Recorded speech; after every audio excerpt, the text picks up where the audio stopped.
Alrighty, guys. Good evening. Happy fucking set, son. Hope you guys are having a wonderful evening so far, guys. Tonight we're going to be playing the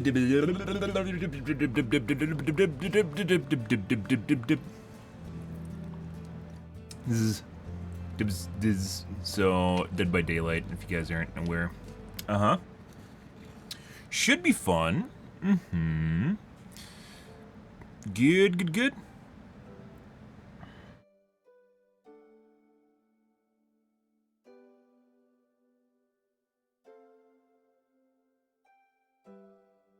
I read this, but I didn't actually click on it. Apparently China might have discovered signs of alien civilization? Maybe. Last week. We're gonna quickly cover this, guys. I'm gonna get my coffee first, and actually water. Be right back.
Alrighty, guys.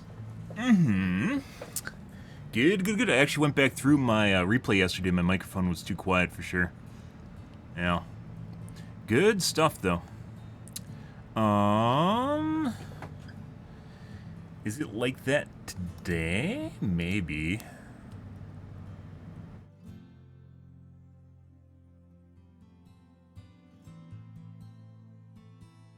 Let's see.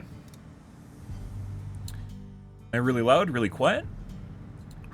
Am I really loud, really quiet? Maybe actually a little bit too quiet? Maybe actually a little bit too quiet? Yeah, it kind of sounds that way.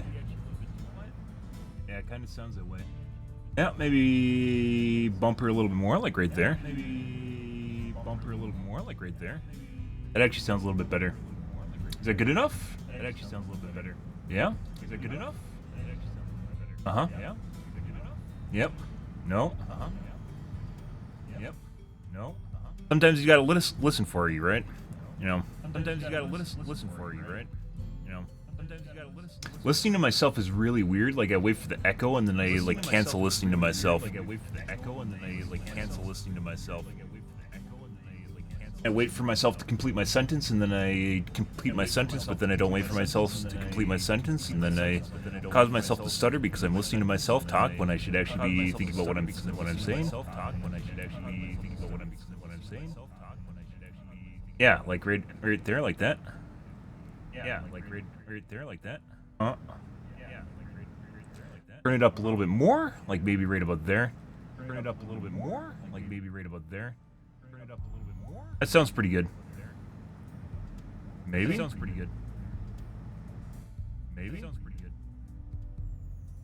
Good.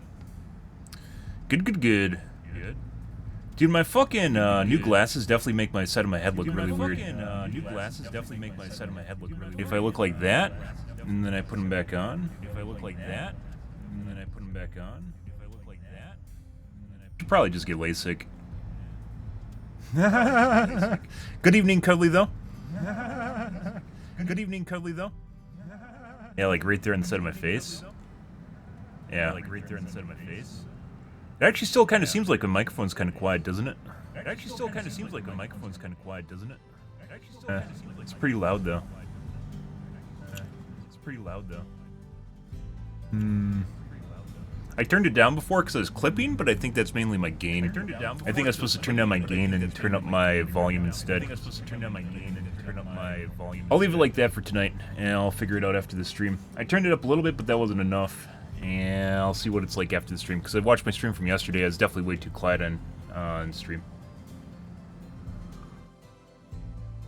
Good evening, guys. Happy fucking Sat. It is so hard. I don't know what it is, but it's very difficult for me to listen to myself through, like, voice comms or something, and then talk at the same time. Like, I interrupt myself. I don't know how that even works, but I interrupt myself. Yeah. Yeah. A curious bit.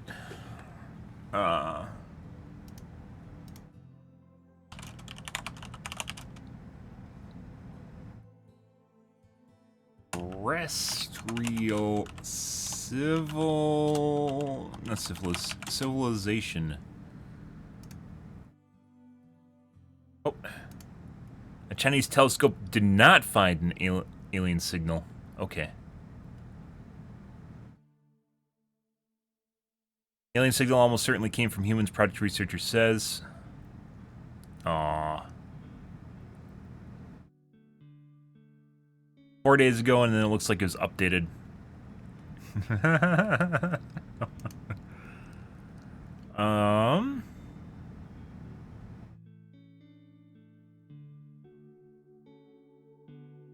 Bryce Bloomberg. Hey, Prime. How's your evening going, dude? Happy Satsang, guys. There's a delay, and I can hear myself, and my brain turns upside down. Yeah. Yeah. Pretty much. Like, you have to literally just sit here and cover your ears and then pretend you're not talking. It's so fucking hard to do. You get to use the paging system at work too? Oh my god, you must be a CEO or something. Oh, jeez. So this is original story. I didn't cover this because I didn't think it was going to be a big deal. But there's an update on it.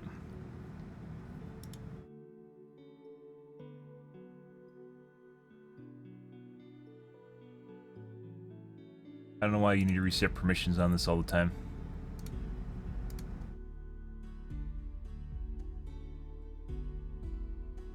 China said its giant Sky Eye telescope may have picked up signs of alien civilizations, according to a report by the state-backed Science and Technology Daily, which then appears to have deleted the report and posts about the discovery. The narrow-band electromagnetic signals detected by Sky Eye, the world's largest radio telescope, differ from previous ones captured, and the team is further investigating them, the report said, citing Zhang Tongji, chief scientist of an extraterrestrial civilization search team co-founded by Beijing Normal University, the National Astronomical Observatory of the Chinese Academy of Sciences, and the University of California, Berkeley.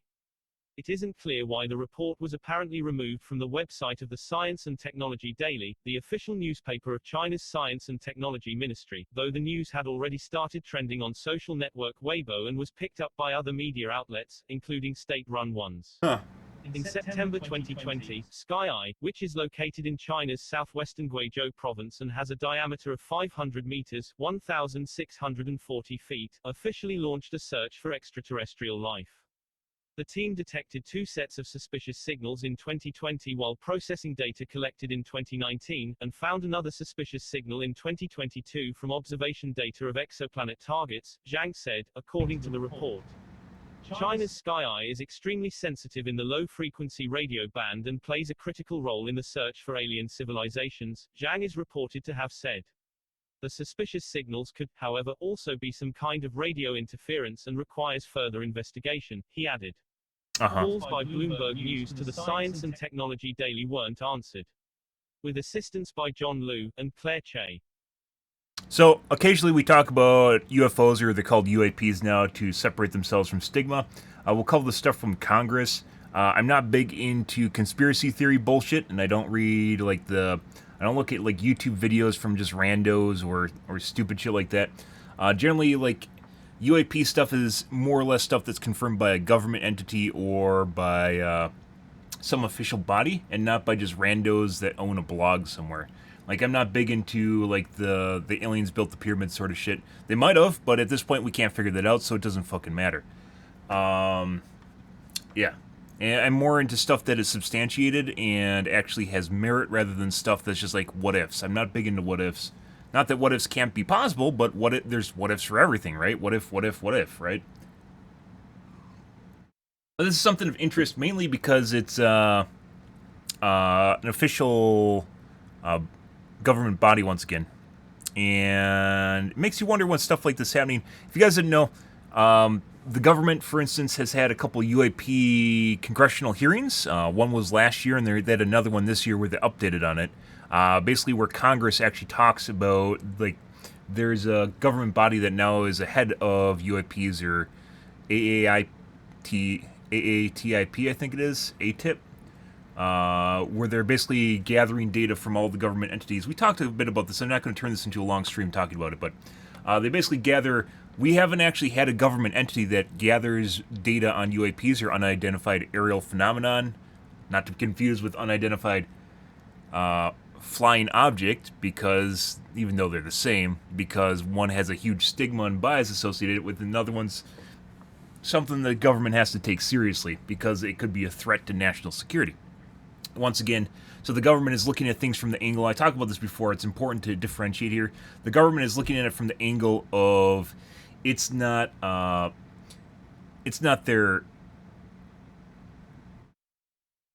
don't want to say it's not their job. Rather, if it's a threat to national security, it's something that people actually have to look at, right? You have to consider it. It doesn't matter what it is. It doesn't matter if it's a UFO or if it's just something random. It's just something they have to consider if it's some sort of technology that we don't have access to, right? In the U.S., that could represent a threat to national security. It doesn't matter what it is, where it's from, but if it's something that the government doesn't understand, then we have to consider it, right? The government itself, not we, as me. The government, the U.S., has to consider it, and that's why it becomes a threat to national security, because if you have fucking UFOs flying around, they have technology vastly superior to our own. It doesn't matter if they're from outside the U.S., from outer space, or if they're from China, or another government body in the U.S., or some private entity, another government body in the world, or a private entity, right? You have to figure out what they are and what kind of risks they pose, which is why they have to be taken seriously. Kind of the weird thing is they haven't been taken seriously and generally swept under the rug. It's one of the things that we've covered before. Generally been swept under the rug, and anyone in the government and military has had a lot of experience with this. And we've talked about this before. Since they founded the agency last November, they've already had 600 reports of UAPs filed. 600, I think it was 600 reports of UAPs filed with the new government agency. That's absurd. And this is by military personnel. It's literally fucking everywhere, but people don't talk about it, and they don't talk about it because they don't want to be known as a crackpot, right? You don't want to have, basically, the military essentially turns into a career path, right? When you join the military, assuming you don't just want to spend 4 years in there or whatever the general service is, you do it as a career path, you want to go up the chain of command, right? You want to become as high as you can and get as much money as you can and basically get fame, recognition. It's basically like a shonen thing. It's like climbing the ladder, right? Climbing the ladder to the top, and anything that will impact their ability to actually be, get recommended for promotion is something they don't want to talk about. So there's incentive inside the government, inside the military, to never talk about this shit, because you don't want to be known as a you don't want to be known as a UFO guy, right? You don't want to be passed over for a promotion because you opened your mouth about something you aren't sure you saw, right? Because you were out there with your buds drinking, right? But apparently it's incredibly common in the government and in the military. UAP sightings are incredibly common, mainly in the Air Force because they fly around. Air Force and Navy because they fly and boat around a lot. And there's a lot of these fucking sightings. But for up until like the last couple years, I am more on board with, I've mentioned this before, I'm more on board with people just trying to get by in their day-to-day lives than there being some sort of men in black government agency that tries to cover everything up. I don't think that exists. I think we just have bureaucracy and people that literally just do what the bare minimum to get by, and maybe a bit more if they can get a promotion, as opposed to a government body that's just hush-hush and shushes people up and uses like a memory eraser. But up until the last couple of years, they haven't been taken seriously. With the last couple of years, like there's so much evidence because pretty much everyone can record shit now, right? There isn't methane emissions from a swamp that gets lit on fire and that's a UFO sort of shit anymore. Like everyone has basically a camcorder in their hand at this point in time, so everyone can record pretty much everything when they need to. It's gotten to the point where they can't ignore them anymore, and they finally founded a government body to actually gather the information, which didn't exist before. That's fucking crazy. Absolutely crazy. And anyways, it's starting to become more common, and I don't cover stuff, even though there might be legitimate claims. I don't cover stuff from like third-party randos on YouTube or something like that, or unverified sources, with someone in a fucking Sasquatch costume in a fucking forest just tromping around, one of those things. I don't cover that shit. Mainly we look at stuff from official government bodies that are starting to talk about the stuff, and it's actually really fucking cool because it is highly likely that there's alien life here. There's no way that there isn't. It's just more or less why they don't want to talk to us or what reason, we haven't talked to them. One of those things. But they're definitely here. There's so many reports at this point in time. It's pretty clear that while they might not be here in like a biological form, they're here in the form of like robots, in the terms of like UAV is what we talk about. Because if you're exploring every parts of the known universe, you don't send people, you send robots, right? Because robots don't need life support. We go to Mars, we have vehicles on Mars, right? So it's not uncommon to think that other alien civilizations might have vehicles here that are just floating around or doing whatever, collecting science or data. Which is more than likely what's currently happening, not so much that we're actually getting, like, there's actually, like, little green men walking around, and aliens could be literally fucking anything, it doesn't matter. But it's really cool covering this stuff. This is the long short of things. Like, I don't want to get completely into this, because the moment you mention aliens, everyone gets kind of fucking weird, even though it's, like, fucking weird. Like, there's a stigma associated with thinking aliens are real, despite being raised in basically a geek generation, right? Pretty much everyone from my generation onward the majority of people are geeks now. It's just the way it is, and you think people would be used to the idea of aliens, but apparently they still aren't. Like, they don't think that they're real, they just think there's something of fantasy, which I think is, once again, it just kind of falls into the territory of people cheating and thinking no one cheats online because, I don't know, it's just like some sort of adolescent vibe sort of thing. I get the same sort of feeling from aliens, but occasionally stuff like this pops up, so it's kind of cool when we talk about this. And this was last week. I didn't cover it. This was reported actually. It was this week. This last week, yeah. This wasn't even a week old. I didn't cover it. I saw it in my news feed, and I didn't really look at it. And apparently detected it. And it's basically they went back through old data and they parsed it. This is a giant radio telescope. If you guys remember the one in Peru, I think it was, that just crashed and exploded. The Eric Pollock something or another.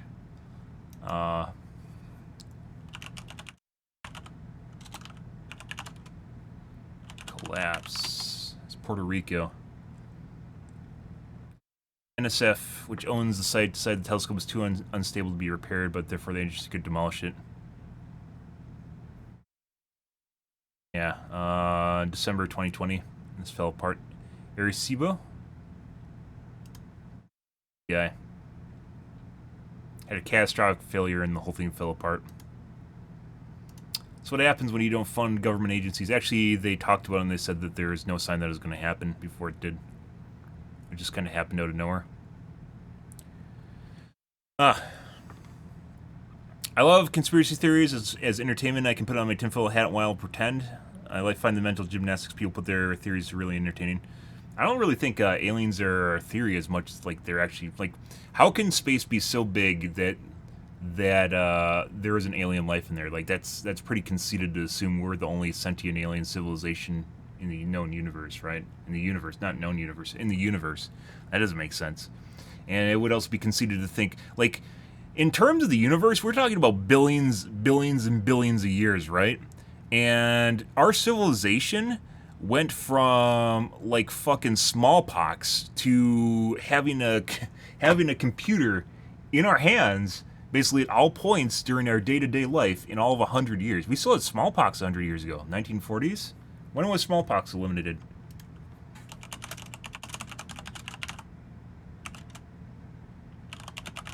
I think they still exist. 1980. 1980s.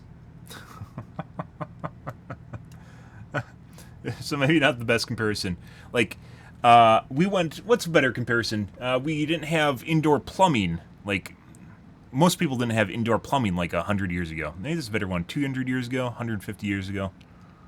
We didn't have cars up until like the 1930s, 40s. When did they become common? 40s, I'd say. 30s, 40s.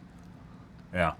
Like, we went from nothing to like cell phones in our pocket in like 100 years. That's incredible.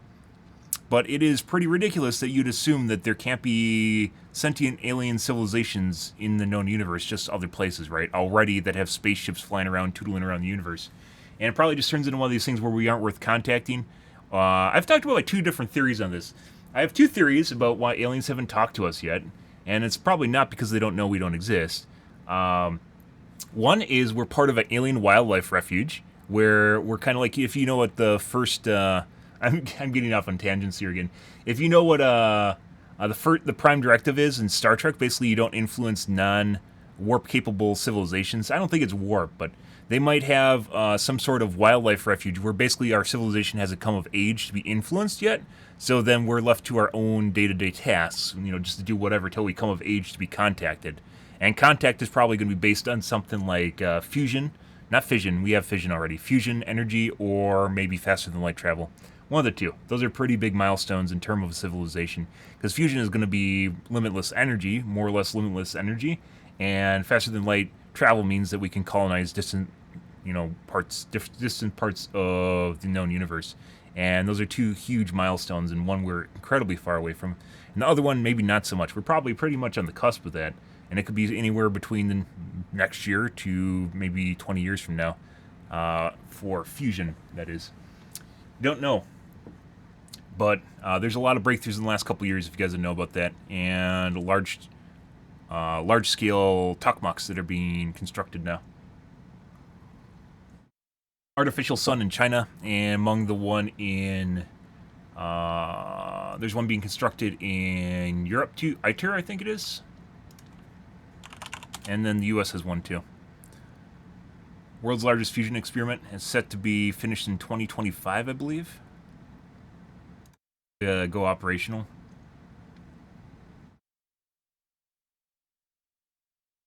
Planned late 2025. So, pretty big stuff. Pretty big stuff happening right now. And my personal opinion is one of 2 different ways. One is we have a milestone we have yet to meet, which is probably fusion. Probably more important than faster than light travel, because then it just turns into a time thing, because fusion will enable us to colonize planets, but we won't be able to get outside of our solar system easily without something like faster than light travel.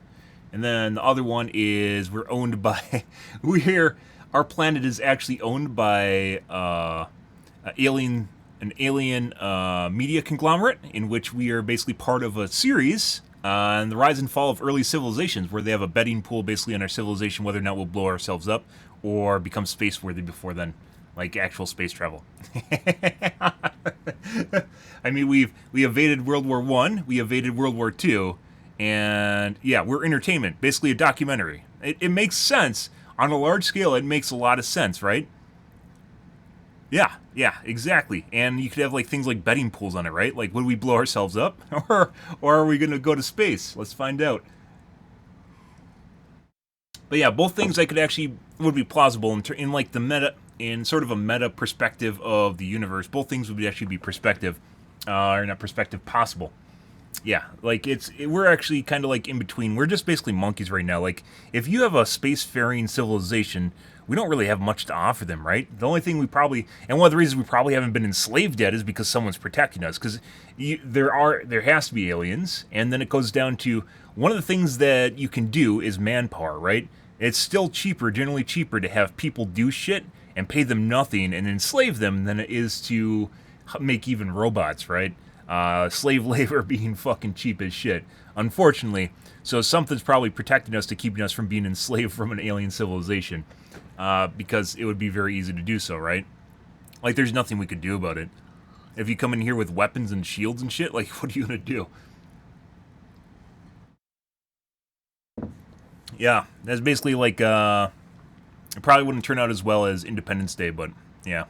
Pretty much, we're entertainment. So it's like one of two things. One, we're part of an alien wildlife refuge, like part of a park, basically, is what it comes down to until we come of age. And the other one is we're part of a media conglomerate, basically, reality TV series, a documentary. I think one of the things that we actually have to offer is possibly media. Like, our entertainment tends to be pretty good, right?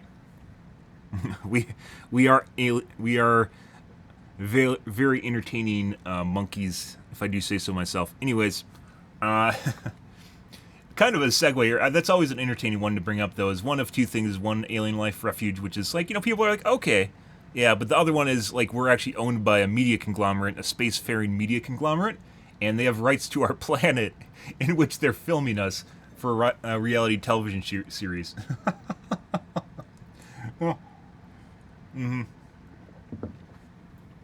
Whatever. It is more realistic than something like The Matrix or whatever. But anyways, it just basically comes down to coming up with theories of why they haven't contacted us yet, or maybe they have, and maybe it's just the government entities that said, like, we don't want to be talked to yet or something. Maybe they actually contacted us and our government opted out of, like, civilization, opted out of space civilization or something. That'd be kind of fucking weird. Fuck that president, whoever authorized that. But anyways, this guy, they thought they found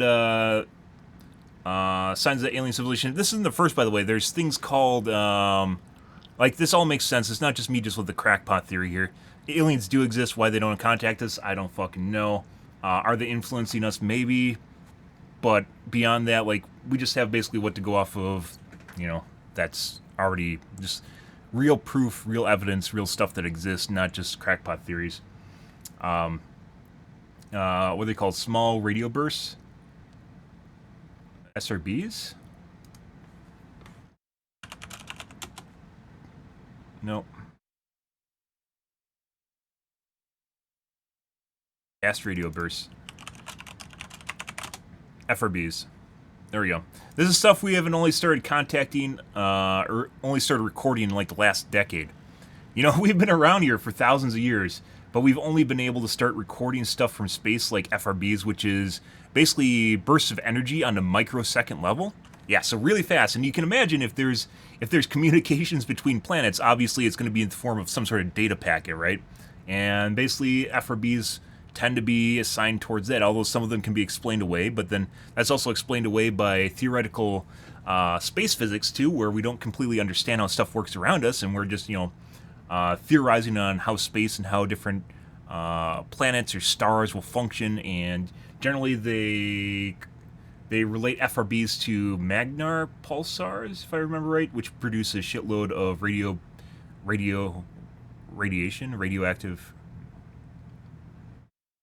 radio wave radiation. Radio waves are radiation. They can be radiation, but not the type that just like kills you and gives you cancer. But they're not radioactive. Very what's the word for it?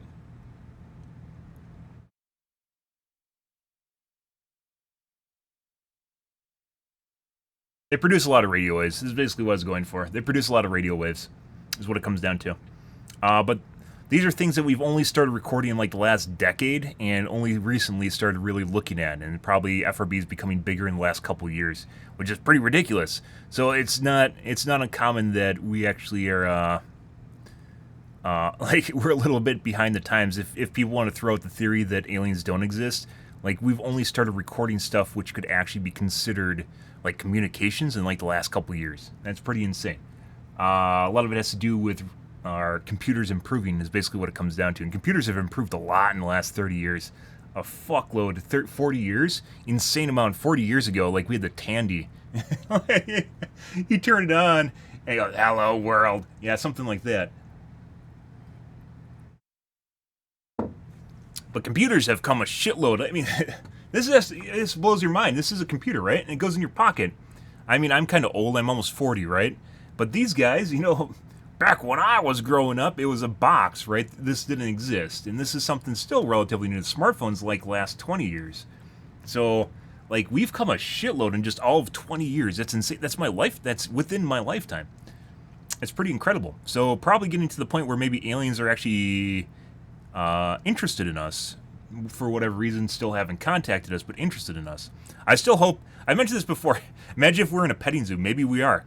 You've seen some people, depending on what kind of person you are, you've been around people, right, that are kind of like bots, and it does make you wonder sometimes if maybe there are non-real people. This is tinfoil hat moment here.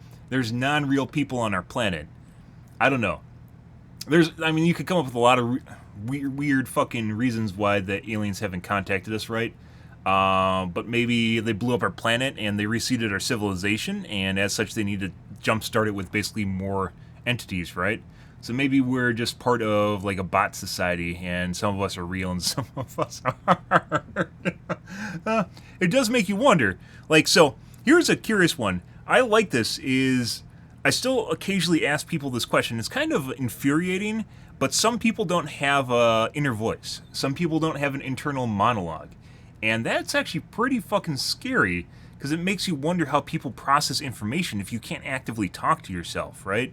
So an inner voice is when you talk to yourself internally, or you discuss something with yourself, or even read to yourself.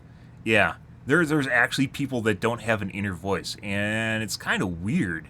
It actually is very weird. Inner monologue, inner voice. There's a couple different versions of that, they call it. But I didn't even know that existed. I thought everyone had an inner voice up until maybe a year ago. I thought everyone just has a voice internally that we just sit there and talk back and forth with. It's just kind of you could have multiple voices too, right? You can have multiple people in your mind talking to yourself if you want to. But generally you have an inner voice that you will communicate with, or you are communicating to yourself. Like you're reading to yourself, you're dictating or whatever, right? And it helps you think things out, or discuss things with yourself, or weigh and balance the pros and cons of things, or just stuff that you can't otherwise talk about in real life, either because it's not something it's taboo, or something where you wouldn't want to talk to people about it, or you don't have anyone you can talk to people about it. It's a way of coping and talking with people. There's a lot of reasons and ways to use it, right?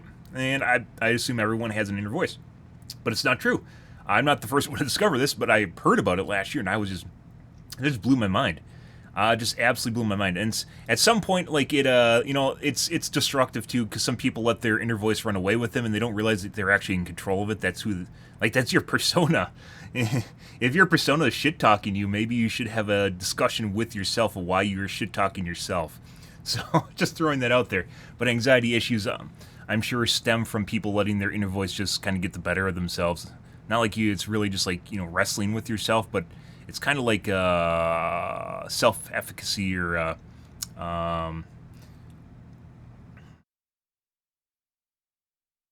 manifesting, as kids say nowadays. It's like manifesting what you think into something that's palatable and meaningful, and then it gets under your skin, even though you're basically doing it to yourself. You get inside, you literally get inside your own head, even though you're inside your own head. I don't get how people think without inner voice. It's like knee-jerk. It reminds me... So if you guys know how programming works, it reminds me of... some people are more like robots, and depending on life, sentience, when you start getting down to the lower edges of sentience, some life doesn't really register. Like dogs are pretty fucking good, right? Cats are relatively good, but you start getting down there after mammals, and you start getting into things like birds. Birds are questionable. Some of them are pretty smart, like crows are pretty fucking smart, but then they just don't have the gray matter or processing capabilities to become sentient. Some mammals are very incredibly smart, like dolphins or whales. Bigger mammals, even though we don't completely understand them. And then there's also sentient animals that don't really, we can't figure out how smart they are, and because they're smart in a different way, like octopuses. There's a specific genre, but octopuses, and there's a specific type that just fit into this certain category, but are actually incredibly smart. But anyways, when you start getting down through the level of sentience, it kind of decreases, and they become more and more like a program. You have like birds. Reptiles are very. This is why I don't understand why people have reptiles as pets, because they barely recognize that you feed them. Yeah, like if they can't give you love, if they can't give you love back or understand, not even love, understand that you are the person that gives them food, and they just basically open their mouth and something goes in there and that's it.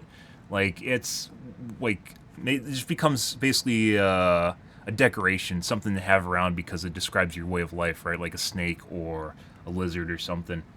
Some lizards obviously being smarter than snakes, but snakes get kind of down there. Fish are pretty fucking basic. I don't think they're a smart fish. Like dolphins aren't fish, they're mammals. They give birth to live young. I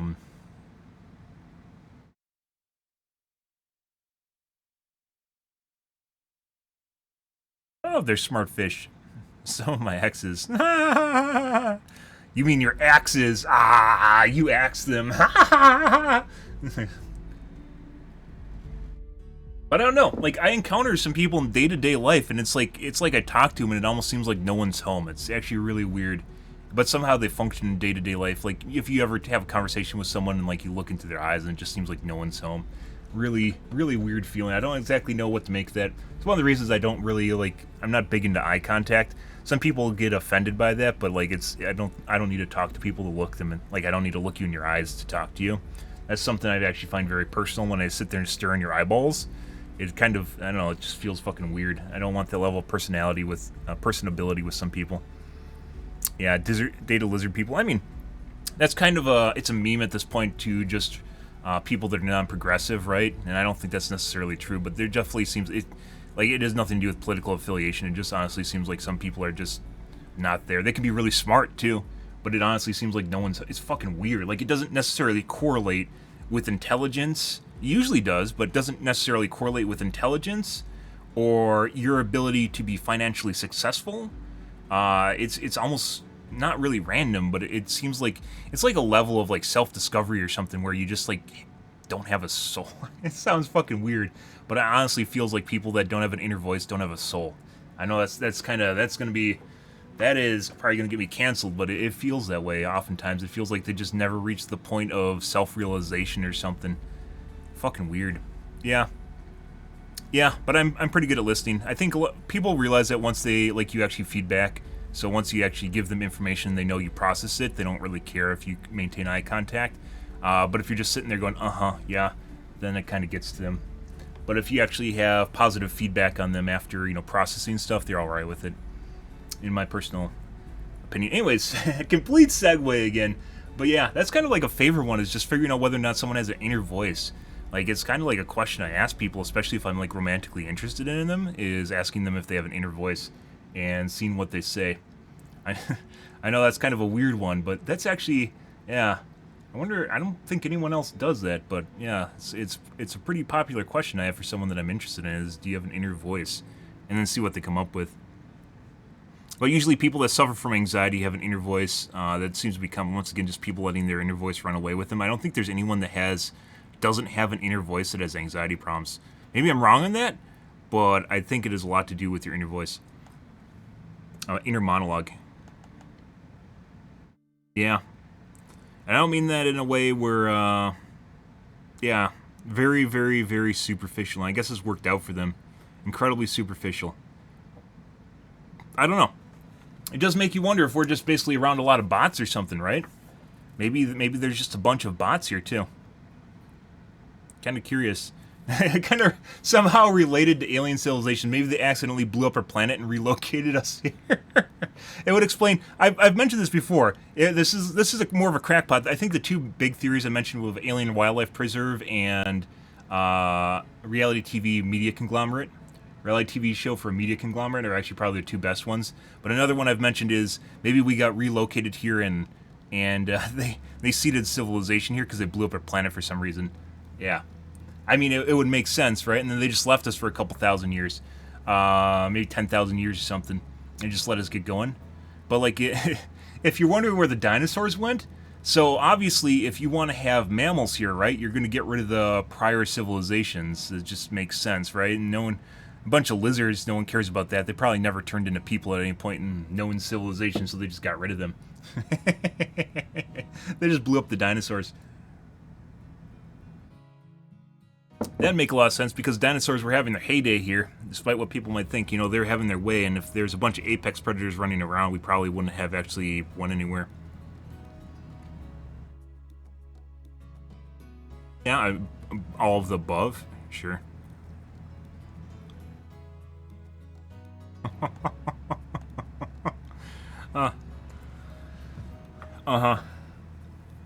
But anyways, FRBs, fast radio bursts, are basically bursts of energy we get from other solar systems that we detect, and they last sometimes microseconds or fractions of a second in length. And this is the first FRB, and they don't really originate from, like, they don't have a known origination point in terms of what causes it. And a lot of theories rotate around the idea of Magna stars. What are they called?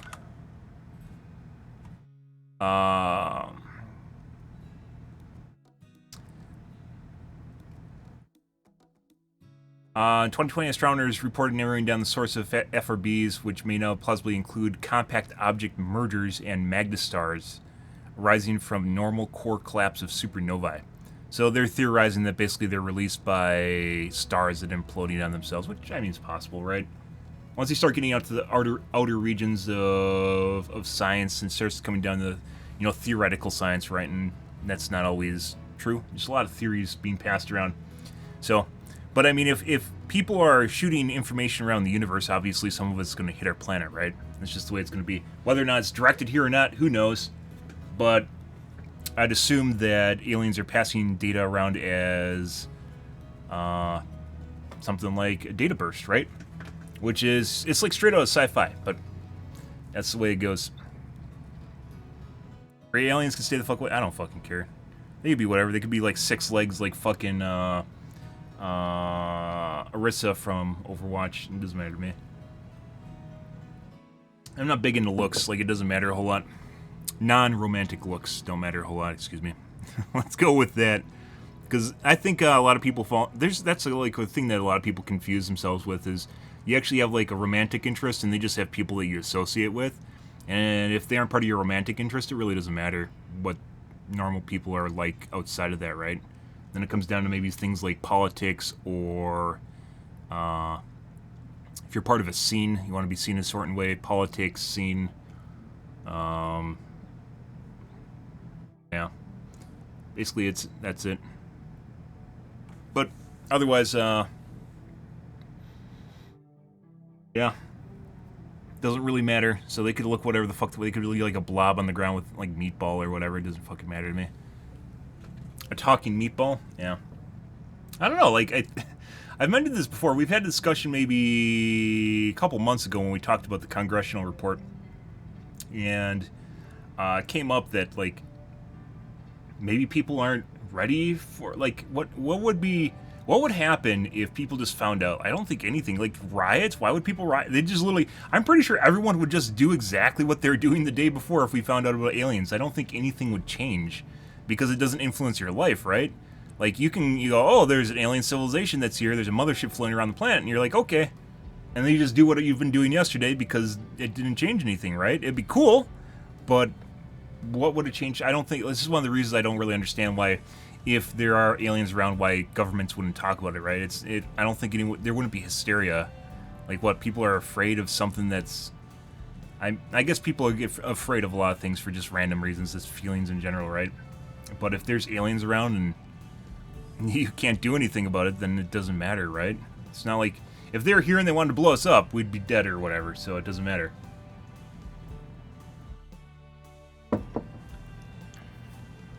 People would freak out and want the government to get rid of them. Well, why? You find out they've been around for 100 years or so, and yeah, I guess people do. When people become irrational or hysterical, they do a lot of really weird shit. So maybe, right? Maybe they shoot their guns at them or something. If they, I mean, if they're already here, we can't see them. So besides ones that we can't even catch. Yeah, I don't know. I think hysteria is like the only reason. Yeah. That or angry when emotions go completely awry is when people get hysterical. But I don't know. I mean, based on COVID, that's another tinfoil hat moment right there. Is I was talking with this with my brother. So my brother got COVID a couple different times. I've had COVID a couple times. I'm vaccinated. I've had my booster and whatever, but it's kind of inevitable. You're just gonna get it. I didn't talk specifically about this, but we're talking about basically how COVID kind of just randomly influences different things. Like my brother was talking about symptoms he had, and they're just completely random. Like the stuff it does to your body just seems to be fucking random as shit. And when I had one of my COVIDs, it is the sickest I've ever been in a long time. It lasted all of 2 days, and I went like from normal to like I could barely move. Like I had fucking chills. Like it just felt like my body was barely functional, even though like I could breathe fine and whatever. It felt like like I had a like you know when you work out really hard and then your body can barely move. Yeah, it was just like that. And then I like went to bed and I like super hardcore fever for like 6 hours, and then just like once it broke, it was just gone. And then after that point, I had like super hardcore congestion in my nose. Because if you guys didn't know, COVID basically gets in your sinuses, and it basically occurs there. It grows in basically your sinuses till it goes around your body. But basically, it sits up here and festers. And after my hardcore fever broke, like a day later, I thought it was over. A day later, I just had like super hardcore congestion. Like I've never had that much congestion. It just felt like my fucking side of my face was going to explode. It was like this one. I felt this one. This was really bad. It went from here, which is sort of bad, up here in my nose. It was sort of bad, to my left nose, and that one was horrid. And then it went to my eyebrow and up here, because you have sinuses. They go around your face and down on your side. And then I had my top right eyebrow, but that wasn't nearly as bad. The left side was horrible, absolutely horrible. And that lasted for like 3 days. And then after that, like I was fine. It was fucking weird though. But I was talking with my brother about this, and he was talking about different things that he was having happen. Like he was having things like vomiting. He had really, really bad chest congestion. I never had chest congestion. He had really bad chest congestion. He had some sort. He was talking to me about his last time he had it, where he had.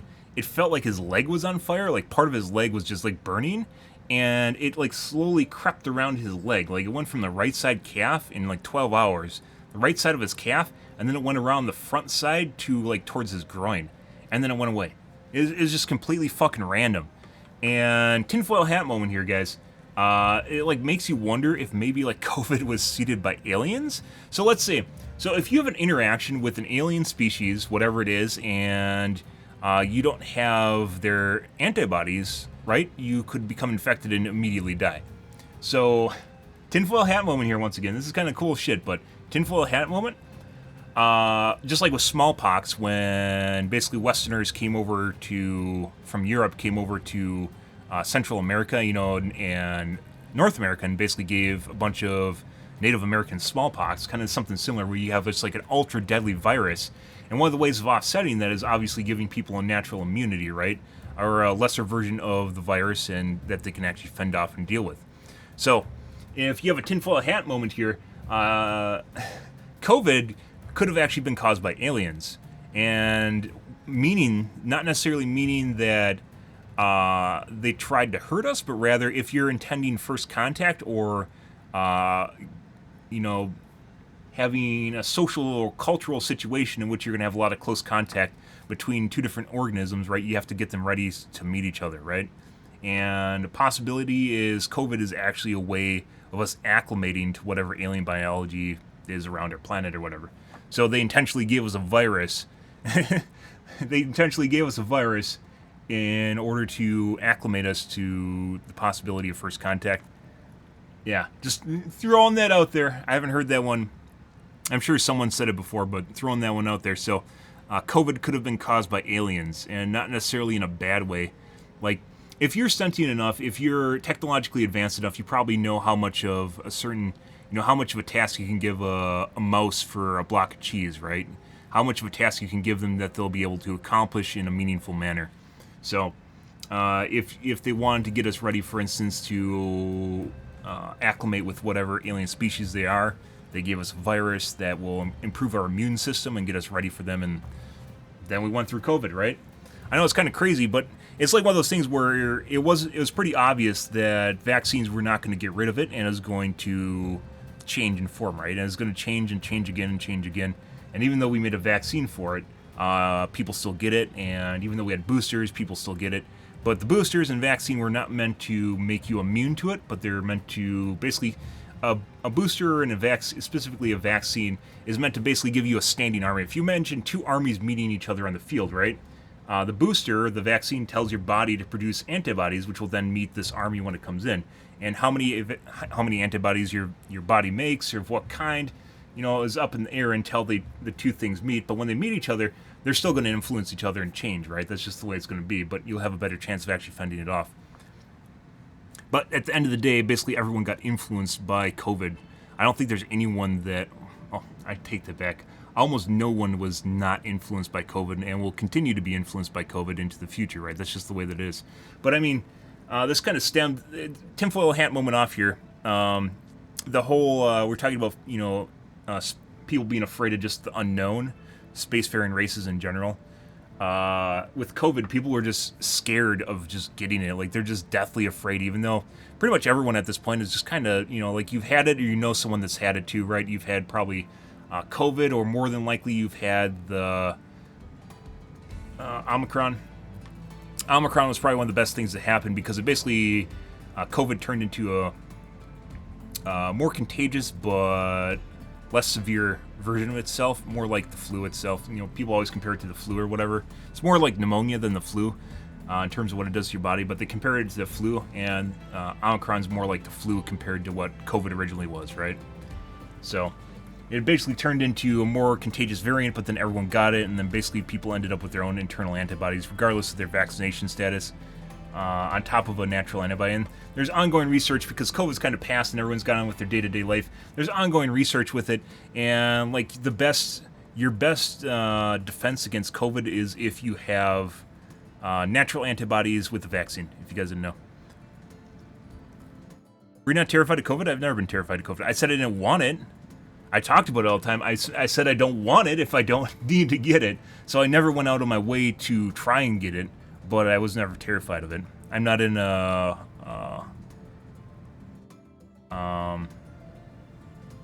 vulnerable demographic, I guess you could say. I did say that I was not a fan of some of the side effects. I've talked about the side effects before. Brain fog being one of the biggest ones I'm not a fan of. That's like full-blown COVID, by the way, not like Omicron, like Delta variant. People have problems with cognition and brain fog, as well as it can cause permanent, just like pneumonia, it puts so much stress on your body, it can cause permanent damage to your kidneys, as well as your lungs and your heart. If you guys didn't know that, yeah. Long COVID, as they're calling it now, yeah. But things like, I don't like the idea of losing my mental cognition. I'm very much a fan of thinking, and I love thinking, and if I become a potato, like, the scary thing is becoming a potato and then not knowing it's basically becoming old. It's what it turns into. Basically becoming old. You becoming a potato and you not realizing you've become a potato, it just scares me, right? One Who Flew Over the Cuckoo's Nest? There's a movie about this. Is it To Kill a Mockingbird, or...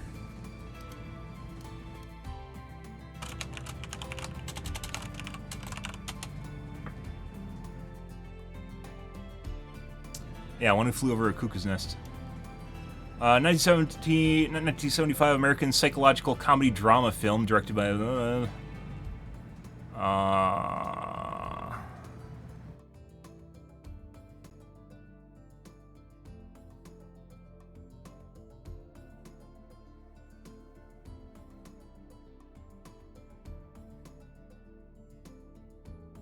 maybe not.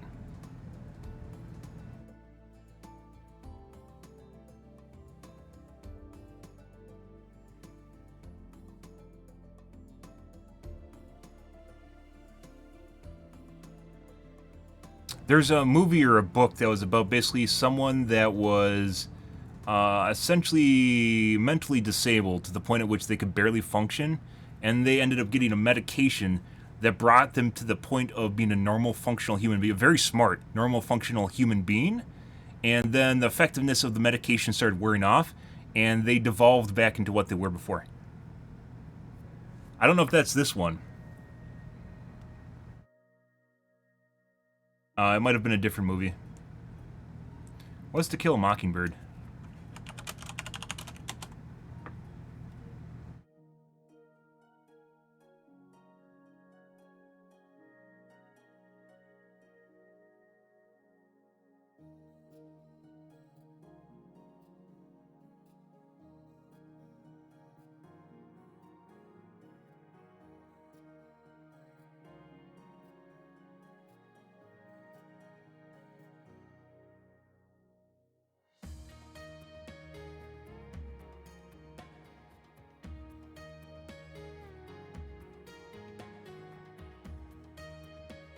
That's not it.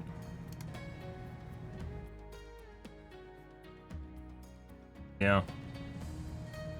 I don't remember the name of it. I remember watching it in high school, and, like, I don't remember the name of it, but I remember kind of the premise of it, which is the guy that was barely mentally cognizant became not only a normal functioning human being, actually a very smart one. Not like, you know, superpowers or anything, but very smart one, and then the medication stopped working and he slowly devolved back into basically a potato. So that scares me. Now that scares me. So, like, I was never completely afraid of COVID, but I'm afraid of, like, COVID fucking up my brain, sort of thing. My brain is something that I'm very fond of all things. I think a lot of people are if they're smart. It should scare you if you're a smart person. You you lose your ability to think properly. Just basically getting old, essentially just getting old, and your brain stops functioning. Neuroplasticity, you lose neuroplasticity.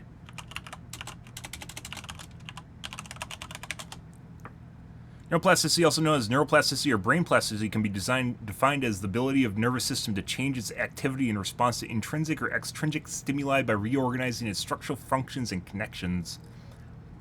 So basically, your brain changes and adjusts in order to deal with day-to-day life that you just encounter. But as you get older, stuff stops. You know, less things become new, and then just more the day-old grind, and then you stop learning to learn. You stop being able to learn. Yeah. Stop learning to learn. Stop being able to learn. Anyways, back to FRBs. FRBs are something that they're still trying to figure out. And FRBs are not the same thing as just random radio waves. They have a very specific signature when they find them, and they don't really have a complete, like, they don't have a source, like a natural source that can just be explained away. Much like with UAPs, when they're talking about them in Congress, UAPs, when they're presented by the government, when they talk about them, are not just random sightings of a Yeti in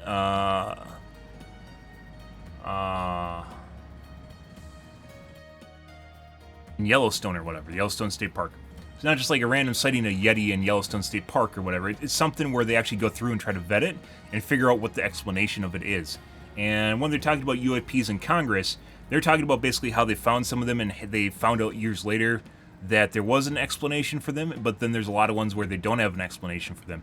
So it's not that they assume immediately that they're aliens, but rather that they should figure out what causes it, and, you know, because it's important to national security, and therefore they should look into it more, whereas in the past they haven't at all. Yeah. A Beautiful Mind. 2001 film. Maybe. This is when I was in high school.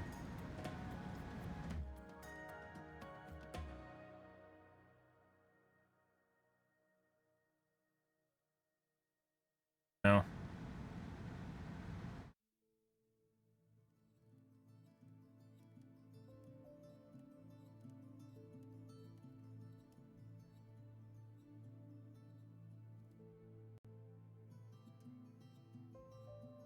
Yeah, no. I'm old? Yeah, I'm 38 this year. Yeah, I'm almost in my 40s. I have gray hair. Not that you guys can tell, but I have gray hair. Ah, good camera angles. You gotta hunt for it. But anyways, I think pretty much everyone that's like a geek nowadays, if you don't think aliens exist, it just takes a little bit of convincing where we just sit here and talk about it. FRBs being one of them. Another one being UAPs are being discussed by the government. Yeah, the government doesn't know what they are and is trying to now figure it out because they've basically just not covered it up, but incompetence, guys. Negligence and incompetence is more prevalent than people just trying to cover it up with Men in Black or whatever. It's just people don't want to have their jobs disrupted and want to get on with their day-to-day life. Yeah. Enhance. You have to say enhance when you're doing it too. Enhance. Enhance. Enhance. Enhance. Enhance. How pea-brained. I mean, yeah, it's just people living their day-to-day life, and there's a lot of things that people on social media don't even discuss unless it's there, right?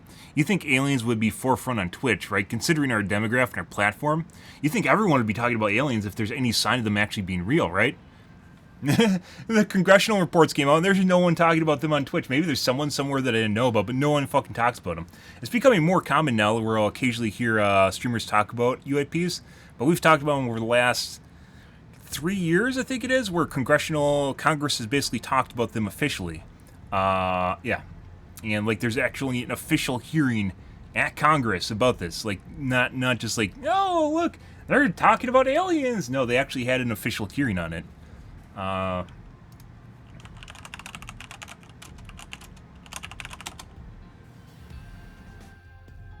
Yeah. There's one in 2021, and there's now one in 2022. It was lightly covered in the news, but it was in none of my social circles, and it wasn't on Twitch. You think people would talk about it? No. We actually went back and watched the latest. We watched the entire congressional hearing, which is like 2 hours or something like that, when this came out in 2022. Like, I was just going to cover it briefly, but I wanted to see what they actually... Because most of the articles were just synopsises. Synopsises. And I went back and looked over them. So we actually watched the report to see what was said and what was talked about. I don't care about anything pretty much in Congress, so... The synopsises is... Synopsises is... Yeah. I don't think so. I don't think it... Like I said, I don't think this is... malice? I don't think anything to do with UFOs has anything to do with malice or cover-up. I think it has everything to do with negligence and incompetence is basically what it comes down to. It is just people wanting to do their day-to-day life and not wanting anything to interfere with it, so they aren't willing to talk about it.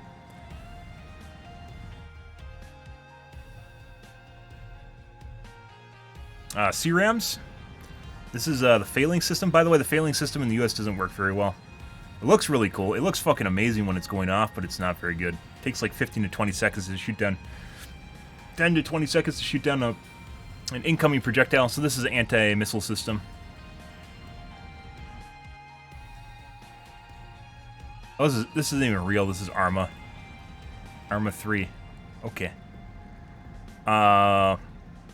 They actually exist in real life, but their effectiveness is very, very poor, unfortunately.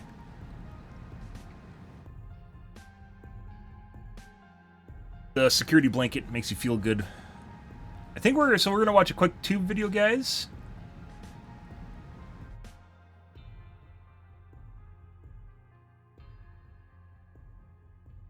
I love Critical Drinker. I think we're gonna take a look at this. I actually got... So, I made a review. I tend to be kind of vocal on social media. I tend to be vocal on social media. And in some of the media outlet stories about Book of Boba Fett, I actually made negative... not like derogatory, but I made negative comments, like critical review of Book of Boba Fett, which is terrible. And they got flagged for inciting violence. I'm not joking about this. I got flagged for inciting violence on Facebook. I made a post about this and talked about this when it happened. Inciting violence. This is the only time this has ever happened to me. And I post on random shit, including like military blogs and stuff like military posts and stuff like that. I got flagged for inciting violence for making 2 negative critical posts of Book of Boba Fett. Yeah, and my Facebook account got disabled. Yeah, I got banned on Facebook for... Well, they basically silence you. They don't ban you, so you just can't post. For a couple days, yeah. First time it's ever happened. I had to appeal to I couldn't because they almost never accept appeals, but I had to appeal to a social compliance committee for inciting violence. Even I did nothing like that. Yeah, I'm not even joking.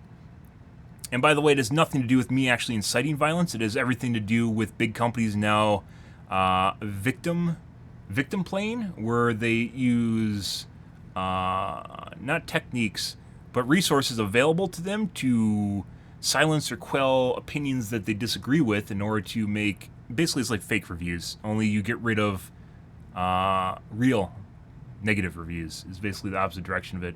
And stuff on like making reviews on Rotten Tomatoes, they just won't post them, by the way. Where you make a review and they just won't post your review at all. It'll look like they posted it, but it won't actually be there. They heavily censor their reviews and who posts on their website and what it is. Not even joking. Yeah. Very unfortunate where we are now, but state of censorship, people want censorship over seeing negative things online. That's kind of sad. You can't just block people out or whatever anymore. You have to silence them, which is kind of scary. Very Orwellian. Star Wars and social media have always gone together like matches and gasoline, whether it's people attacking or defending the prequel trilogy, criticizing or canonizing certain characters, or pretending that Rian Johnson's trilogy is ever gonna happen.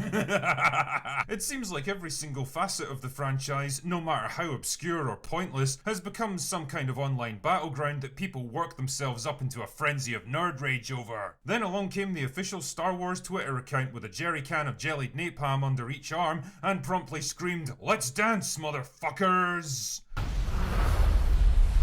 Mother Nature just pissed her pantsuit! Trouble began last week when they decided to take a few cherry-picked comments from random arseholes and spin it into a big flaming web of controversy, painting the entire fanbase as terrifying ists and phobes. Now, you'd think they might have learned their lesson from the resulting backlash, but nope. The worst was yet to come. It all began the other day when they used Pride Month as a convenient opportunity to push one of their Star Wars comic books. I mean, we could sit here and debate the ethical considerations around hijacking a social political movement in order to guilt people into buying your shitty overpriced comic books, but let's just put that one aside for now. Fan reactions were split right down the middle, with some people supporting the tweet and others criticising it, and both parties taking the opportunity to take potshots at each other. He's from Ireland. Just another day on Twitter then. But then a small account that I'll leave tactfully unnamed here because I'm sure he's had more than enough attention already, decided to pipe up with this relatively innocuous response. Now, to my mind, this seems like pretty good advice in general. I mean, last time I checked, Star Wars is an entertainment brand. They're supposed to be storytellers, filmmakers, purveyors of enjoyment, not a fucking political advocacy group. As a general rule, the more you explicitly state your political positions on important and controversial topics, the more of your potential customer base you tend to alienate. And when your theoretical goal as a profit-making company is to appeal to as wide an audience as possible, that doesn't seem like a particularly good policy to me. But, you know, it's that time of year when money-hungry corporations pretend to give a shit about stuff like this. Usually they'll make some highly visible but ultimately... To be fair, those money-hungry companies, corporations, do that because they have to. Because if you don't now, you're an Easterphobe, right? You have to support LGBT in whatever form it takes. It doesn't matter whether or not it's true or not. It's basically just covering your ass. And it doesn't matter whether or not you're in or not. And basically that's what people want, I guess. But like their take on it doesn't necessarily need to be a heartfelt one as much as a business proposition at this point. Yeah, it's just literally covering their ass, and people don't care. Like I don't care. Like this is kind of the weird thing is like about LGBT. Like I don't give a shit. You can do what you want, right? It's your life. You can do whatever you want. You can be whatever gender or orientation you want to be. It doesn't matter to me. But it's not. It's not about equality or just not caring anymore. Rather, it's you have to care about stuff you don't care about anymore. Which I don't know. What do you care that I'm white and heterosexual? No one gives a shit. Like I'm just another fucking fleshy human meat bag, but apparently that's not enough for people anymore. So here we are. completely meaningless gestures like this one, people will give them a bit of flack, either for paying lip service to important social issues without taking any tangible action to support them, or for needlessly interjecting themselves into complex topics that they've got no business commenting on, and then everyone will move on with their lives. But not this time. For reasons best known only to themselves, the official Star Wars Twitter account with almost 6 million people behind it decided to respond to an account with only a handful of followers with this sick burn. Now, aside from being a pretty sick burn.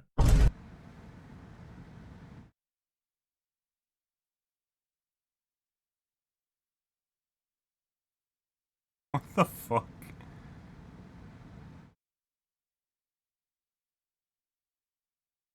Huh.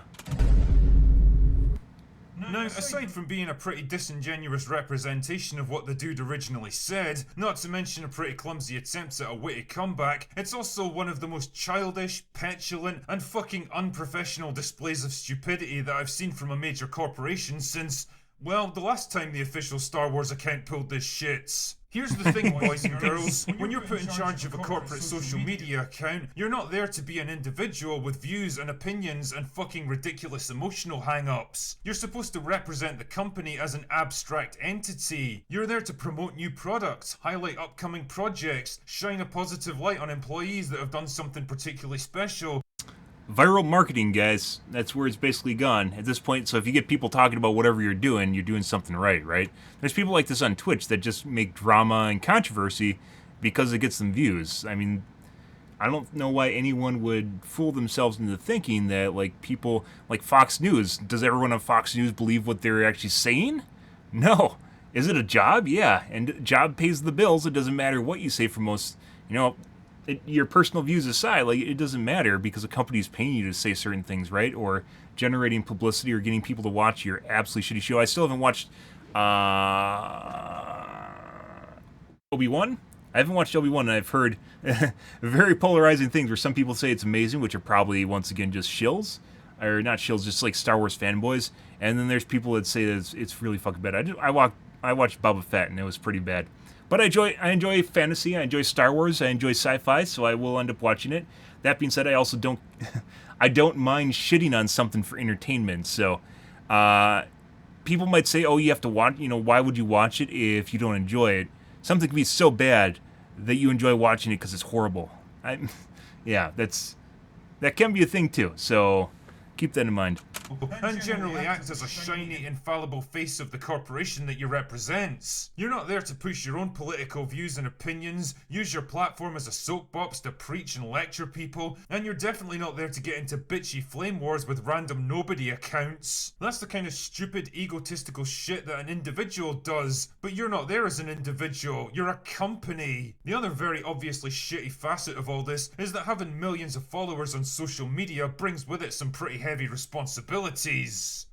Remember, with great power comes great... Shut up, Uncle Ben! Because if you get into a public spat with another account, then the sad reality is that a good portion of your followers are gonna dogpile the shit out of them. Because that's how human psychology works on the internet. It's primitive tribalism on a global scale, and if someone from the outside attacks your tribe in a very public way, then you're gonna want to lash out at them in return. There's a reason that massive accounts like yours are discouraged from punching down at Billy No-Mates with half a dozen followers. Not only does it unleash a tidal wave of hate against someone that totally isn't equipped or prepared to cope with it, but it also makes you look really fucking petty and immature. Jesus, even a mid-level YouTuber like me learned to exercise a bit of restraint when it comes to stuff like this, because Pretty much.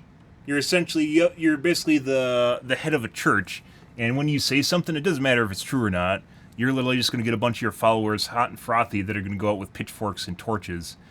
And it doesn't matter what you say. I know what'll happen if I clap back at the little accounts that take pot shots at me. I have literally seen Twitter accounts vanish from the platform because of a single retweet. So you know what I do most of the time? I shut the fuck up and mind my own business. The point I'm making here Except in is his that when you videos. get to a certain level, you're supposed to rise above this kind of petty, childish bullshit. When you've been given the responsibility of representing a massive company, you're supposed to put aside your own opinions and ego and just do your job. And the thing is, what does any of this actually accomplish? Does it make you feel good to totally own some random... I think he's kind of missing the overall perspective here, the context, which is that account is employed. Whoever's running that account is employed by the company, and they're probably doing it as a way of publicity.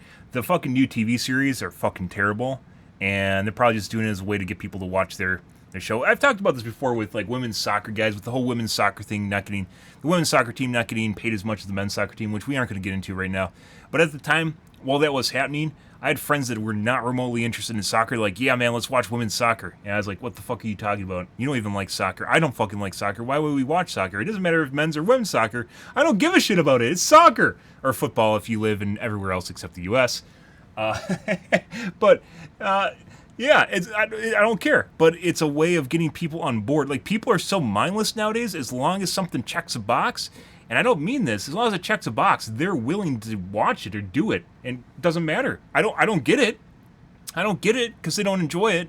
But they're willing to, like, suspend not just disbelief, but suspend their, like, core beliefs or everything that matters to them in order to, like, support this, like, one specific niche, even if it's not true. It doesn't matter if it's true or not. Just to get them watch. It's literally about clicks. Nobody that probably would have only got seen by a handful of people? Do you think this kind of thing is going to keep the plebs in line and discourage other people from criticizing church. you? And even if it does, why would you consider that any kind of a... The church, guys, what works better than drumming up a beat to your own cause than starting a war? A holy war is a church, right? It's literally, it's religion at this point. When? If the only reason people are praising you is because they're literally afraid to speak out against you, then you've already lost. You know, if only I could draw some kind of parallel with another massive, overbearing organisation that enforces its will on others and ruthlessly stamps out dissenting voices. Nah, I've got nothing. This is exactly the This is the way it's gone, guys. Like I mentioned before, like, right and left, when you get to extremes in anything, guys, extremes are always bad. Don't drink the Kool-Aid, is basically what it comes down to. But the right sticks their head in the ground, which is, you know, right politics being Republicans, and the left is all about censorship and perpetuating, like, one voice. It's like the collective or something, the Zerg hive mind on the left side there, where they're all, like, one voice, we are the Borg sort of shit. So, like... I'm not for either of these guys, but apparently some people are, and it's pretty rough. But like people don't even know they're over here. Like if you're on you're so far on the left side here, where you can't even see anything that on the right that's happening that's good, and you think everything on the left that's happening is good, then maybe something isn't quite right, or what you think there. Maybe you're in a little bit too deep into your cult following. Reason that the atmosphere around franchises like Star Wars has become so fucking toxic because of arseholes like this, who think it's a good idea to go to war with the very people they're supposed to be appealing to. It's a them and us mentality now. You're either with us, in which case you have to like and agree with everything we say and do to stay in our good graces, or you're against us, in which case we're gonna shame and bully you into silence. The problem is, the more you do stuff like this, the more people that you'll turn against you. You might think that there's more of you right now, but my advice to you is this. Give it time. There's already more of us than you think, and if you don't change course pretty soon, you're gonna find out there's fewer of you than you imagine. Anyway, that's all I've got for today. Holy war aside, guys. Go away now.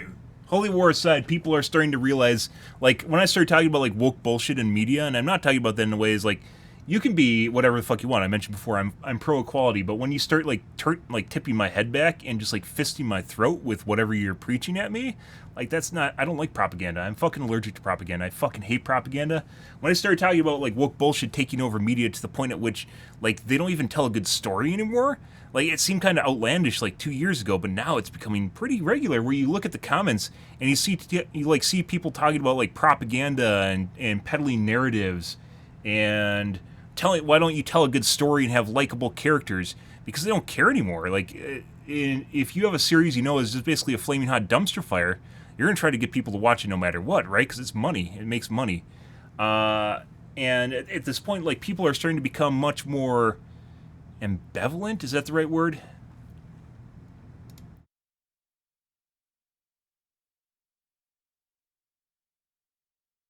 That's a big word. Having mixed feelings or contradictory ideas about something or someone. Ambivalent, so it's starting to sway directions there, or becoming apathetic to what you're preaching because like they realize it's just basically a scapegoat. It's a way of trying to make something relevant that otherwise wouldn't be, and that's rough. That's pretty rough. Yeah, so yeah, like kind of the weird thing is like both sides are fucking crazy at this point. It doesn't matter. Like woke cultists and Trumpers are fucking terrible. I'm glad that Trump is not our president. He would have been much worse than Biden, but Biden's already starting to do questionable shit, and I'm not on board with all the stuff he's doing. Like getting a good president is actually very difficult. It's the best way of putting it right now. Like Trump was a horrible president. I wouldn't want him to be a president, but Biden's not really that much better. He's doing stuff in the opposite direction there, but a lot of stuff he's doing not a lot. Some of the stuff he's doing I don't agree with, and that's not also where I want to be. Like I want someone more middle ground, and that's just not there. Everyone's super polarized nowadays. And I'd agree. I'm generally more left leaning, but that's mainly because I'm more for social services and making sure people have equal opportunities. And I'm not talking about affirmative action. I'm actually talking about equal opportunities. Affirmative action is not equal opportunities. If you're curious about that, equal opportunities and make sure there aren't poor people out on the streets. Stuff like that. Like raising the bare minimum so people have a quality of life in which they can exist in day-to-day life, right? So they can get by. And us as a society, so culturally, us as a society as a whole will be able to move forward and be elevated no matter what position you're in. Everyone will benefit from it, right? I'm not talking about a utopia either. Like just making sure that people have a place to stay at night for low-income housing I think is important. But at the same time, like I'm still pro-gun rights.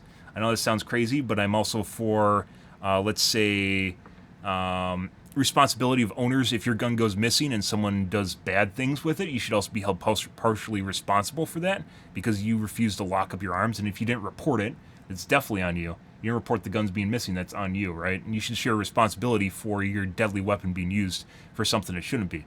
There's some things that I don't think are going to matter, like increasing the age of being able to buy weapons to 21. I don't think that's going to matter at all.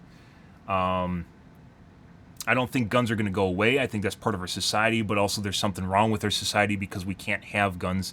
Other countries can have guns, and they don't go doing stupid shit with them. So it makes you wonder, there's something wrong with our society as a whole. And I think that isn't just not from being inclusive or accepting enough. Then it's actually went the opposite direction where inclusivity has become a mantra. And if you're not in the inclusivity, if you're not part of that, you're outside of it, and therefore you're wrong and bad. And that's not being understanding at all. Like you don't want to understand anyone outside of whatever adheres to your moral beliefs and system. Like how is that understanding and accepting? It's not, right? It's just fucking weird. Like I said, we've gone polarized to the opposite ends of the spectrum. I'd agree. I'm more left, but that's because there's some right stuff that just isn't there yet. I think the central boundary is starting to move to the left, but I don't think it's one of those things where just being left means you're far left either. It depends on what you're talking about. And for instance, another thing on the right I agree with right now that I think they're doing is wrong is student debt forgiveness right now I think is wrong. Not that I don't think education should be affordable. I definitely think education should be affordable. But just giving people free money and essentially making their loans go away is not how you fix the education system and inaccessibility of basically people going through the education system. I think if you have the grades to go through the education, like higher education, college, you should be allowed to do so. And especially because you'll be a betterment to society. And we need to have educated higher workforce to deal with automation, which is happening right now. If you haven't noticed, when you go and order from a kiosk at McDonald's or go check yourself out at Walmart, it's the guy that was there before is now gone. So at the most basic level of automation, in probably your lifetime, you've seen the cashiers disappear at Walmart and you've seen the cashiers disappear at McDonald's, right? That was someone's job.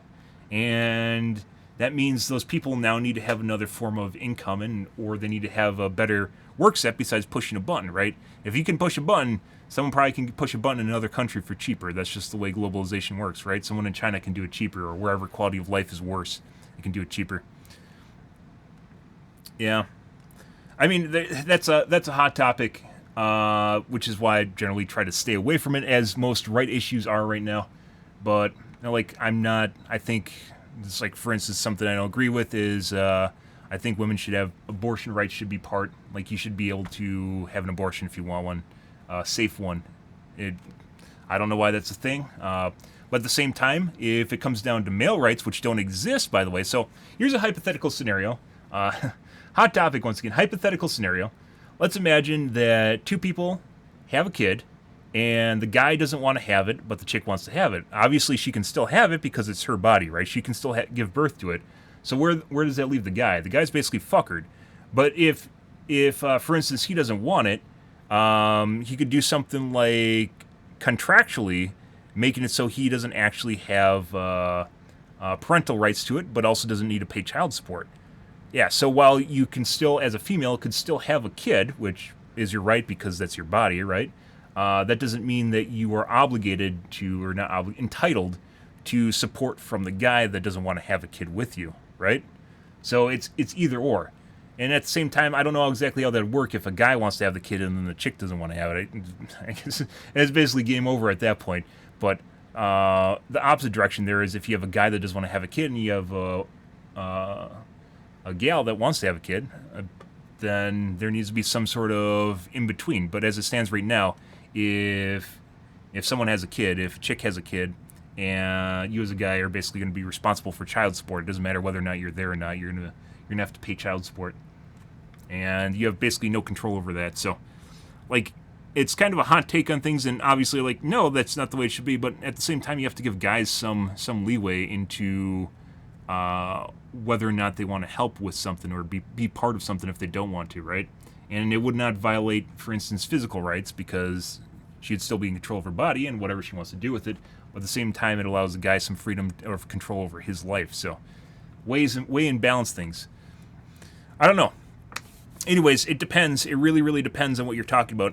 But I don't know if that's part of the, like, the weird thing is with people that are like anti-abortion right now is kind of, it's more like a religious thing than anything. I don't think people understand, like, we literally go to war and kill a bunch of people, and a baby, whether or not what level of sentience you think a clump of cells has, is not really the same thing as killing a full-blown person, and people are fine with proxy wars and literally sitting in Afghan for the last 20 years. Despite what you guys might think about the withdrawal from Afghanistan, that needed to happen. That needed to happen like a decade ago, and it didn't. We've just been sitting over there. And we talked about that a while ago. Anyways, controversial stuff aside, guys. Yeah. Anyways, left and right, I go both directions. It depends on what topic you're talking about, and I won't agree with you. That's also something that I find people actually get frustrated about with me, is they think I'm supporting them, and then I will just go, no, I don't agree with that. And they're like, what? What? You don't agree with me? No, what? You just said that, and you explain it to them, and yeah. And then they hate you because they thought you were their friend because you supported them, and then you have a different point of view on something else, and that's also kind of shitty. Where people just expect you to think a certain way. Did we even fucking look at... So... yeah, okay. So we were talking about the alien FRBs. And they've detected signals from alien civilization, and then there's an update on it. Let's take a look at this. And... oh, this is actually kind of long.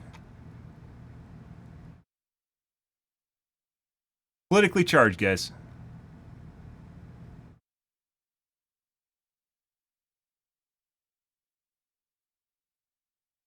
Chinese scientists claim This is the that the update. Sky Eye telescope could have picked up signals from intelligent aliens have been met It with happens. skepticism by an American colleague.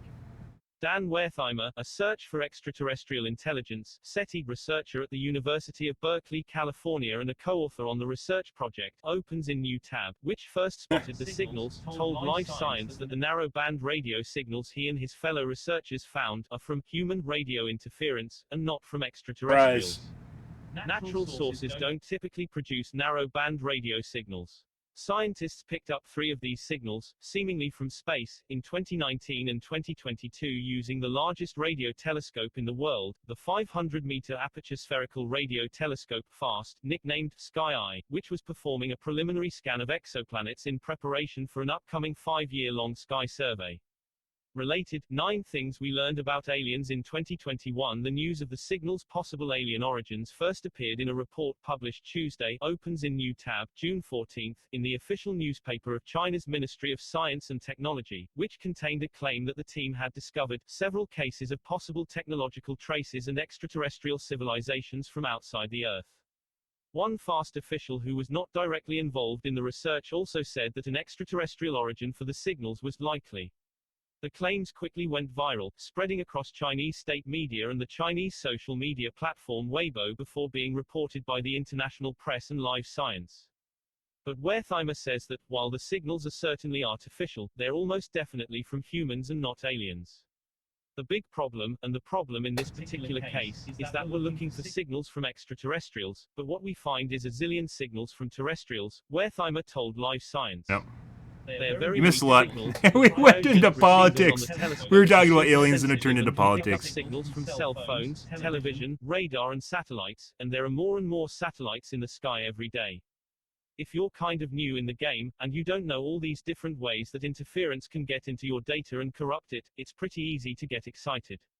In spite of this excitement, Wertheimer's Chinese collaborators were nonetheless cautious to hedge the more sensational remarks, emphasizing the ultimate likelihood that the signals originated on Earth.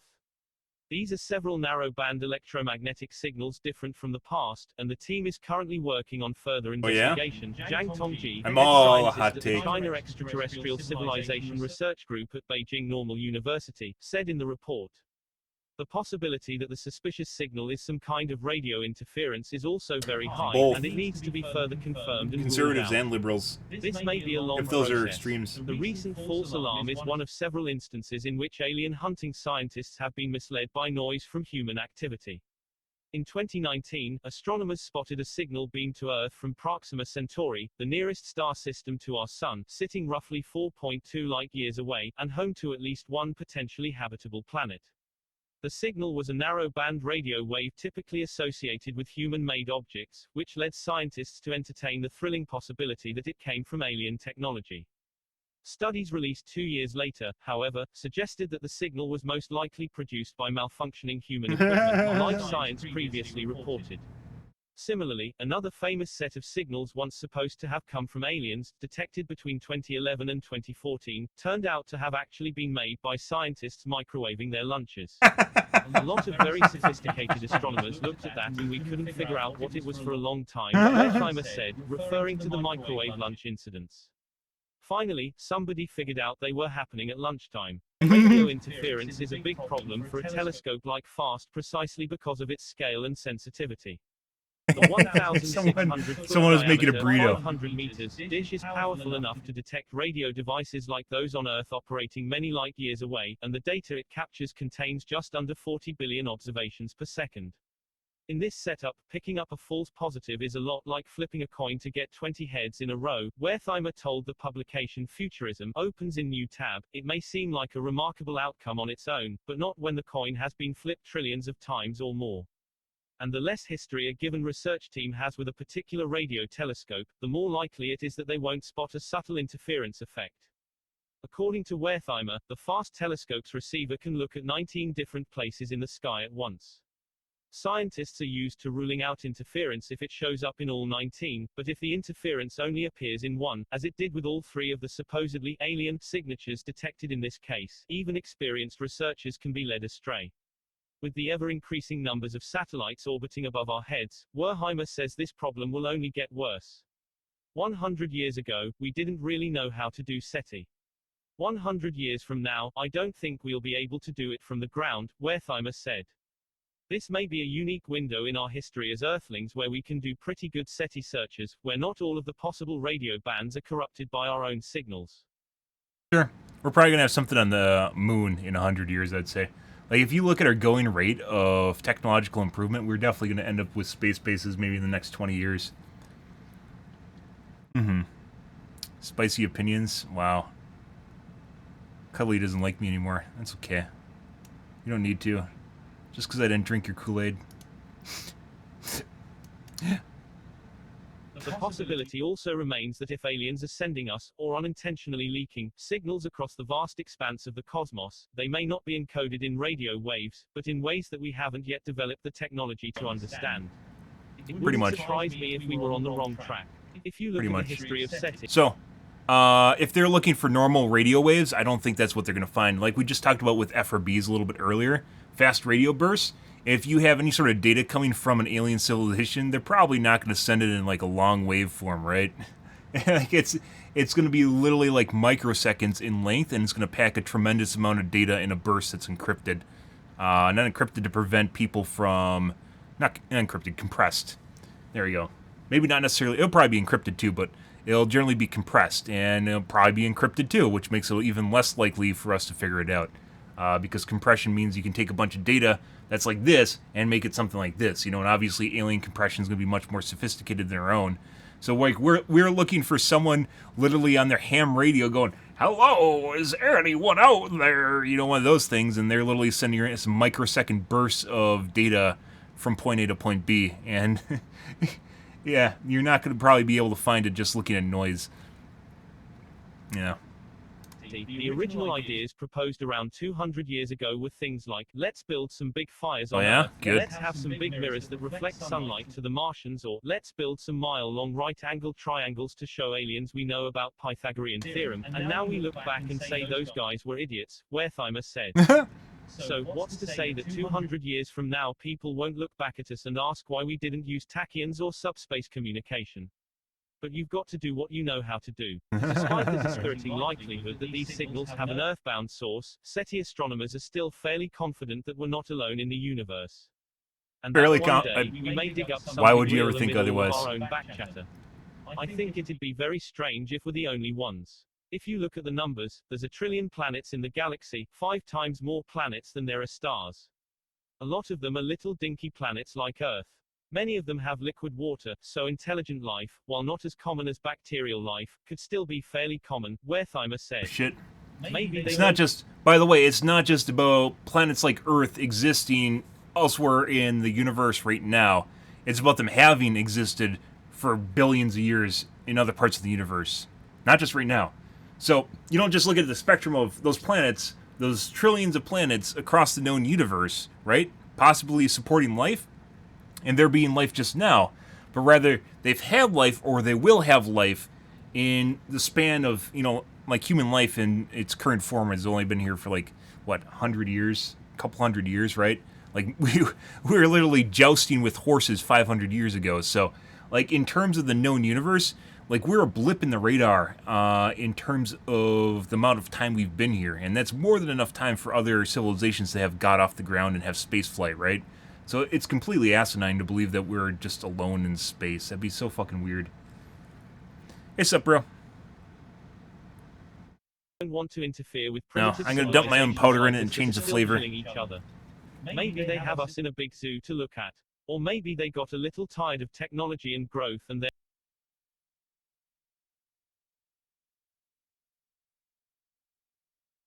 Wow, they stole my ideas.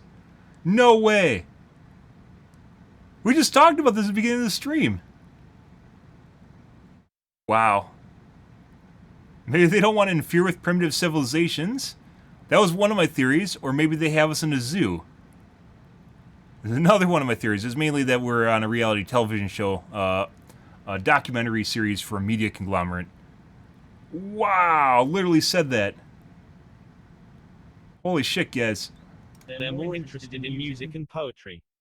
Live Science reached out to Zhang Tongji for comment but had not heard back at the time of publication. Mm-hmm. Cool stuff. It's not going to 1K. It's probably going to dip down to maybe... We'll probably dip below 10K, but it's probably going to sit around 12, is my guess. I mentioned that a while ago. I like how you said you should buy some cheap Bitcoin yesterday, and then it lost another 10%. All on a day. Like, literally a half an hour after you said that. Yeah, good stuff.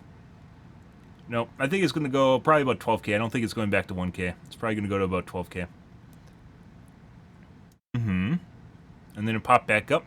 Beware of the dead cat bounce, which is what happens when people are like, oh my god, it's so cheap, I'm going to buy some. Nom, nom, nom, nom, nom, nom. They buy a bunch and everyone's like, yeah, man, This isn't going anywhere. I'm gonna dump a bunch, and then they just go all over the top of the dead cat bounce. Yeah. Be aware of dead cat bounce, guys. Mm-hmm. It would be hilarious. I mean, not any more hilarious than it going to 0, so... Yeah. Where am I going? I don't know. I don't think anywhere yet. I'm not going to Europe this summer. I have stuff to do right now, so... my brother's in Europe right now. He does bike tours. I'm not going to give you guys too much information on that, but he does bike tours around Europe right now. Pretty cool shit. And he sends a bunch of different pictures. Basically, they bike around Europe, and sends a bunch of pictures. He's like a tour guide for a bike company. He sends a bunch of pictures from places they're going. He goes all over the place right now. That's what he wanted to do, though. So, yeah. You can rent e-bikes, but e-bikes normally. He's a big biker. Once again, stay healthy, guys. When you get into your 30s, you need to stay healthy. You're going to die early. So, like I said, I have a rower. He loves biking everywhere, though. So he bikes around, and he does tours with, I think it's a German guy. No. Netherlands. Netherlandians? I don't know what the people are called from Netherlands. It's a Netherlands bike company. He goes around with the Netherlands guy. He's kind of like the American hospitality, where a lot of tourists like Americans, so then they just relate better to the tour and enjoy it more. If they have questions, he's like an alternate tour guide there too. And they basically make bike routes, and then they bike around with a bunch of people, like a group of like 15 or so people. They bike around, and then they stay at a hotel or such. Yeah, and he said it's pretty manageable for pretty much anyone. They bike for like a couple hours, and they take like an hour break, and they bike for another couple hours. It's actually, I think he said 30 kilometers per day, which isn't that much.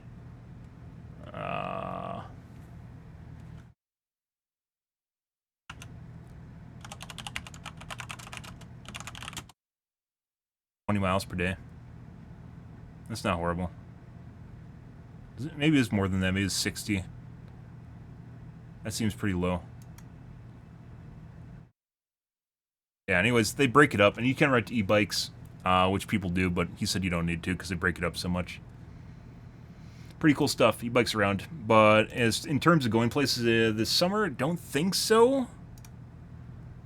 I don't think so, but, yeah. Okay, let's take a look at the Reddits, guys. We gotta play some games here. Long podcast tonight. I got started early, too. Oh my god, I got lovely mail. What do I have?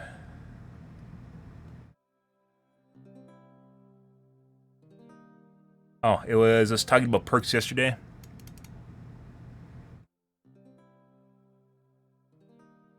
Where someone suggested that Jolt was going to get nerfed. Self-care gets a buff. I don't think self-care is getting a buff. Maybe it would. Like, the developers in Dead by Daylight are very Survivor-centric. So, maybe they are going to buff Survivor stuff. Playing League. League's fun if you play Aram. But, I mean, we've talked about that before. Play some HOTS. If you haven't tried HOTS before, it's a fun game. Don't play competitive, though. Competitive sucks. Play Quick Match. It's a pretty fun game. Much more fun than Dota or League, in my opinion. And people still queue for it, too, so. Yeah.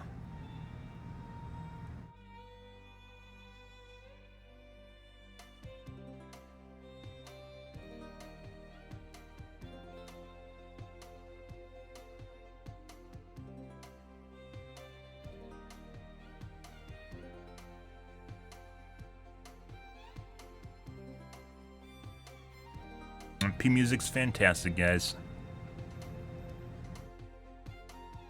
Gotta give chat that pound of flesh, though, for Dead by Daylight. 7000 series is gonna be launching in September.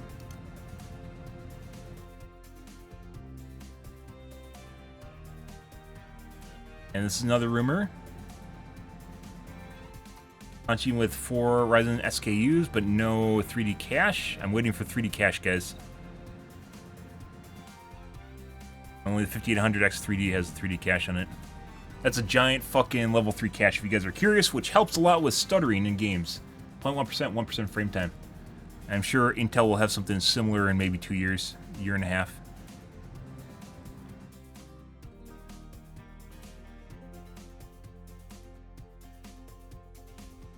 Anyways, talking about aliens, guys, I really hope first contact happens in my lifetime. I think that'll be kind of the cool thing. The geek in me really wants it to happen at some point. Even if it's just, hey, what's going on? And everyone's like, oh my god, aliens! And I'm like, oh yeah, I knew about that. And then I'll go back to playing Dota or whatever. Playing Dead by Daylight when I'm 60. DVD Reddits.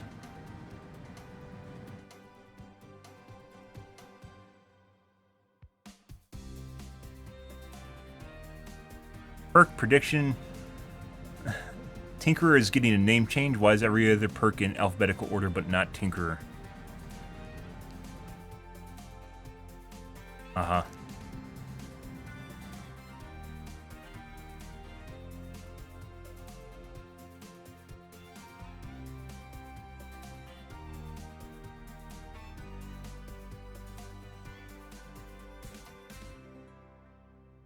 The nurse came out today instead of 2016. How do you think everyone would react? She would get nerfed to the ground. She would for sure not exist. I believe they're taking out blight text, which is one of the things that makes them kind of as good as nurse. So probably get nerfed to the ground. And what the last couple killers that they've released have been garbage. Sadako sucks. Penis Face is alright, but he's not good against Time MR survivors.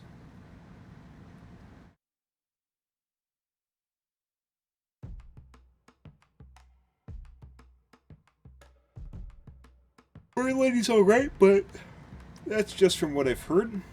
When people figure out how to dodge her crows, she's not very good.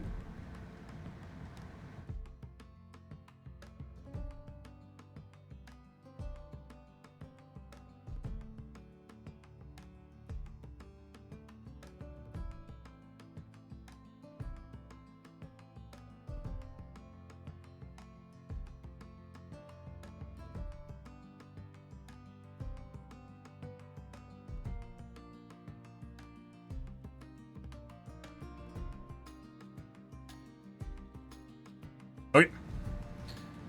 Okay. Alrighty. Let's play some Gamaz, guys. Is he employed or volunteering? He's obviously employed. I don't think he's making much. I think that's supposed to be like a summer job for kids or something. It's like a tourist thing. Tourist things generally don't make a lot of money unless you're like a lifer with the company, and he's just like the summer help. He did it for a month already, and then he took a month off, and he's doing it for another 2 months.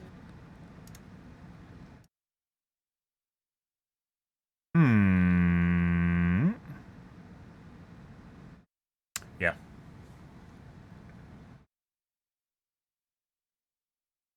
It is. There's a lot of cool stuff as far as travel goes for if you're in college or something. Summer jobs. If you're into tourism and that sort of thing, you can find a lot of really interesting jobs if you're into that, but obviously not expect to make a lot of money.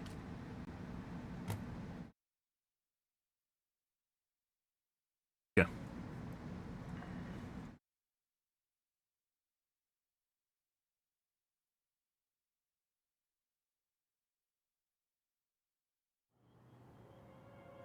I think it's paid for, but basically what happens is they essentially are tour guides where they they set up an itinerary and like biking locations, so they plan stuff out beforehand and then everything's set up before they even get to it. All right, let's play some Gamaz, guys. Let's play of the Jamaz. Into the Jamaz.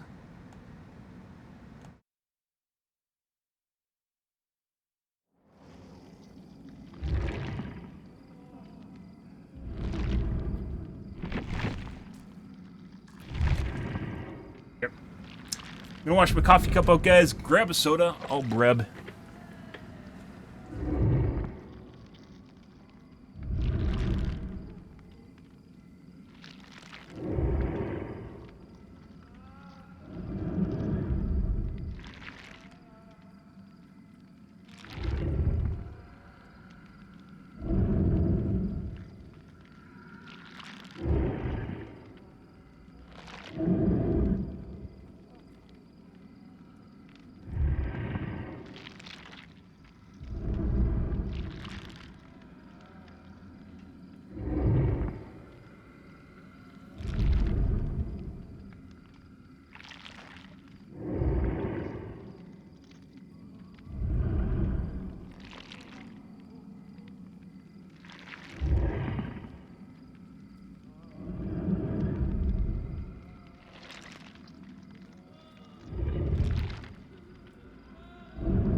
Alrighty, guys. Yep, catch you later, dude. Have a wonderful day. Ah. Uh-huh.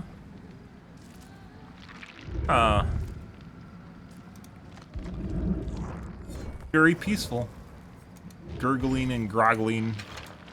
Let's do our nemesis is...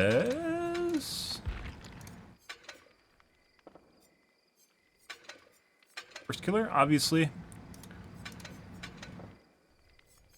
Do some warm-up here.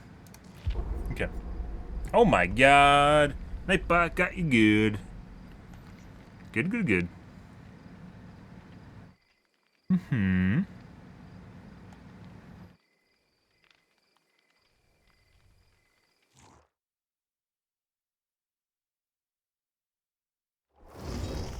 Yep. Let's tip it nipply out, guys. It went from like super, super fucking hot to kind of chill. Get hot again. Then chill. I did say we should dodge our first games of the night. Let's do that. It's by default. I don't know if that's matchmaker or what.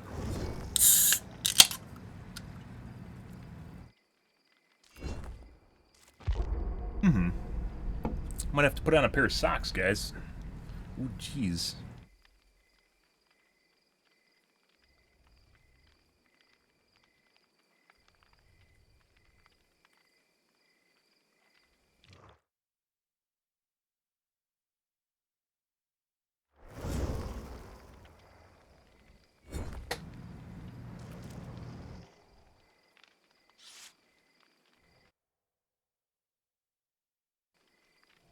And guild tags, next game.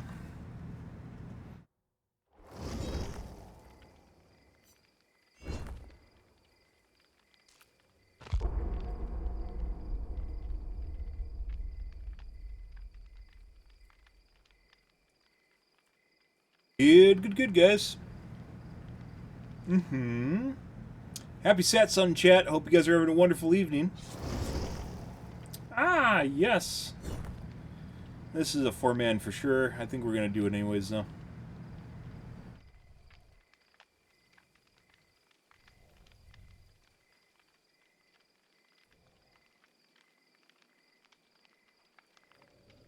I kicked the gen 40 times in one match. Killed 2 players and made the other 2 keep chanting the gens. What the fuck? Oh, do we have a challenge? Am I challenge on? Oh. Yeah. I'll probably finish at some point tonight.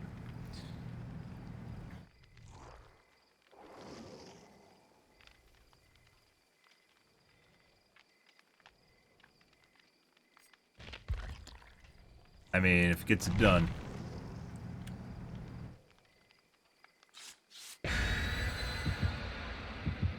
Guy really wanted to bring a flashlight.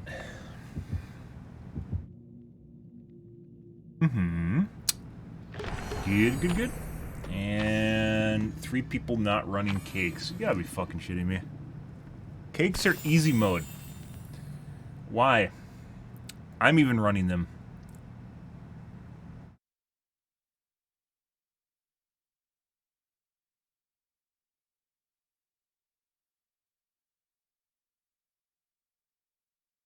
Don't they want to... Don't they want to make 10,000 points for their 2,000 they get at the end of the game? Yeah. You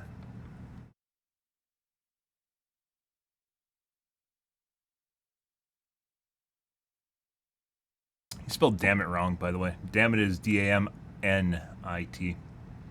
Not that it really matters that much, but... True. Helping each other out, I'm sure that's what they thought.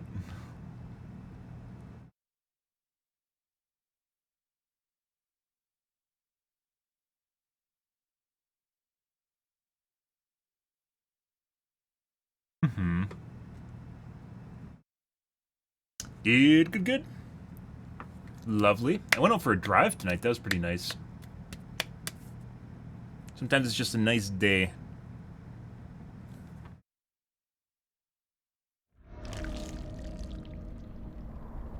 Put a cam off for our first game. Grim Pantry. Yeah. Play HOTS. I've mentioned it before. Give HOTS a chance. Don't just listen to the hate on it. Good game. Don't play Comp, though. Comp has a long waiting time and poorly balanced games.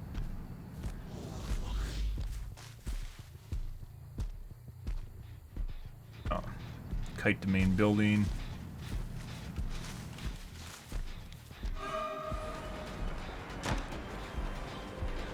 Hey, buddy. Good job. Looking good.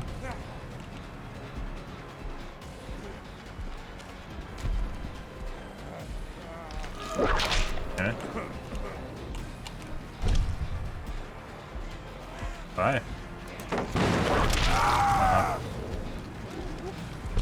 Phase 2.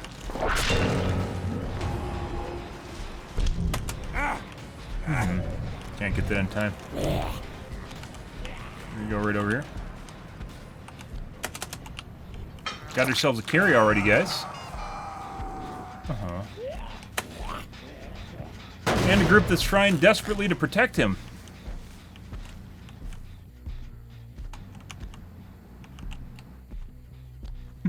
Wow, they're both over here. Good stuff.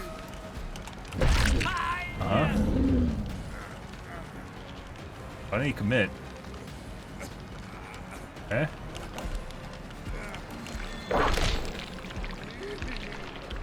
I don't understand why the fuck that happened. Buddy.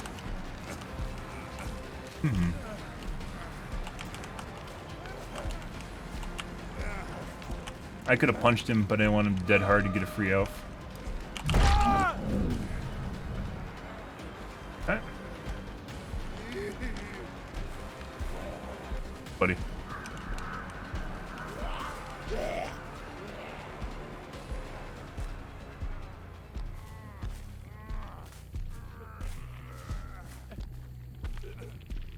Might have unbreakable, we gotta be careful of that. Die in the first hook. I don't know where the chick is. The Neo? There she is. No. They're waiting for pickup. That's no pull, by the way. I just got swung into her. I should have picked him up and hooked him. I just got aim assisted into the other chick when I was clearly aiming at the guy in front of me. Which is a cheat.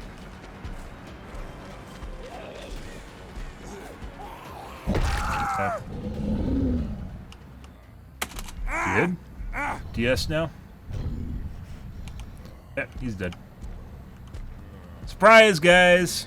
Surprise! Got aim assisted literally into the guy on the right of me. Not the guy in front of me. Not the closest guy, but the guy right of me.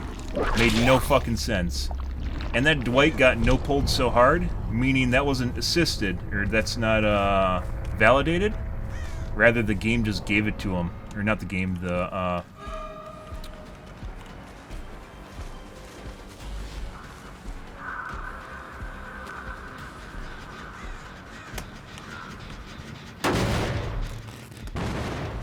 Good job, dude. Oh.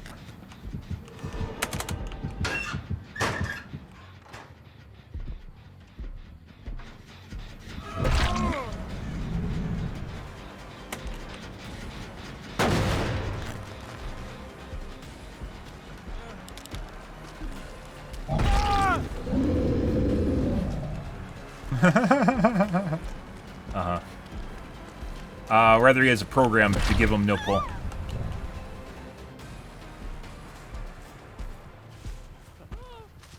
I don't know if there's a chicks up there. I don't see any Sparky Sparks.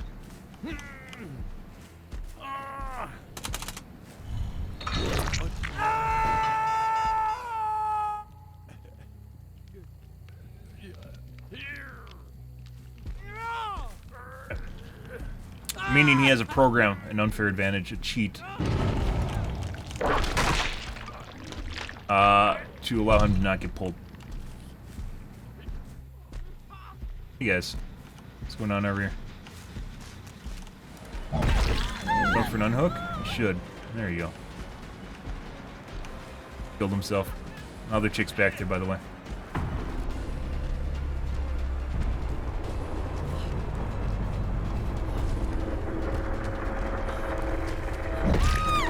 How the fuck did she get from behind me to in front of me? She was over there on the gen. We heard her cough over there behind me. How'd she get in front of me?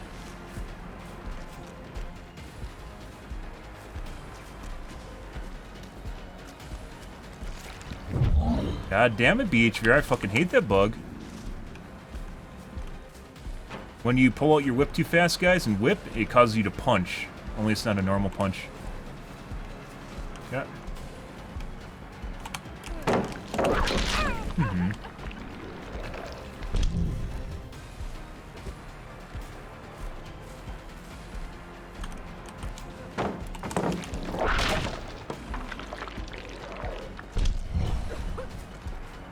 No, you don't want to go back. Oh, the chick picked up with Unbreakable. I saw that. Dead hard.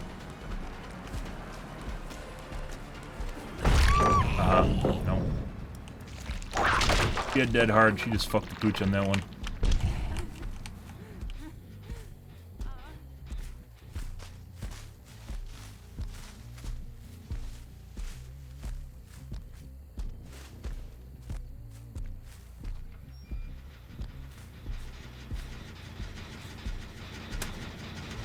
$99 it for whatever reason.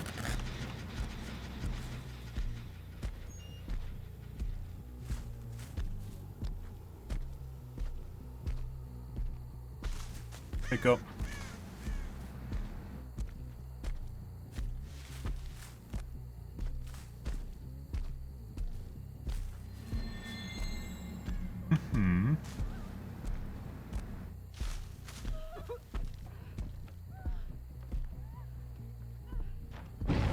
She's just doing long loop.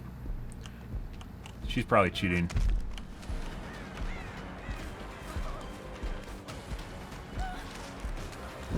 Okay. I'll do long loop with her, which will take a while.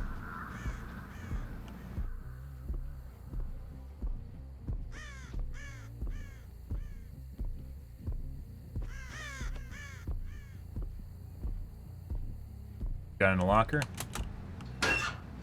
Maybe.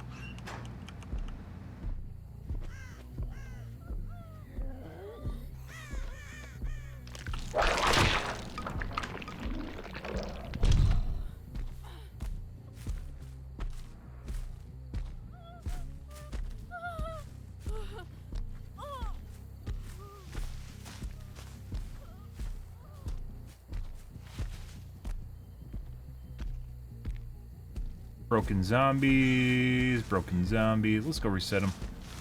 She's probably in the main building somewhere. I'm not going to search all the shit.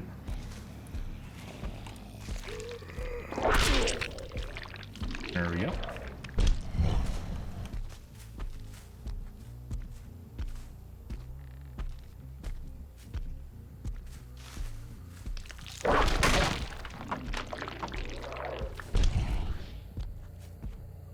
The other guy get broken?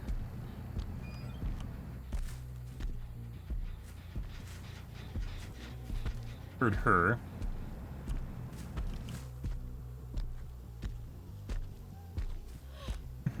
She just healed for Hatch.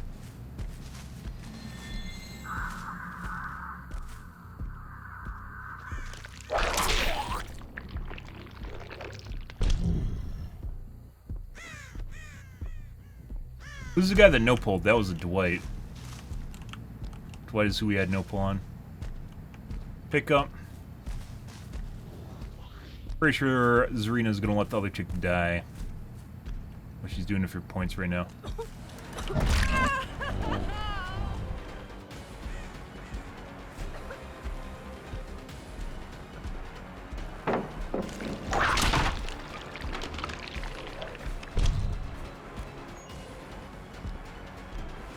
Yep, going long loop. This is what people do that are cheating. They always go for the upstairs long loop and try to run the window as long as possible.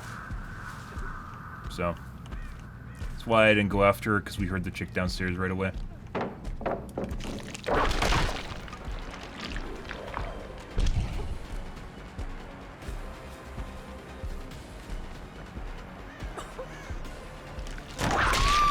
answer.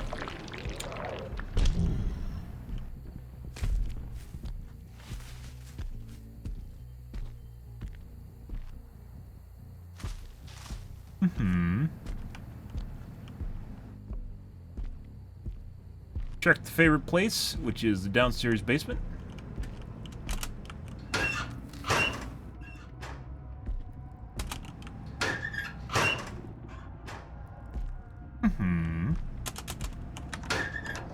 They're waiting.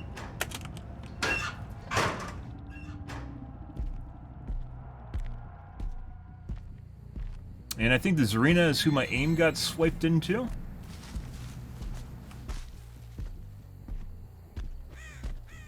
Or just flew up.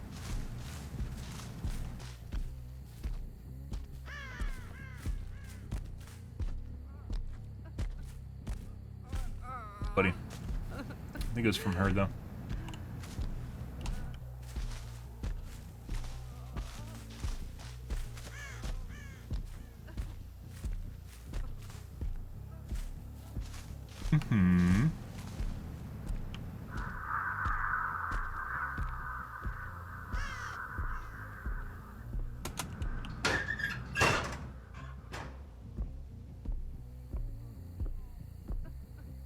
Heard someone. Maybe not.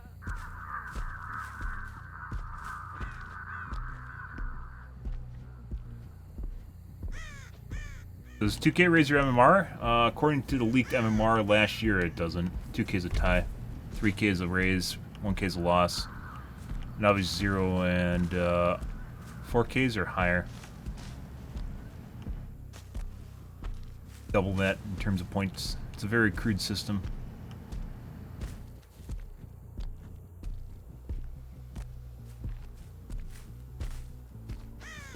Little plunger.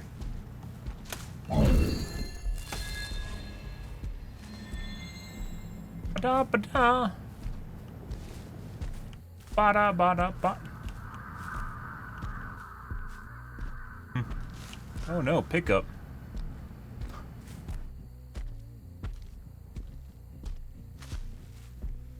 As safe as humanly possible, guys. You think they worked on a gen over there? They might have. Huh.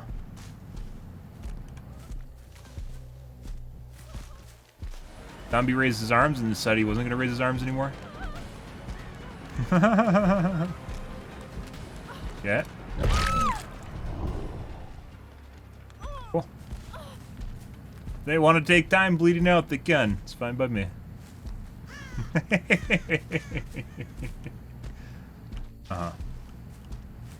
Saw the other tracks like go mid, so she might be in the main building too. She likes the main building.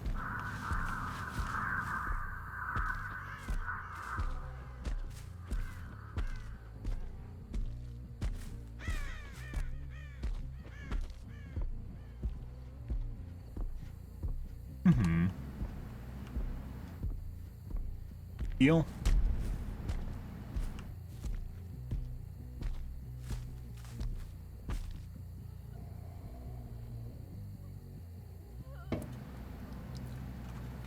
We're gonna pretend to be AFK.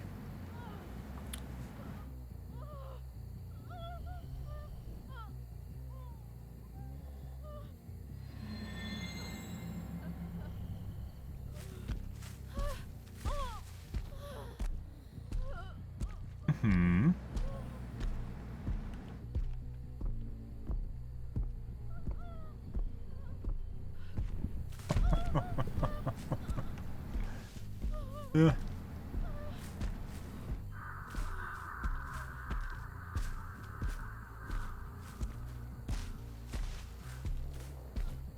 Oh, look, there she is. Oh. The chick's chasing me right now for whatever reason.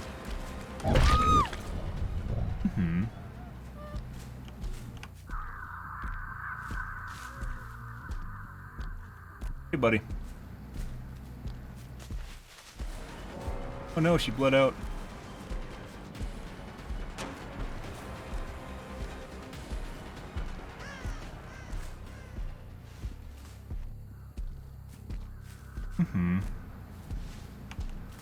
So he went from behind me over across the map very fast.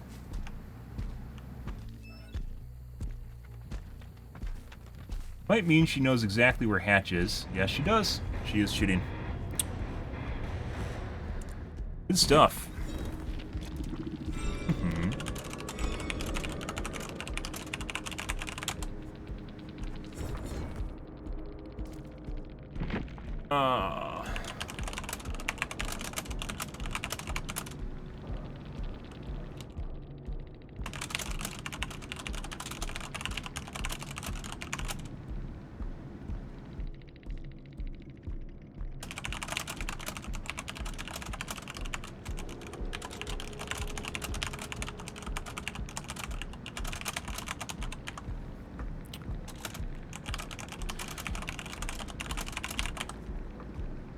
Yeah. She literally went to the back corner exactly to the hatch location, which is why we know she was shooting.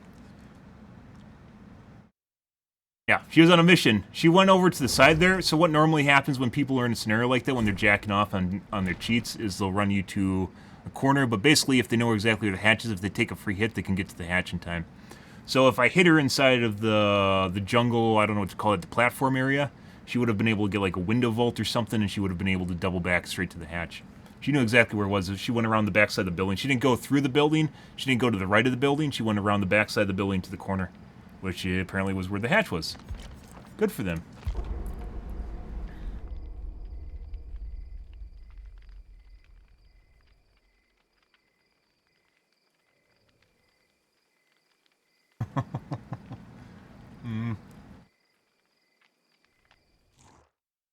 Lovely. Dwight was sus too. So we had a no pull on Dwight. He's also trying to take over Chase constantly.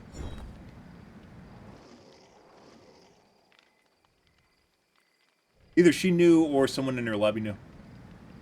Like, it's possible that she wasn't the one that actually knew where it was and someone told her.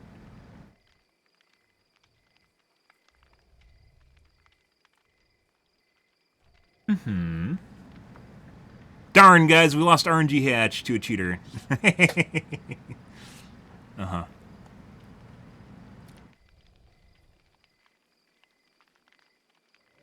Meanwhile, made their friends wait like 15 minutes for that, so...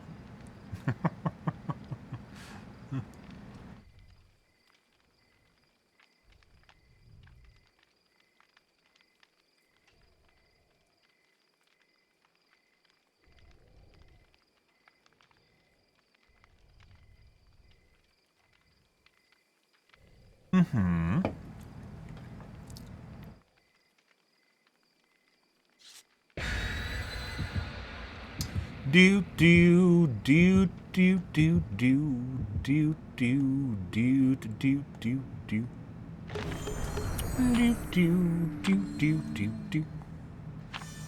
do do. Icky.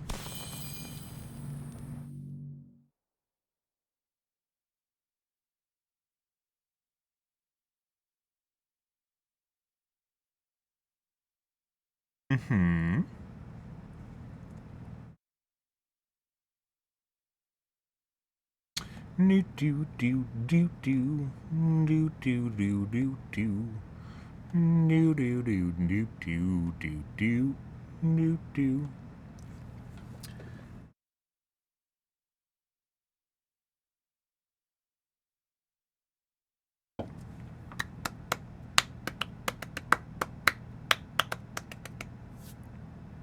I'm permanently scarred from MOBAs after playing League. I missed that. There's worse games in terms of toxicity, this being one of them, so. There's worse games. League or not League, HOTS is pretty toxic too. But this is probably the most toxic game I've ever played. And that includes playing MOBAs and playing competitive Overwatch and Battle Royales every which way from Sunday, including H1Z1 with open voice comms. Dead dog.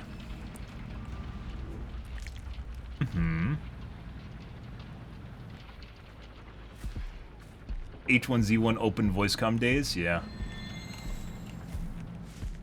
Breaker cuck doors.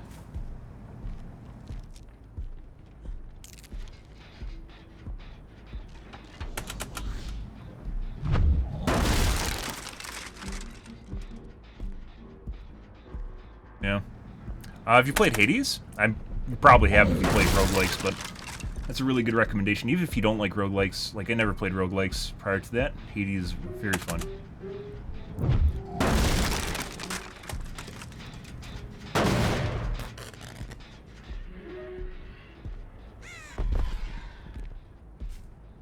Probably corner.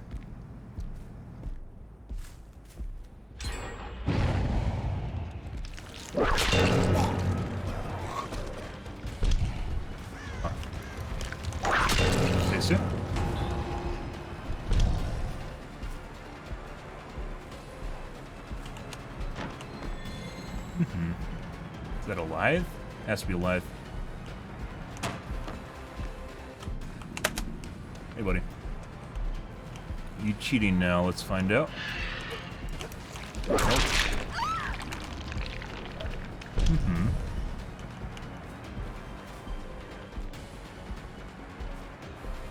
Lots of distance. Hey, buddy. You should have bolted that. Drop. Should have dropped that. That hard? Nope. Look at the wall. I didn't hear working that gen. This one's being worked on now. Okay. There's that guy again. Fortunate. Okay, bye.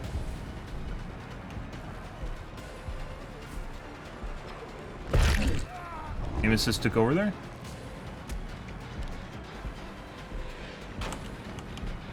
BT is up.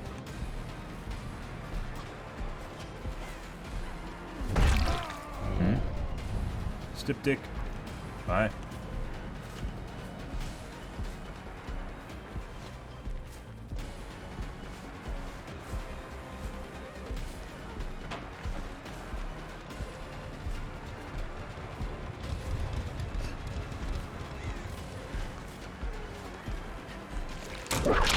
Nope.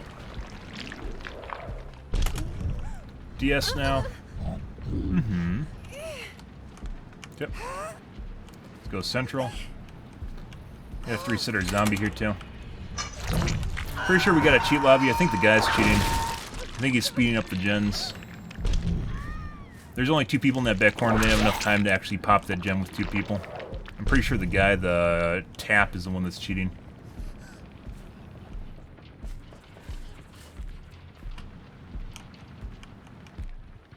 Okay.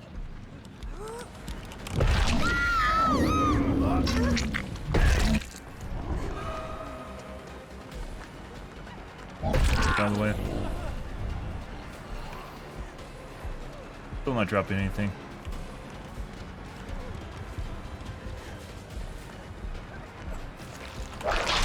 That? No. BT's up. DS now, she saved it, which she shouldn't have. Yeah, she's dead.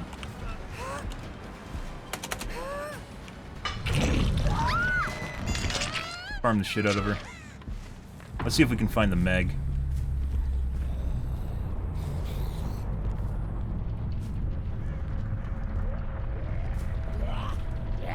There she is.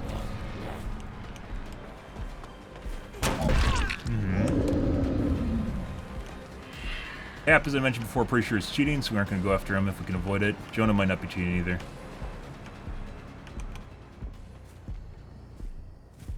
Oh, just, okay. Erratic scratch marks.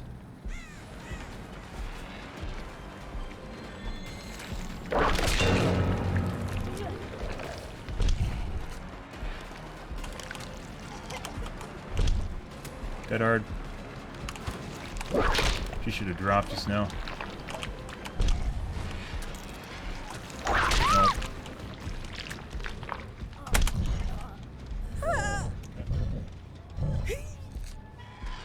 Corner.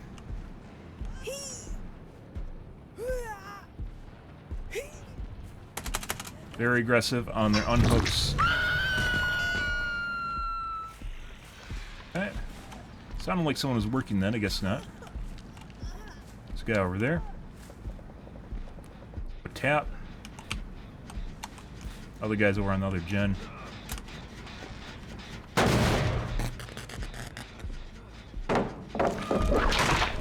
Should actually went for punch. Bye. The one for that. Nope.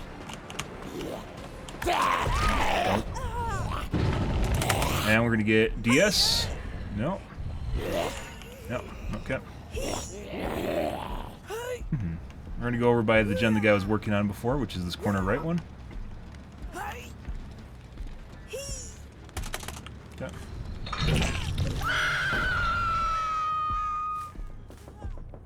Isn't actually working on it. Okay.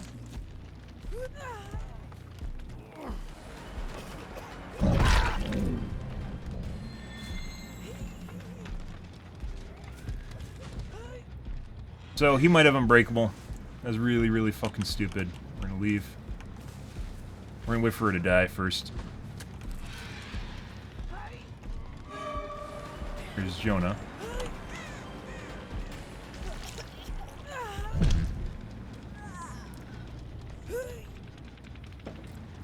I'm gonna confirm the kill so she doesn't run off and hide on me.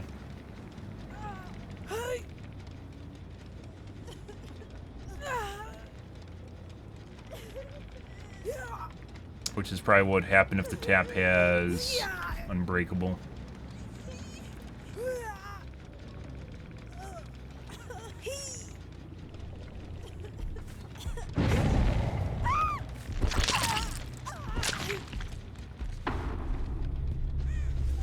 Doesn't look like Unbreakable, but might have been saving it too.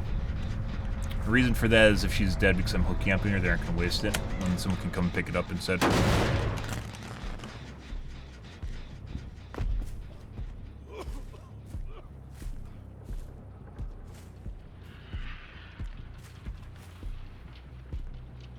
The corner gen.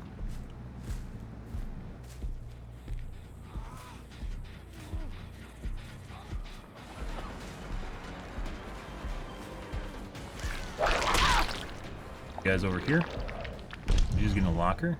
He healed. Okay.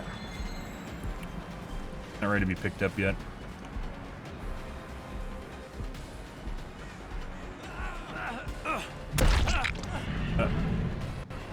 You might think I don't want to punch him because I have SUBFL. That's not true. I don't care. Not sure why he's going over here instead of picking up.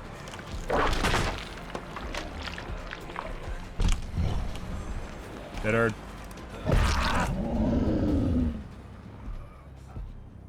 Alright. Good, good, good. It's number 2. What's your number 1? I can't imagine anything being better than Hades. It's pre-made. Europe, Europe. Possibly Europe.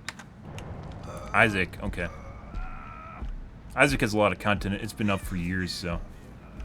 You think he actually has flip-flop power struggle here, guys? We haven't downed him before, so maybe. God, he's fucking taking... He's having a heyday down there. I'm just gonna let him catch some air. Isaac's gotten a shitload of content, and the game's changed a lot over the years, so I could see that. Just pure content-wise, it's tough to be... I'd say there's a lot of... It's, like, tough to have a good roguelikes. There's a lot of roguelikes, but... Like, I wouldn't say Slay the Spire's up there, but I played Slay the Spire for a little bit, not my, didn't do it for me.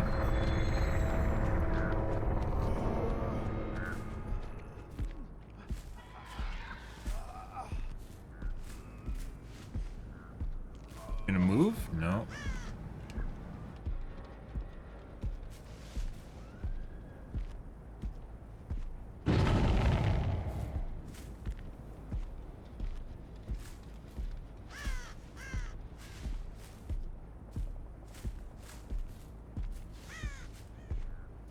That could be flip-flop power struggle. We aren't gonna risk that. He's like literally right on the edge to make you think he's not under the pallet, which makes me even more suspicious of him having flip-flop power struggles, so.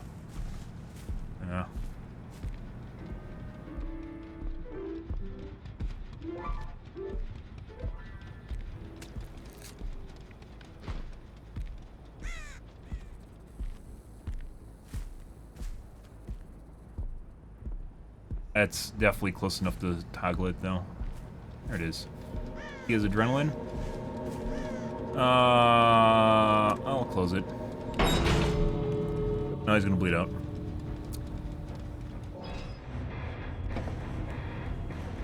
Yep.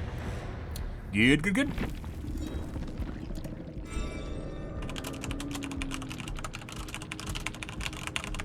Tap was sus as fuck. As I mentioned, pretty sure he was speeding up the gens. 19,000 points. I guess we can't base it on point totals because the event might be fucking with their points, so. But I'm pretty sure the tap was speeding up the gens. The gens in that game went extremely fast. They have no toolboxes either. We have BT, BTDH, BT, BT. Secondary meta. Prove Thyself, Irons, Deliverance, and Adrenaline.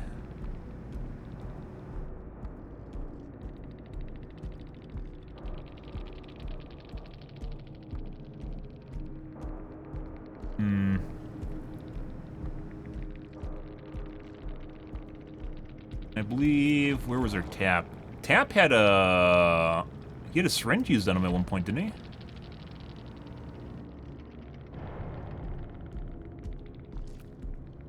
We didn't bleed out Tap, did we? I thought we bled out Jonah.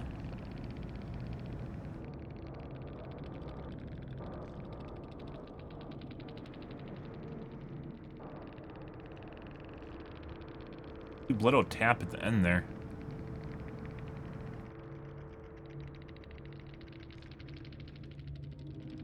Max is Meg. So this is the Tap.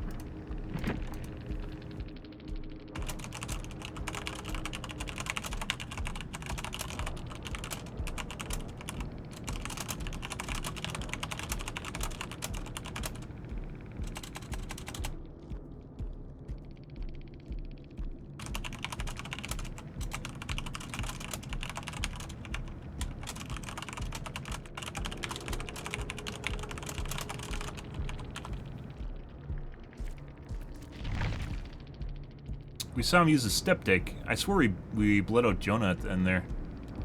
Guess not. Okay. Oh, no, no, no. No, no, no, no, no, no. He was on the side there and he came over. No, no, no, no, no, no, no. No, no, no, no, no, no, no, no. No, no, no, no, no, no, no, no. No, no, no, no, no.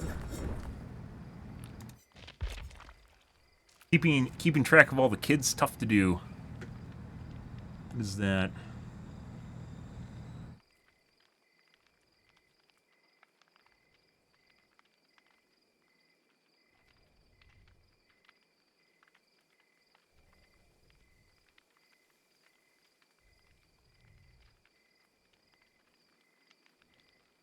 Oh, Jesus. Are you starting to become a sympathizer of survivors? KSA, I was going to call you Idwin. KSA? Are you a survivor sympathizer?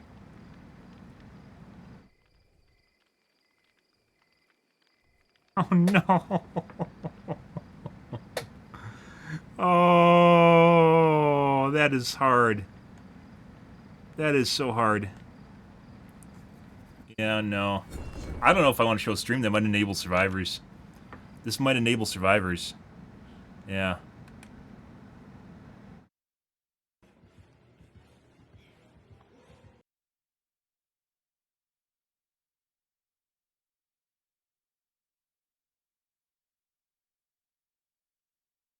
He just vaulted the window instead of picking up the survivor.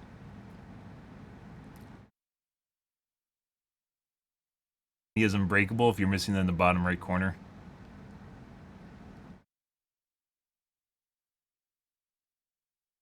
There's a 2-hook state that disconnected, and then there's no one else with a single hook state on his team.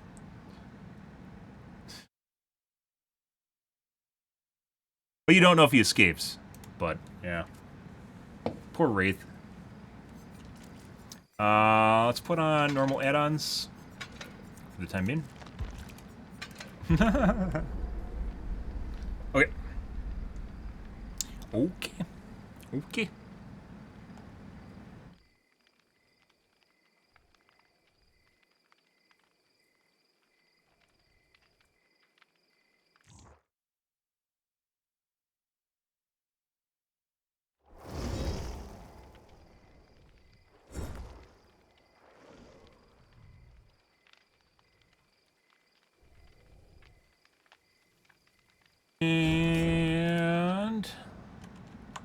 Looks like a girl squad, if I had to guess based on names here. Yeah. Vac bands, guys.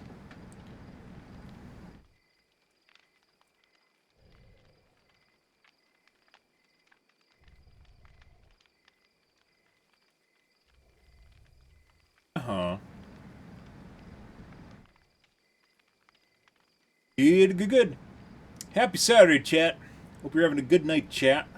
Chat? Oh, God. I'm one of those guys. Chat? How's it going, chat? Are you having a good night, chat? Did you have any good food, chat?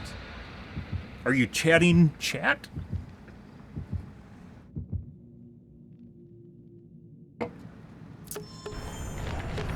Oh, yeah? They picked blood point offering to the rest of the survivors, which for some reason, this doesn't include killers. I don't understand why the envelope does not include the killer, but apparently the killer can run party streamers, but we don't benefit from offerings the survivors have for themselves. Because, of course, you wouldn't, once again, killer BP tax. Cilantro lime burrito. Oh. You don't have the soap gene, apparently. Good for you. I don't know if I do or not. I still can't tell. Cilantro is so overpowering, just like a tiny bit is super hardcore. And generally, like, if I get a burrito, I don't ask for it on it. Because otherwise it just overpowers everything else in the burrito. Then again, maybe some people like soap in their mouth, so, you know. Different strokes for different folks, as it turns out. Oh, you put it on... It's an everything spice for you. Oh, no. You might have been converted. The aliens got to you.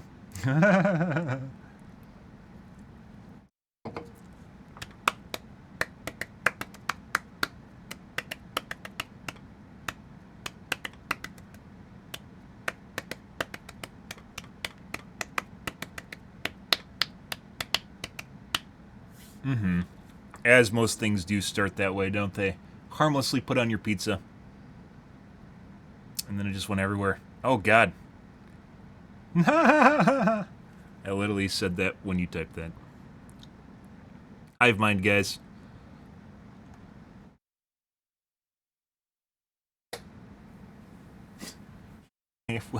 It was all over. It was all over everything. Oh, God, it's so hard to get out. Withered Island. This is a map that's very easy for survivors to hide in bushes in. I don't even know if there's cuck doors in this map. The main building has a lot of safe pallets.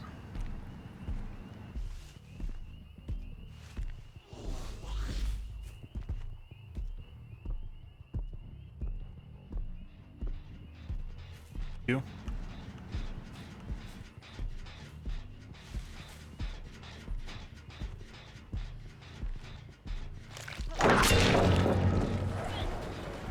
I would like to get my level 2 whip before I go inside, but we don't see anyone else, so... I should have tapped the gen immediately. She's just gonna go upstairs and run the window. I don't know why she didn't do that.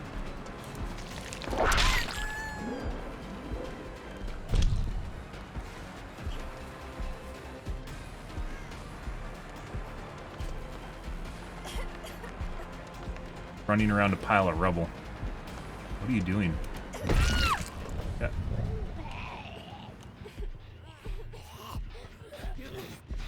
This is a mistake. I should have picked her up right away.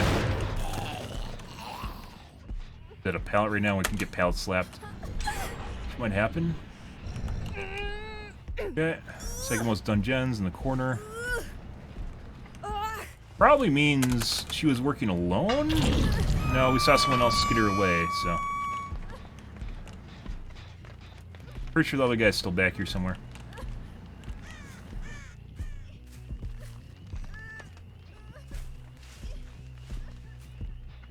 They're trying to make the edges of the map look more natural.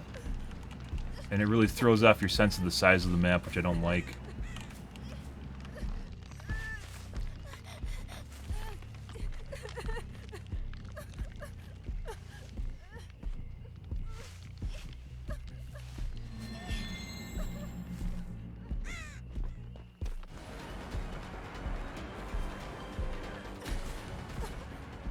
Following the reinforcements? No. There's definitely a guy behind us. I don't think it's a Cheryl. She just left. Okay, we're gonna wait for phase 2.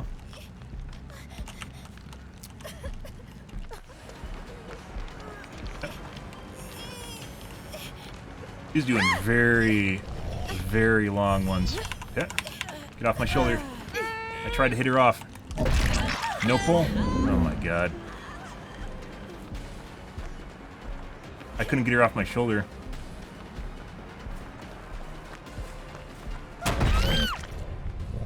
Literally could not get her off my shoulder, guys. Obnoxious. We're gonna get here right one pickup.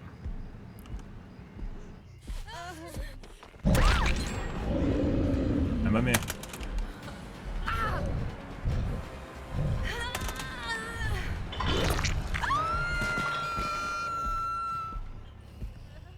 I couldn't drop her. It wouldn't let me drop her.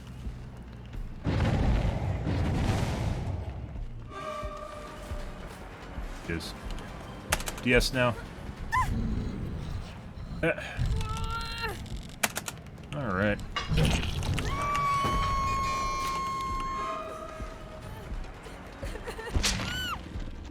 Hi. No fucking idea why I couldn't get her off my shoulder. Is she infected?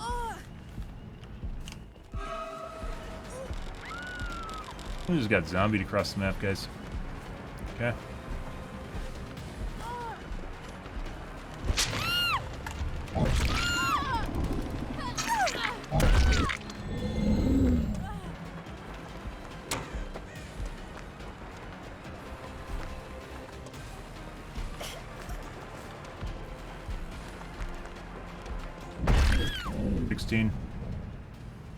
DS now if she has it.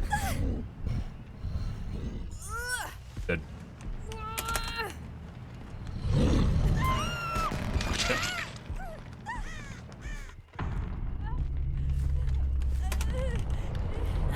Let's go back to our old hook. No, we aren't going to do that. We're going to take protection hits.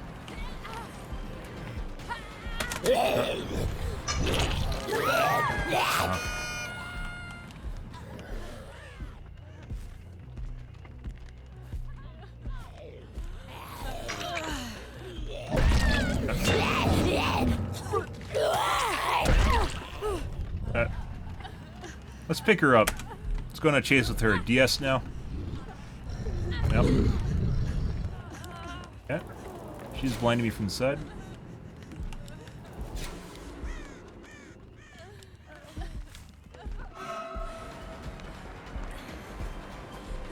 Nice dead hard.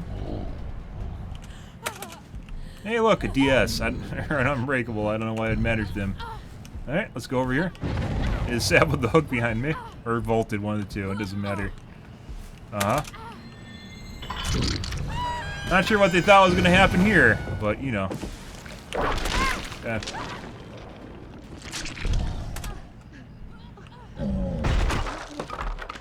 Kayla. Okay.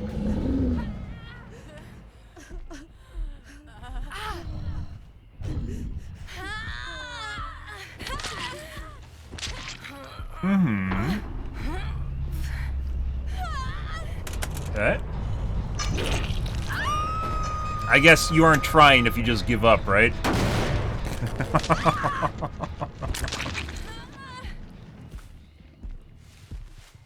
We didn't even reach phase 2 whip, guys. Dear God.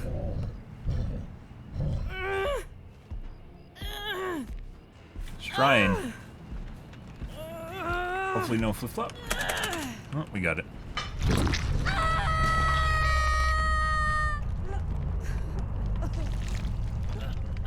Think she's gonna 4%? Let's find out. Give her some tentacle on the way out. Oh yeah, the tentacle. Num num num num num num.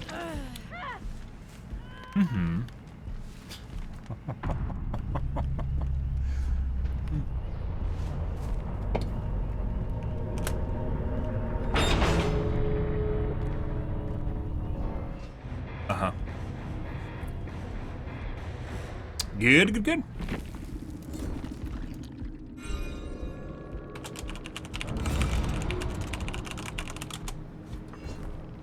4K bad.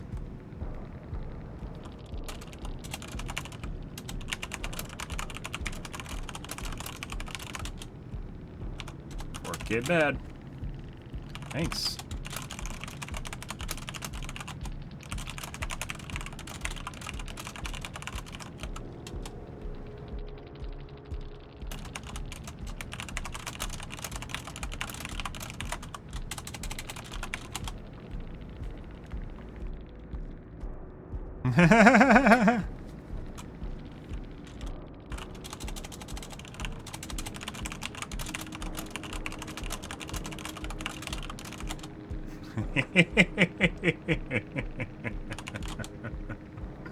Uh-huh.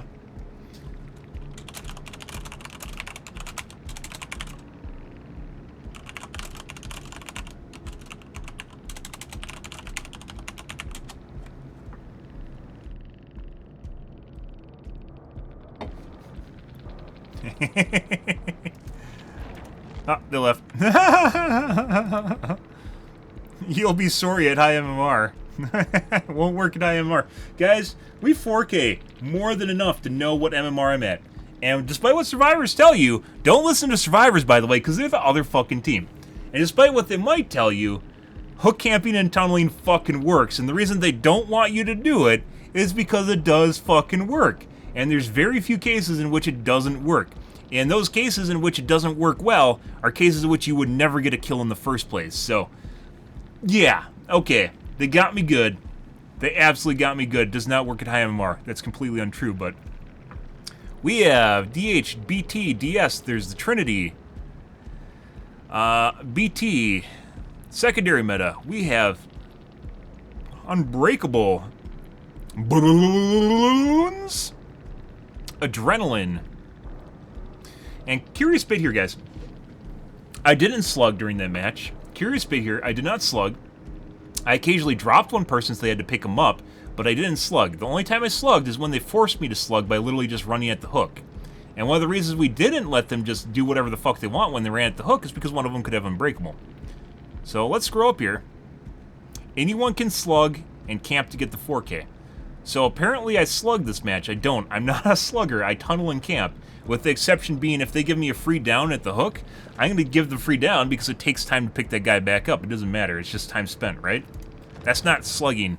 Slugging is what killers do when they just try to get everyone on the ground so they have no options available to them. That's definitely not what I did. The only time that happened in that match is when they forced me to slug all of them because they all just ran at the hook, which is them doing that. That's not me.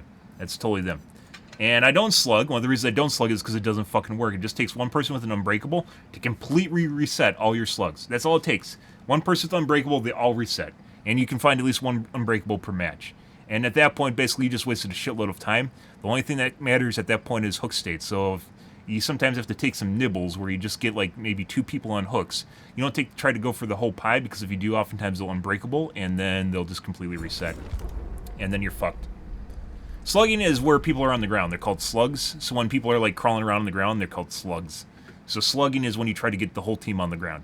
And I've never really slugged because it doesn't work properly. Oftentimes, like you're trying to play super high risk and you'll just end up with a complete reset. Yeah. It's another one of the taboos for killers, but it's not very good, so I don't know why people bitch about it. I don't do it. Occasionally I'll do it if people are being obnoxious.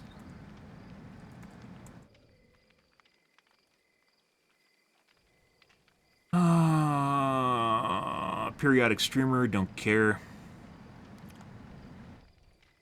Occasionally people will do it if they're obnoxious, and I'll knock them out if they're just being obnoxious, but yeah. Not really something I go out of my way to do.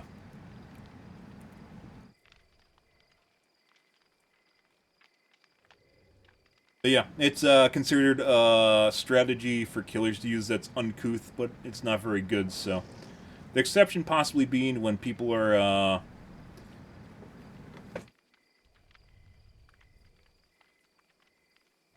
if you're playing Huntress, or something like a character that's really good at getting a bunch of different downs at the same time. Huntress Blight.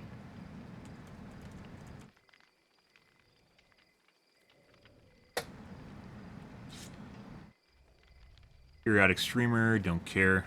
Unless they have TTV in their name. Nope.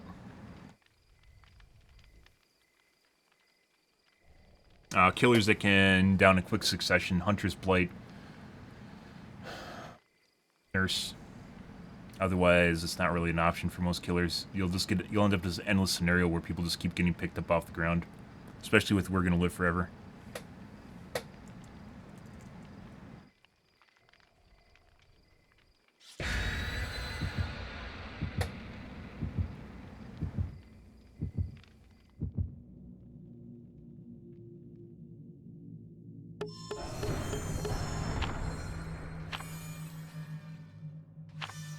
Yeah, it's one of the strategies I haven't adopted, even though I've known about it. It's just not viable.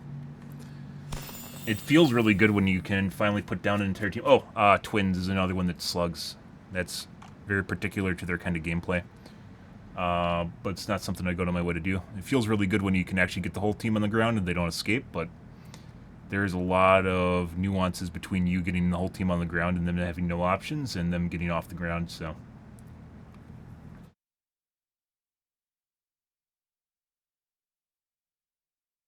all over. Oh my god. I hate when it goes all over.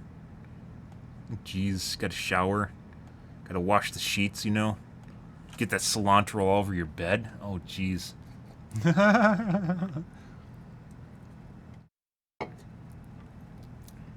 Good. Good. By the way, the artwork for this, I mentioned this before, but the artwork feels a lot like a Cly game. This is like the Cly art style for like Don't Starve or Oxygen Unincluded. Feels very Cly-y. I don't know if there's an official name for artwork like this, and obviously not the mask, but like the style of art. Eerie. But it reminds me a lot of Cly games. Doesn't really fit the DVD. Breaker cuck doors.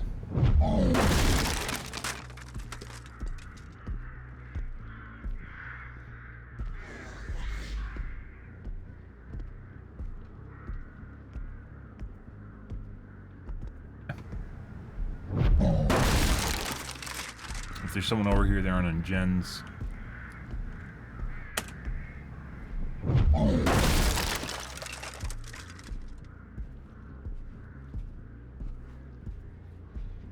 Broke one of my zombies.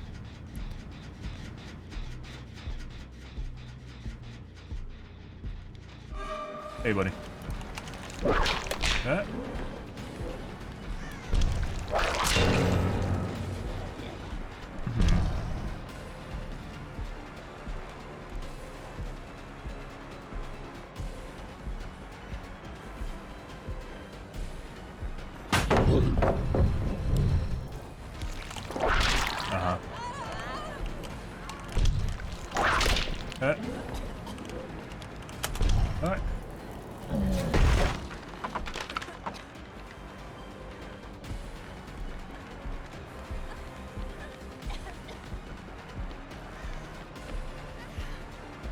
Dead hard here?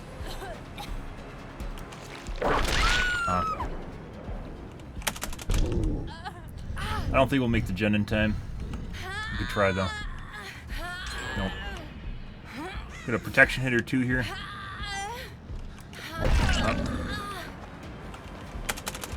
Yeah.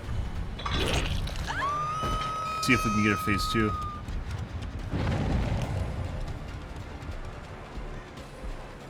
A lot of progress for one guy working that. Felt like that should hit. Yep. Bye.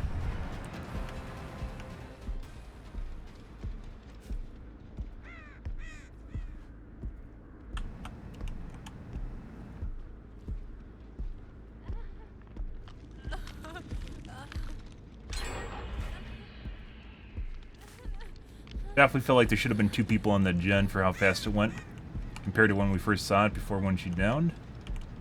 That didn't feel like a 1.5-minute chase. Oh. Is it?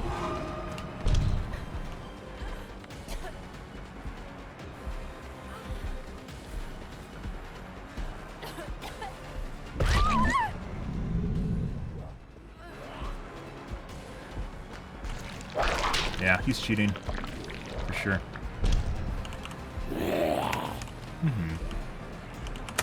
I'll pick her up. We gotta get into this. Double back. Nope. Yeah. I'm pretty sure this is a cheat lobby. Turn the cam off, guys.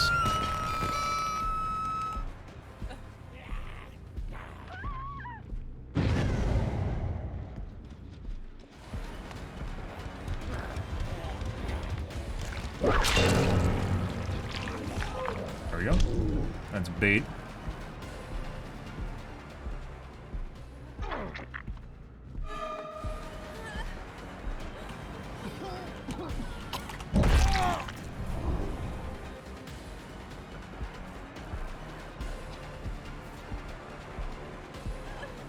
Fuck, what's she doing? BT's up. Possible auto dead hard.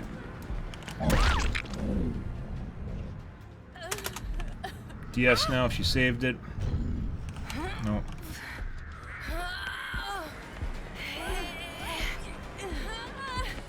And put her upstairs because they're generally worthless hooks. Okay.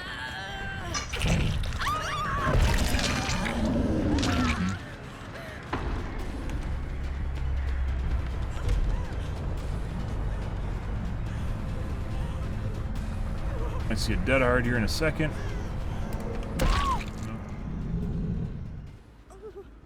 Okay. I don't know which gens they're working on.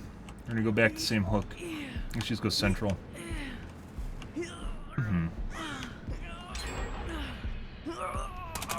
Second most dungeons, probably that corner one, isn't it? Yeah. Pretty sure the Leon, as I mentioned before, is cheating. Hey, buddy.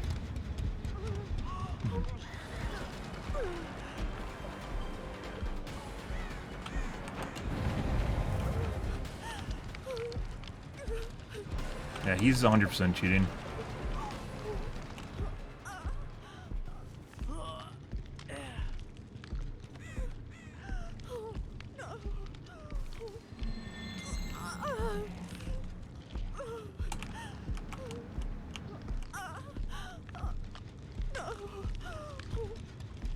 I think the Jonah left already.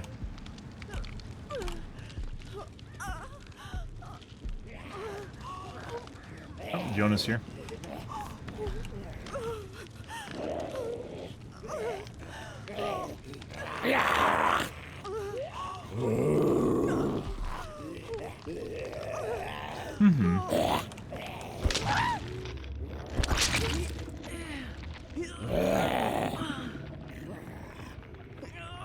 BS Zomblock, by the way.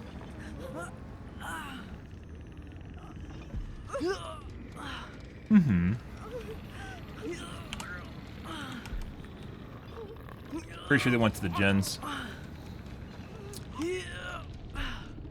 Yeah, pretty sure they're gone at this point. Oh, they're both in front here, actually. No, Leon's not there. Alright, leaving. Oh my god.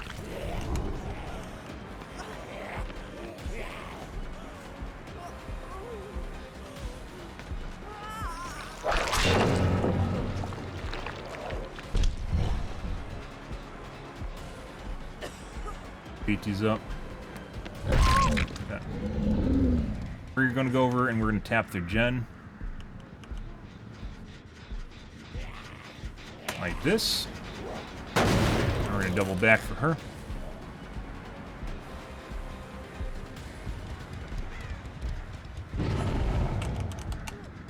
She's trying to go to a dead spot. She doesn't have flip-flop. DS possibly. We're gonna put her right on front hook. Oh.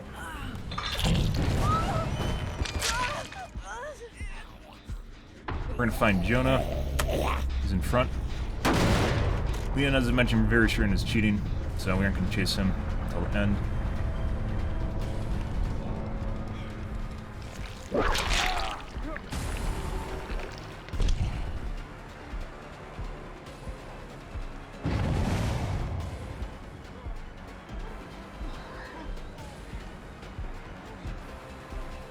With the tip. Oh, it's like he tripped. Uh-huh.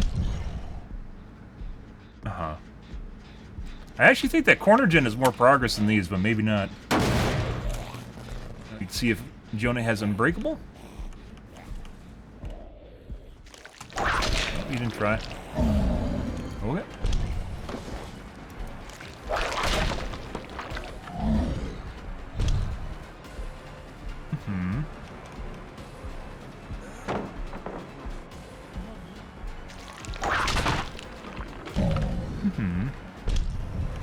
We are zoning right now to keep him away from Leon.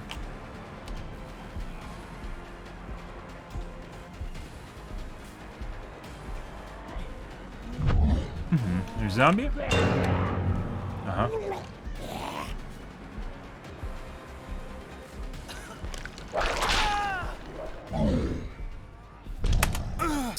Level 3 whip has a lot of distance, guys. Go right here. I saw the burn barrel and I thought it was the totem thing. Now we wait for a 4% in deliverance.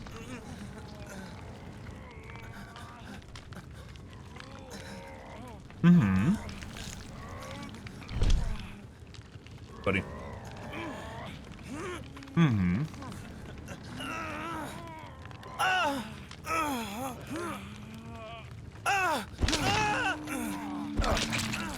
You want to flip-flop? Let's see.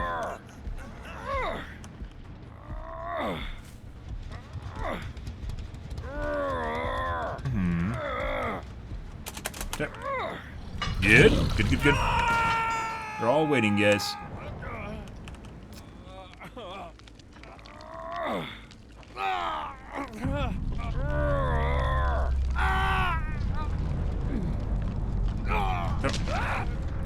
Good.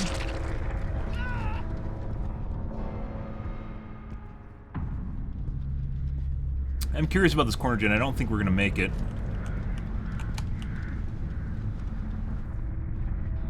It's like 15% progress on it. Nothing spectacular though. Good.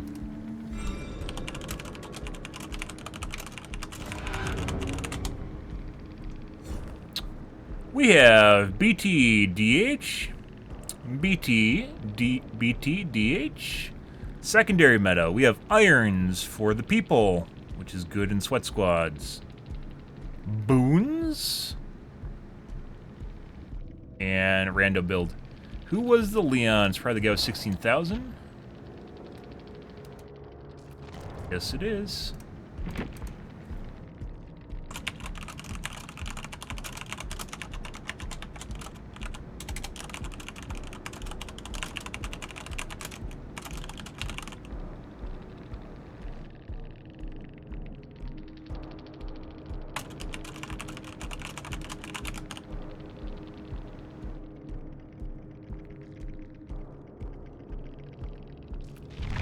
Once again, the scores could be upset because of the event going on right now. There might be random things that are being fed into their score, so you can't look at the score and think it's legit as far as point totals go.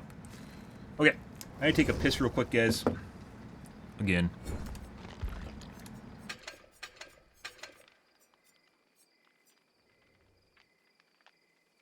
I will be right back.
Nom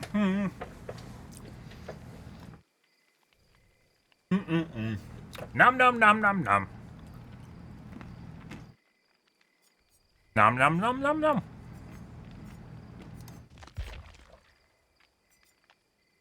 Oh, Sonical.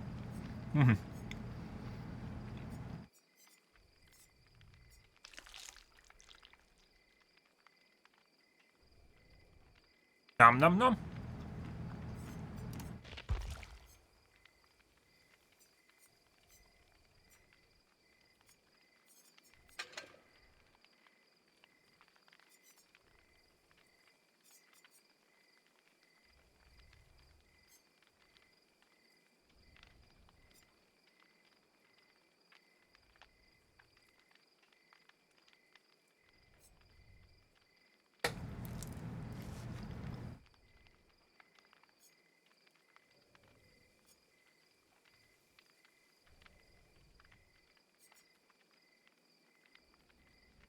Increases the time required for survivors to open a supply case by 4 seconds. Wow, that's so much time. Holy shit, why don't I use that perk, guys? Wow, the add-on is so good. Jesus Christ.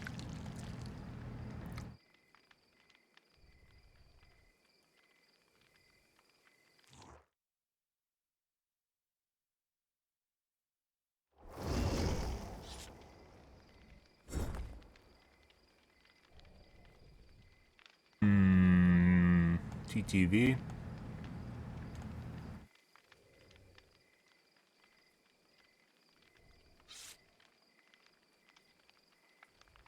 Fuck would name themselves this.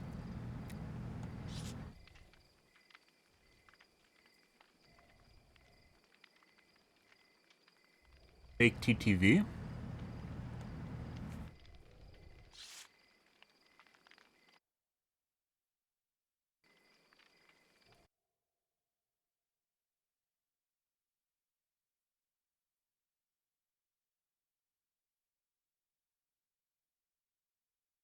They're actually streaming.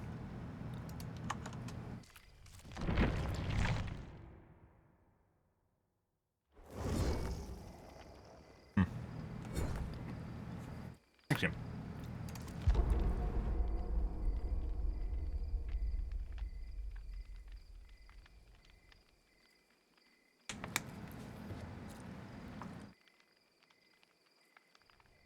Do do do do do do do do do do do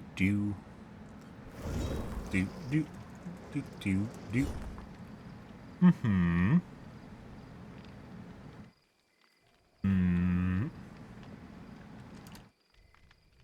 Four men.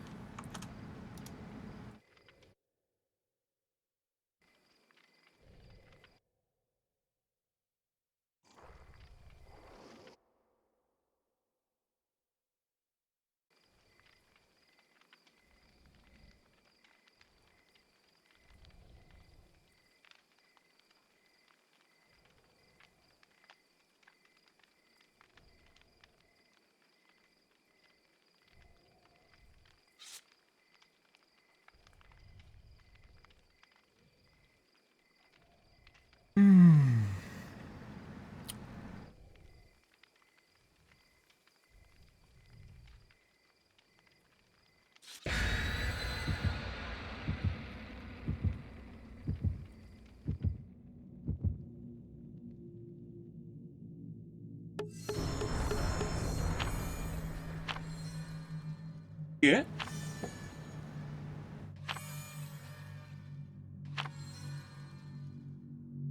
Land, oh my god.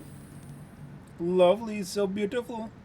All the flans, all the BP that they should be giving us normally. Oh god.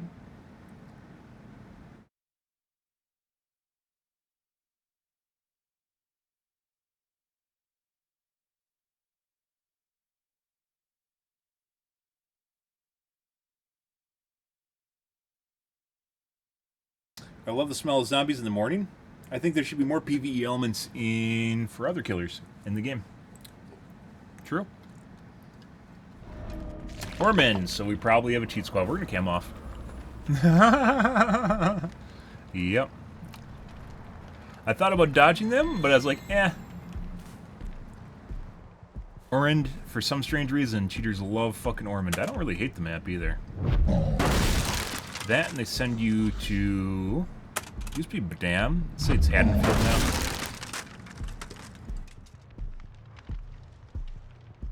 Truck doors down.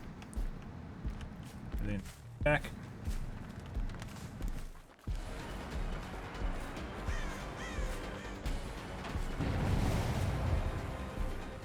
Zombie's already broken. She seemed fast too.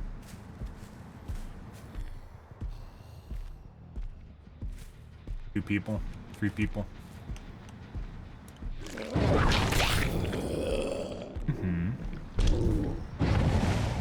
Huh, okay.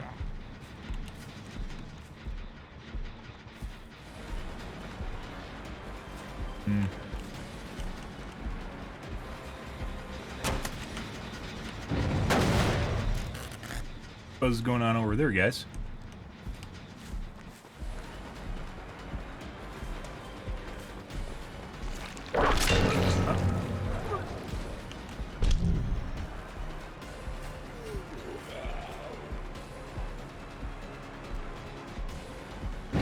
People.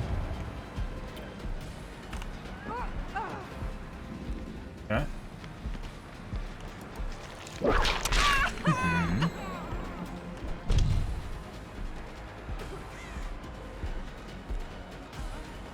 Normally they don't do that, they go for the pallets. I don't know why she didn't go for the pallets just now.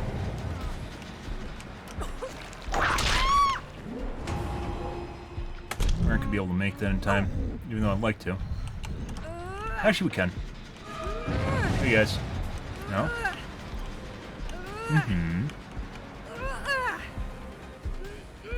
Not sure what the Claudette's up to, but don't care.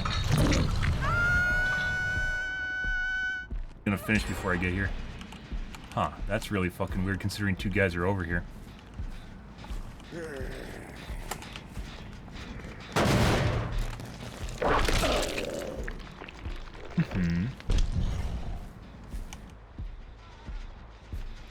We saw two people working this gen. There's no way that guy had enough time to get it to the progress it was at while we chased the chick upstairs.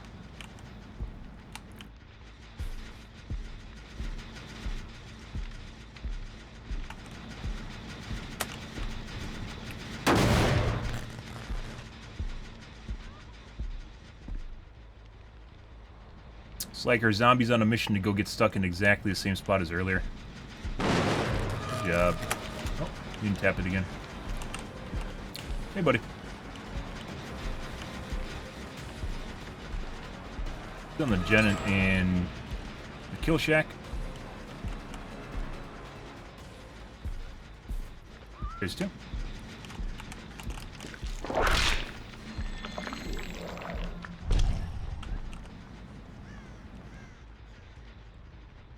Nonchalantly taking swipes here. I don't want to overcommit to any of the chases because then it'll encourage someone to come down behind us.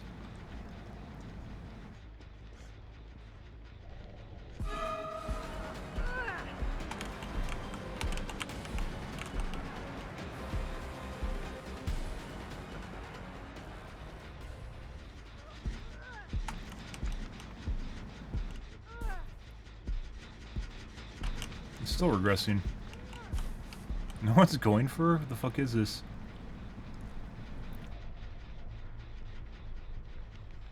Okay.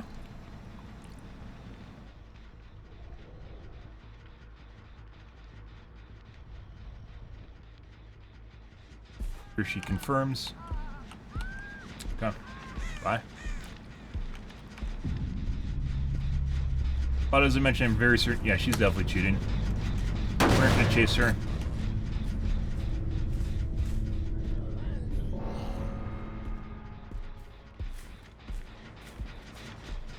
There's David.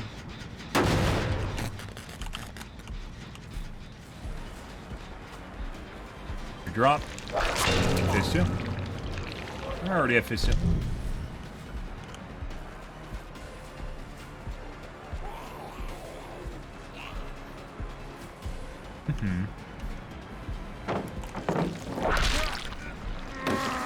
Guy in main gen. If we can do this right away and go down and tap it before he pops, should be able to do. No.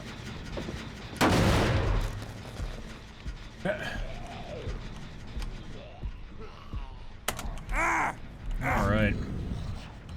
Do we have a hook below us? We do.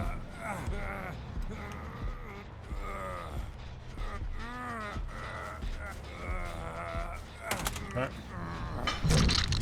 I possibly should have won Katie again. I don't think we would have made it though down the lobby. This is the Claudette, pretty sure. Actually, no, it's David.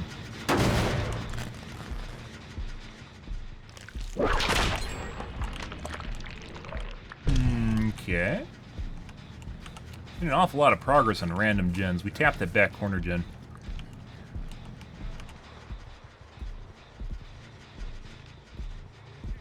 There's Claudette.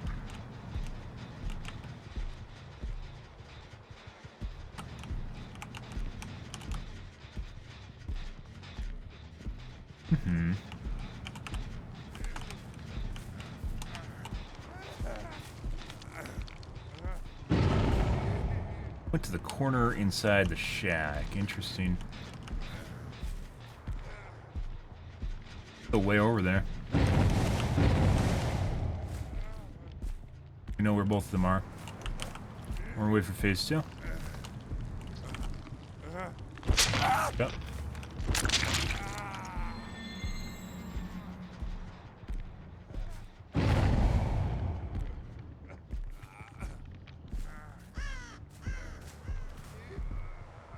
So regressing, that's what we want.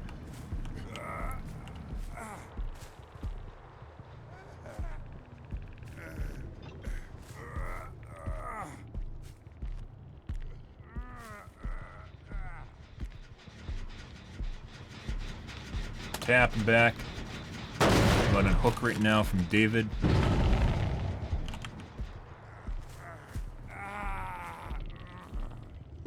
They're very noisy. Very weird. Skill check. Jen in Kill Shack is about to pop right now. He's dead. Tap again. We go Kill Shack now, which I'm pretty sure is a David. It's not Kill Shack, it's front of Kill Shack. Huh. Okay.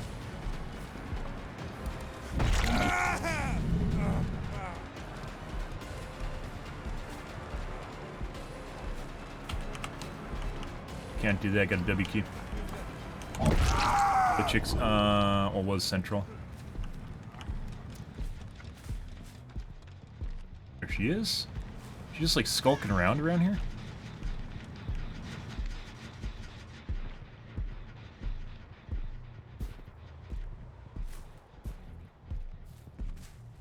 Guess she got in a locker or she went upstairs, one of the two.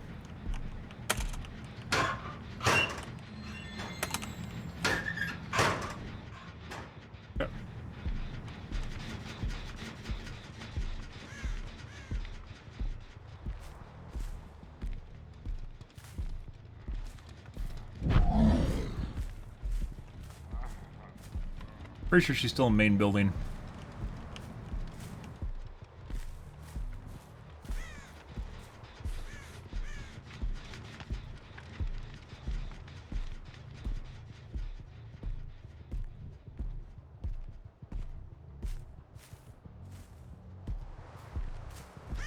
This full regression.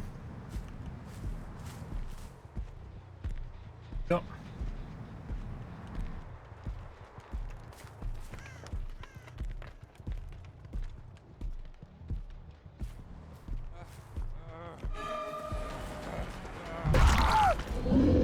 Just Claudette. This is gonna take a while. Probably take a while. Uh-huh.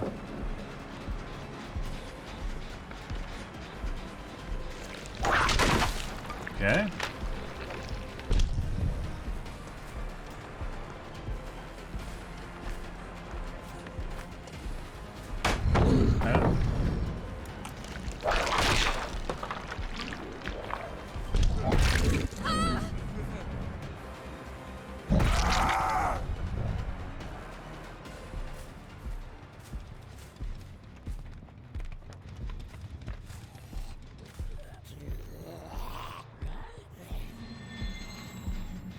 Erratic scratch marks, erratic missing scratch marks.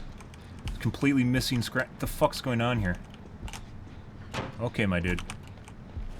Jesus Christ. Fuck off. Just completely... There's like missing splotches of scratch marks. She's on the completely wrong side of the fucking thing. Doesn't even fucking make sense. But also, once again, this is one of the guys that I said wasn't legit, so... That's why we left him for the end of the game to kill.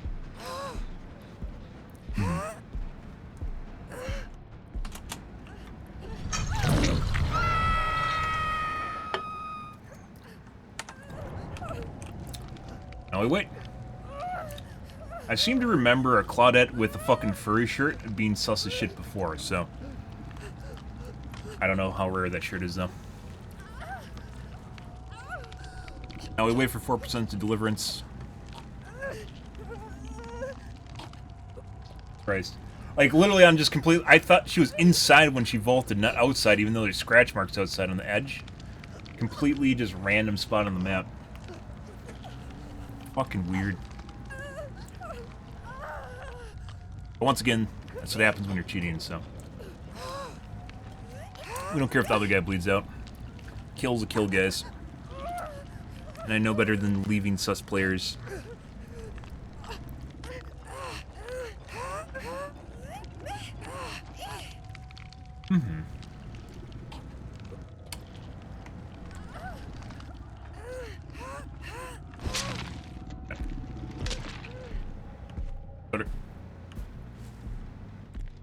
Same spot.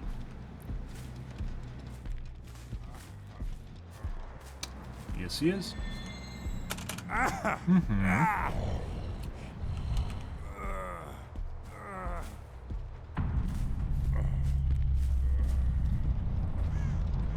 Good.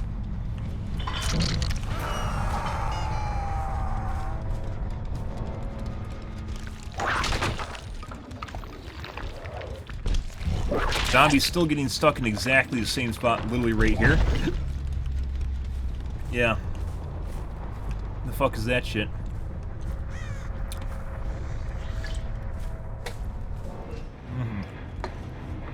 Exact same spot, 3 different times. The zombie went over to and just got stuck on. Completely different respawns.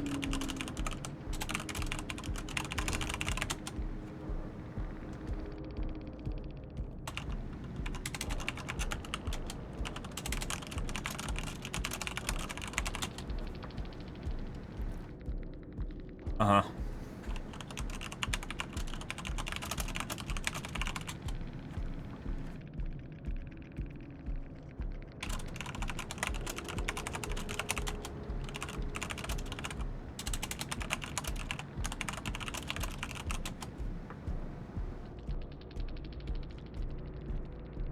Uh-huh.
That Claudette was for sure cheating.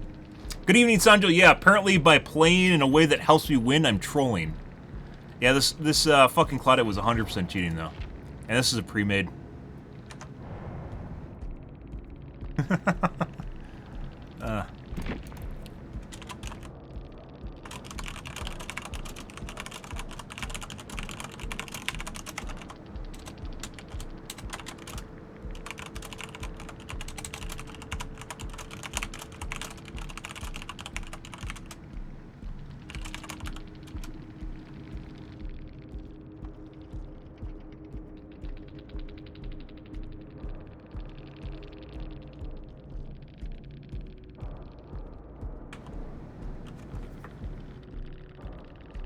They try to take chase at the beginning of the match, but that doesn't mean they're cheating. So we have DH, DH, DH, DHBT, secondary meta. We have Boons, Irons,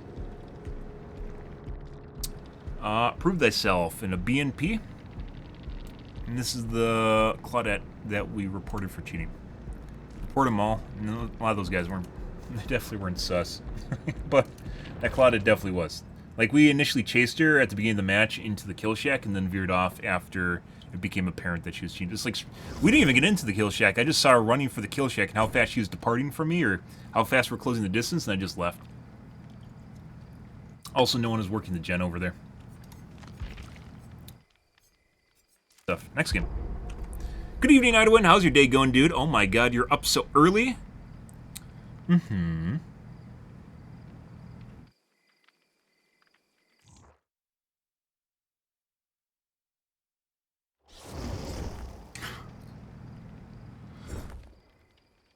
Uh-huh.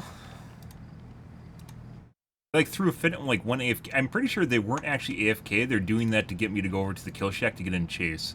Like, they're faking AFK. We have... And there's a vac ban.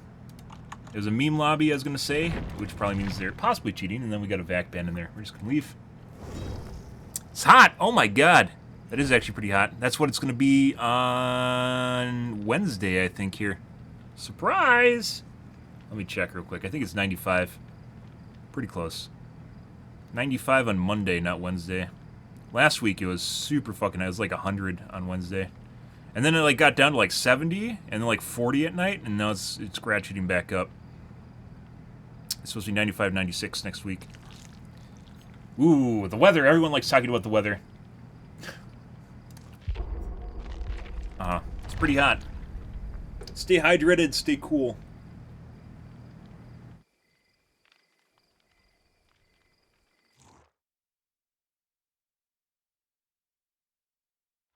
That's gonna get worse. Thank global warming, guys.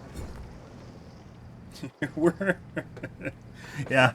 If aliens are watching, they're placing their bets, and we're gonna be one of the civilizations that that goes extinct because we relied too much on fossil fuels.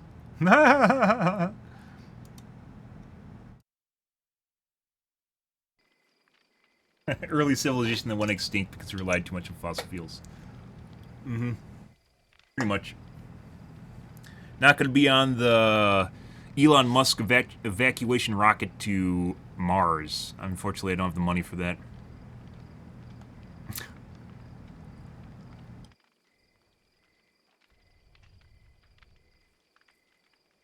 That being said, I'm pretty sure, in addition to that, you'd probably just have people living in caves eating moss.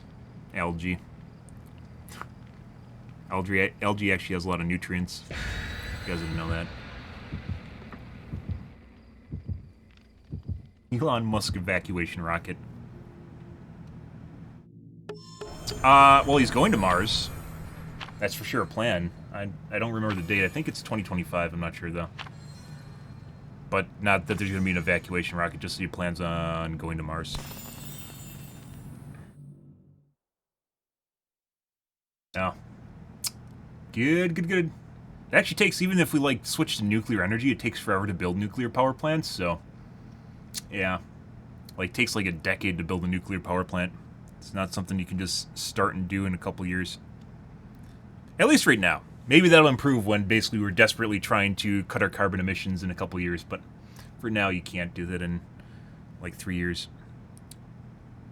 If you guys didn't hear about that, I used to talk about like the France has a really good nuclear power plant program, and it just hit a shitload of problems. If you guys didn't hear about that, right when the Russian basically ban on oil started, they've had all sorts of issues with their power plants now in terms of upkeep problems with maintenance, cooling maintenance, all different sorts of weird shit happening at the same time, cracks that they're finding.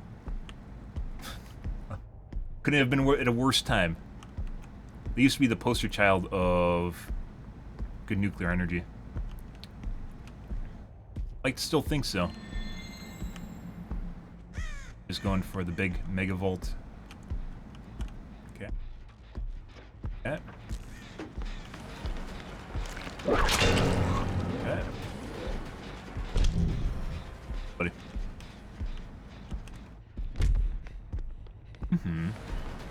Would you like to give me phase 2 whip? Oh, you would, Michaela. What a nice guy. Oh my god. Let's try again. What a nice guy. Thank you, Michaela.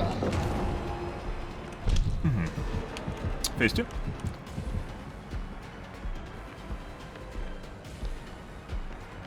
I like how they, like, last game called me a child and then acted like spoiled and entitled children. Hey, buddy.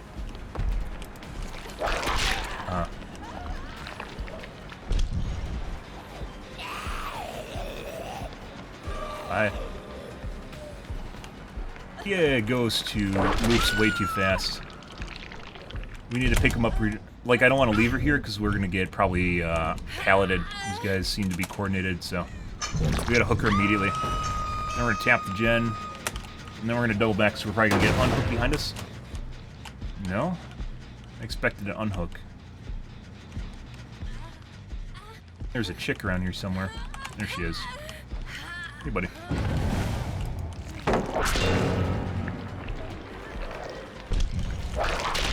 Why the fuck didn't it break just now? I don't know. Let's try again. I fucking hate that beach. Oh my fucking god.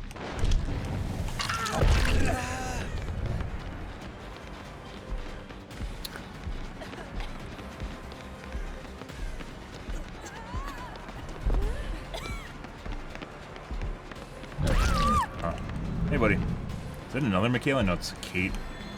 We're gonna give her a goodbye kiss. Smooch. Okay, let's go back.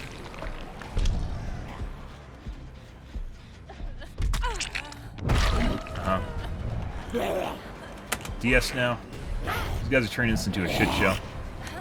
Nope, okay. Here we go, same spot. Is he gonna body block? Nope. Yeah. Here you go, my dude. Give him a skill check. He's gonna come over and hit because he has to show me good.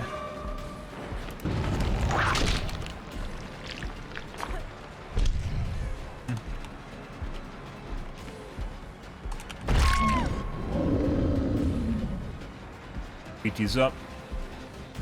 Okay.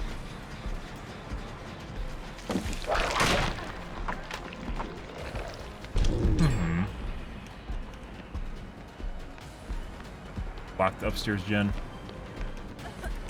Oh.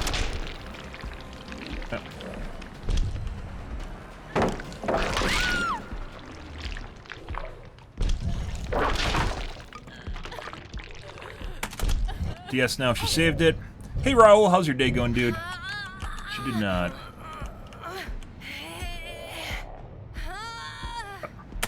And she's gone. Should be able to tap the upstairs gen before it finishes. Should be a guy here too. Pampering it. Maybe not.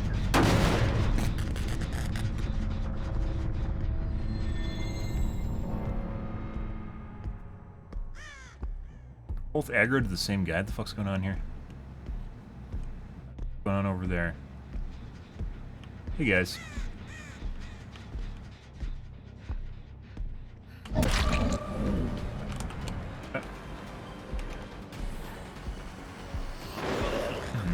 Good job.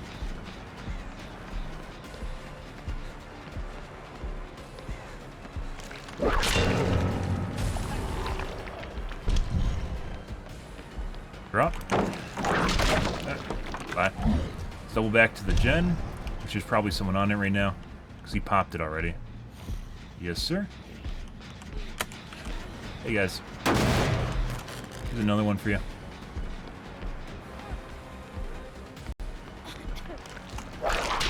Dead hard. She went back to the gen. There she is. Just popped it.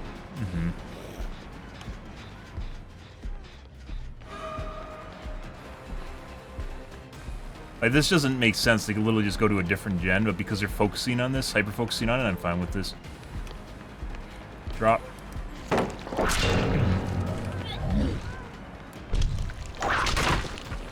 Gotta wait it out. We're gonna go tap the gen again.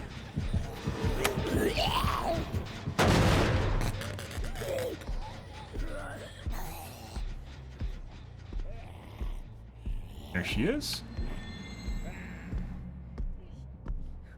Push her out. Dead hard. I don't know if that chick's below me or right next to me on my right side because of the screwed up proximity. Oh, she's not struggling. We're literally gonna go right over to the right over to the gen because the guys really love this gen. So,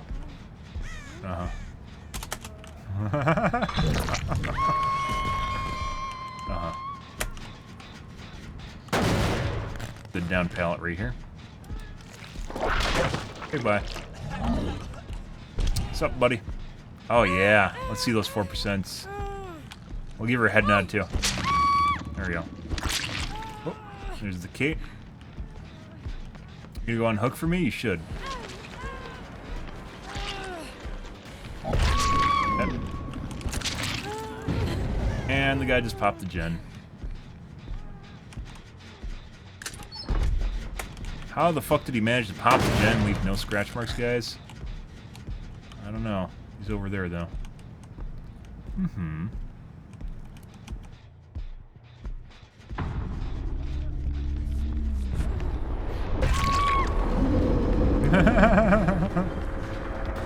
Nope. Your turn. Nice whip drag. He wants to go over to the... This is in dull area. Dull area. Dead hard now. Auto dead hard, very possible. Pretty good. Oh my god, wonderful. Good, good, good. This was a shit show, guys.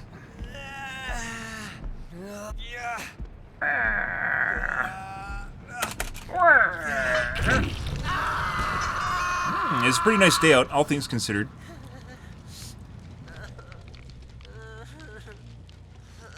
Wait for his deliverance and 4%, guys, because we know better.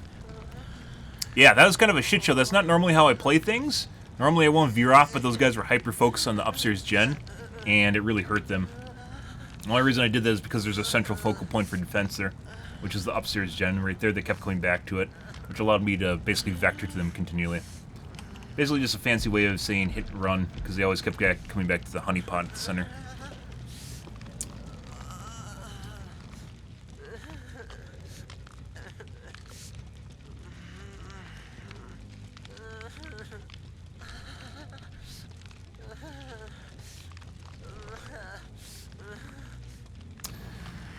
We aren't leaving until you 4%, my dude. So, But yeah, he's planning on going to Mars, which is probably for the best to get us off the planet. Just not necessarily in terms of like getting everyone off the planet, but just us going places instead of just sitting here and counting our dollar bills. Where do you think she went? She went to look for Hatch. Hey, buddy. Oi! Oi! Oi! Yep.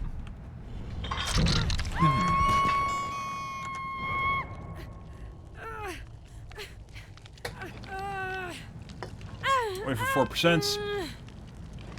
It would kind of suck if she 4%. That's a pretty safe area behind us right now. Dead hard, too.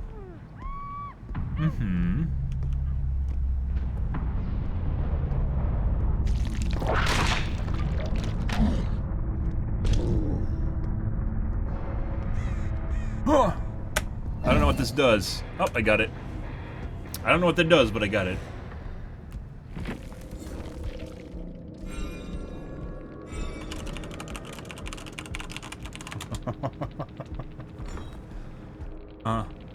DH, DH, BT, BT, DH, DH, BT. Secondary meta. We have irons. That's it.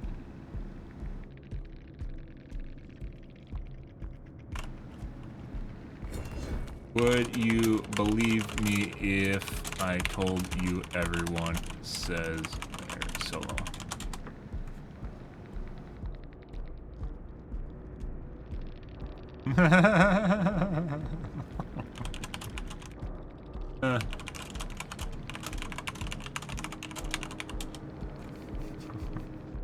Surprisingly, not angry. Huh, okay, good for him.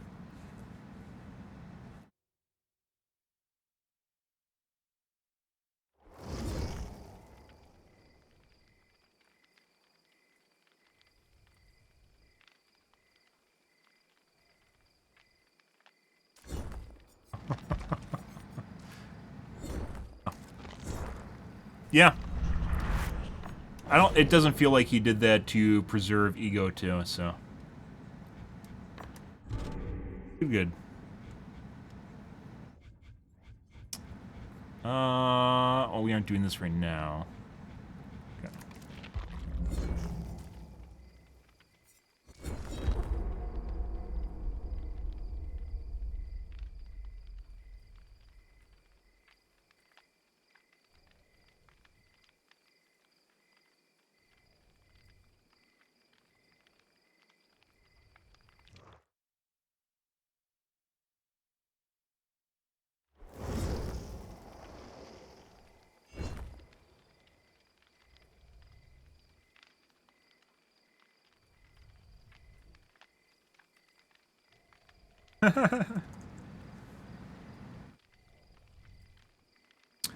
Uh-huh.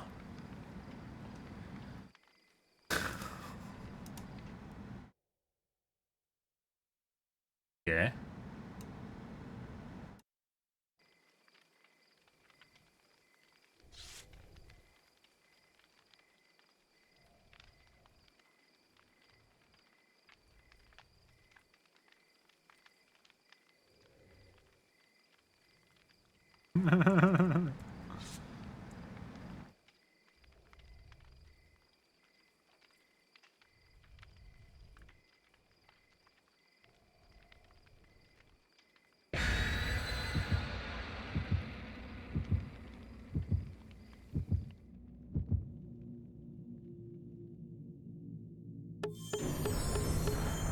Okay.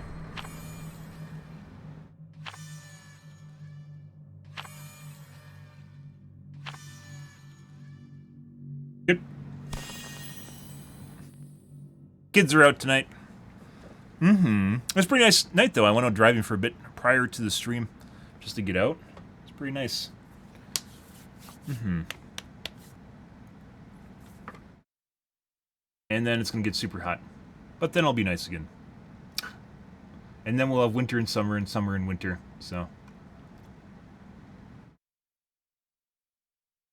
Good. Happy Saturday, chat. Mm-hmm.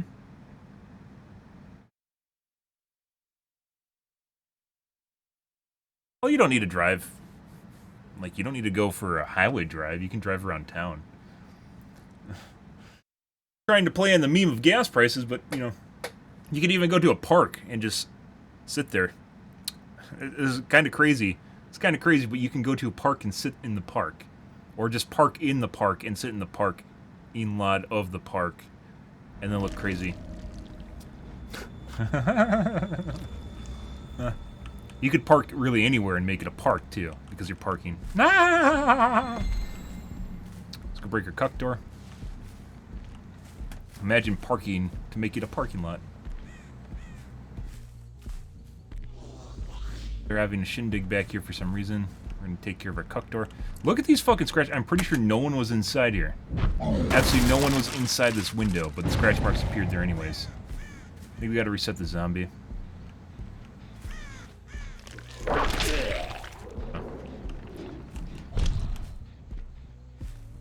Big head start. I didn't even hear her run.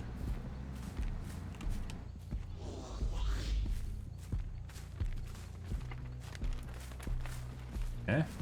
Let's see if the guy's back on the gen.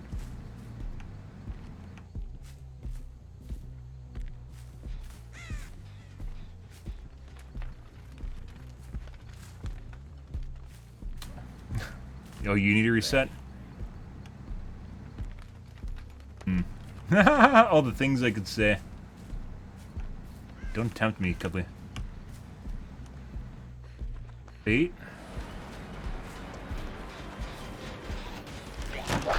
I should have hit.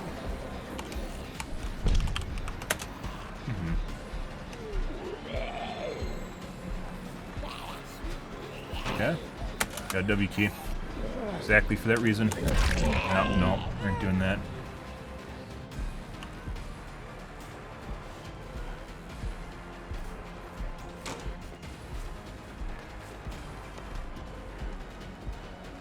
Why is she missing scratch marks, guys? A lucky break? No totems.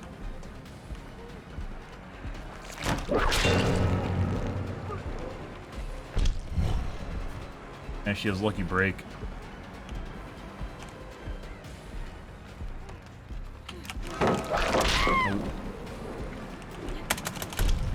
Almost got me. The guy came over for scratch mark replacement just now. Let's go for central hook here. Oh, can we make mini KD? We might be able to make this. We're gonna go for this, guys. Be able to take a protection hit too. Nope. Oh, he should have actually went for a protection hit. And there's a guy behind me too.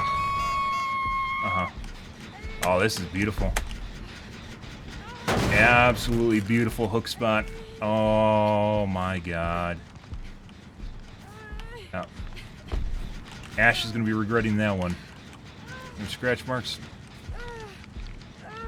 I think we would have made that. We wouldn't have been able to take 2 protection hits, but we could have taken a protection hit and been fine. Buddy.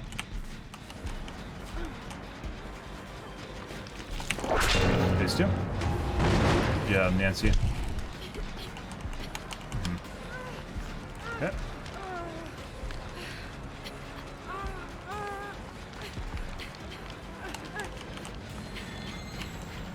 No.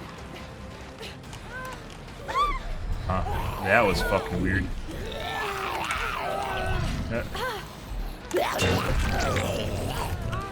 Oh. We're gonna sit on this now.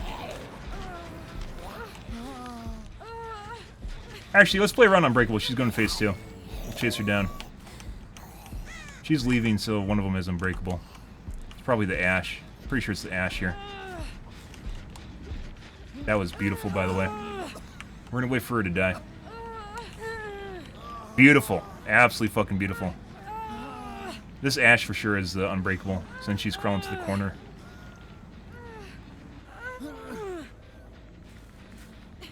Perfectly managed hook, guys. Very sweaty squad, too.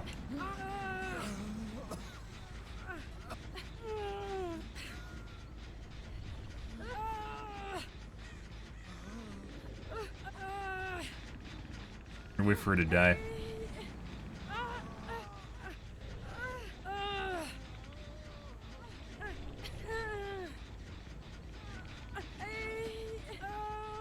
There he is.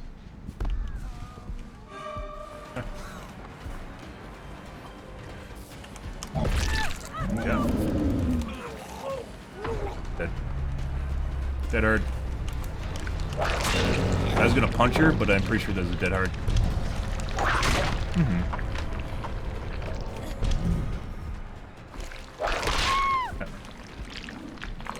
Small nibble.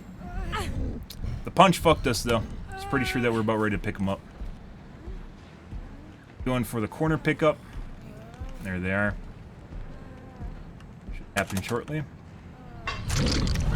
Not sure why the chick's not being picked up.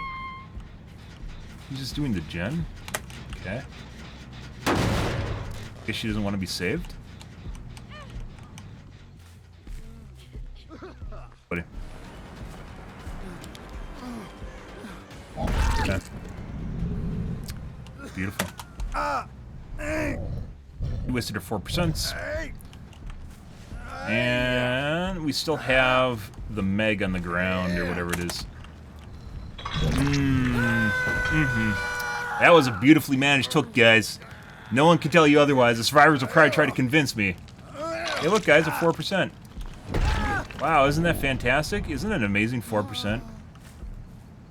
Wasn't that a great 4%, guys? Isn't that a great 4%? Too bad we didn't leave the hook.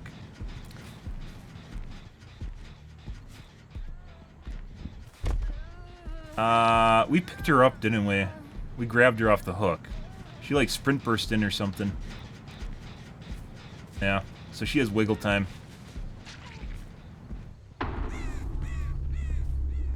We're going back to Ash. And I guess we're just going to bleed her out because we have to wait for Ash's DS.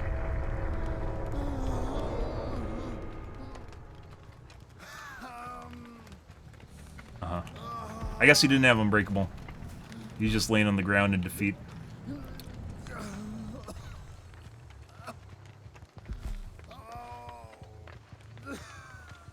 Didn't keep track of when Ash went down either. I should have. I have a clock now, guys. This isn't real slugging. This is basically just waiting out perks at this time. This isn't slugging. I guess we did kind of slug there, but that wasn't, like, I didn't go for a slug. They just gave the slug to me. Hey! Yeah. Oh! Yeah! Bye. Yep.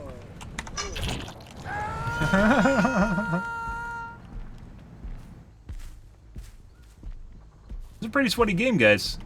Despite what that might have looked like, that went all completely, all different sorts of wrong for them. Very sweaty lobby. We're gonna make this a highlight.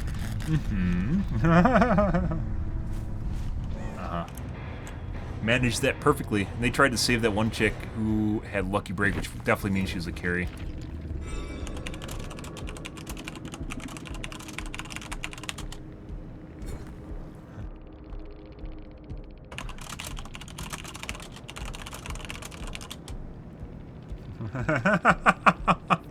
Absolutely shit way to play? Yeah, because I actually try to win. DS, BT, DH, DS. Secondary meta, we have Prove Thyself. Prove Thyself, and there's a Lucky Break on that first chick we tunneled out.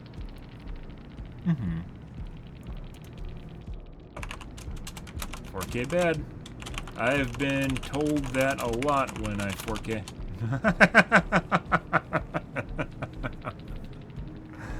I know, right? What the fuck is that?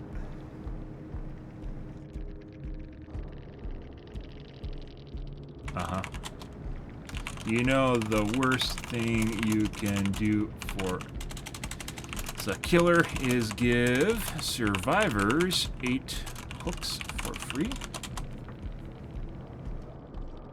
I'm actually on the other team, by the way.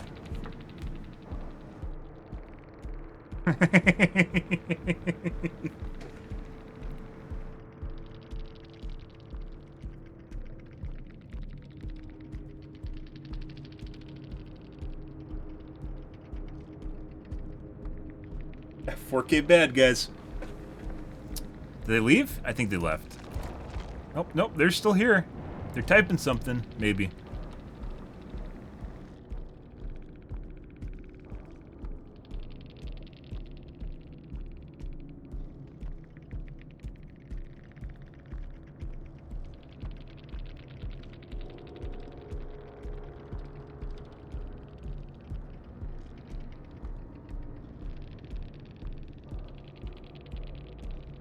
I guess they're stewing.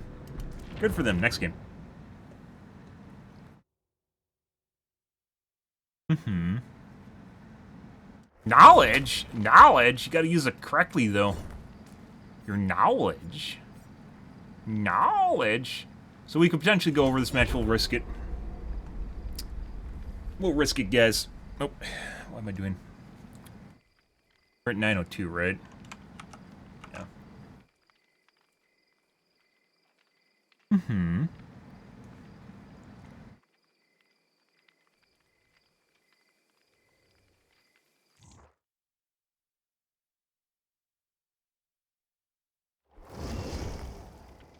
We had one 2 ago. I don't know if you're here for that. There's actually, it was like a Jonah or something. That was on, surprisingly, not normally, on, meatpacking plant.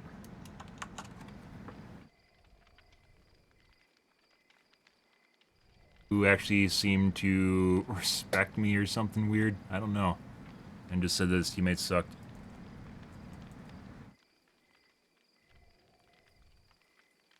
The guy that totally puts TTV in his name, yep.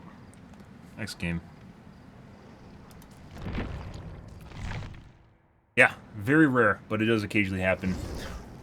Which is why you should never, ever, ever rely on what survivors tell you as a killer to ever change what you're doing in the game. Don't. Third party is a little bit different. You go watch a YouTube video or something, or you learn from people's streams. That's different. But when you're actually trying to, don't internalize anything survivors say. They're the other team at the end of the match, and they'll almost always be salty. You can be their fucking pet, and they'll still, like, berate you and degrade you. So.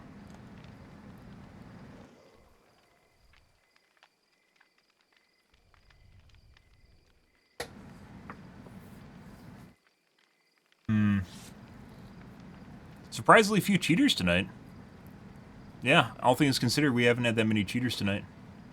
Sweaty squads, but I don't think we had... We could actually possibly play Legion, but it's a little bit too late. I don't want to switch off right now.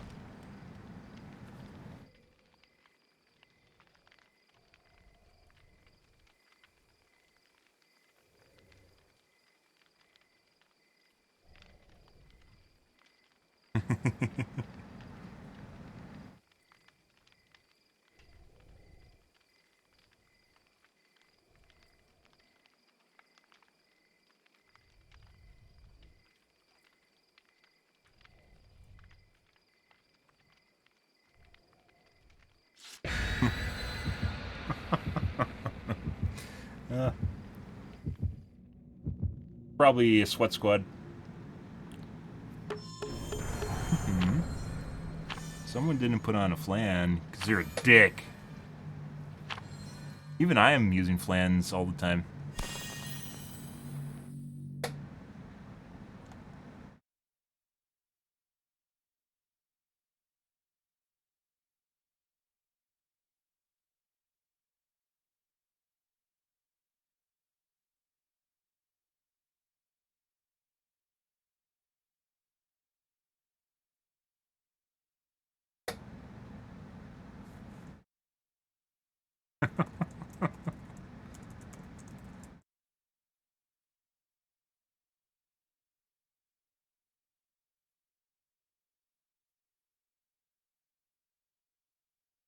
Good, good, good.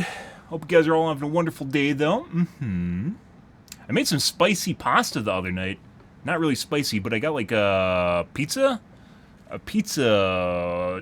seasoning. It's like obviously for pizzas, but it actually works really well in pasta. It's actually sort of surprising. Not that I can show you guys right now. I got it on Amazon. Actually tastes pretty good. I also got some pizza seasoning, which works even better, but not for pasta. Let's go break a cuck door.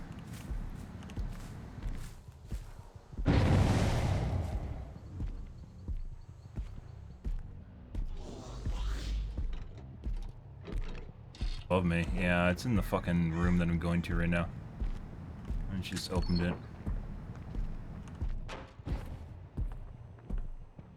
Okay.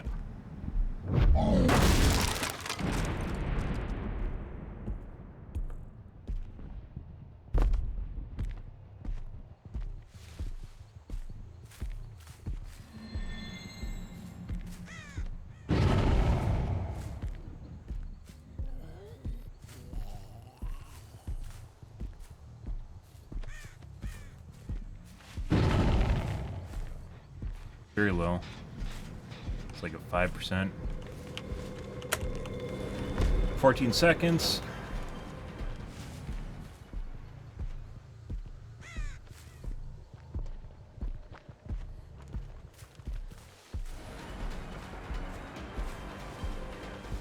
Well, Lithe.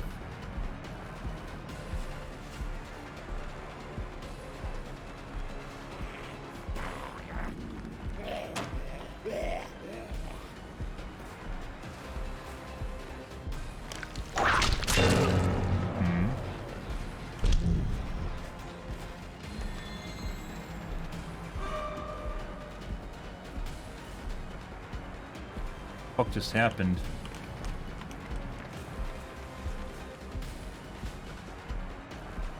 He goes, I don't know why she just tried to take over that chase.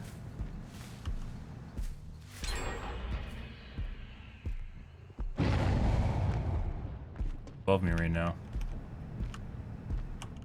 That was almost a perfect distraction play, by the way. She overwrote the scratch marks from the other chick. Oh.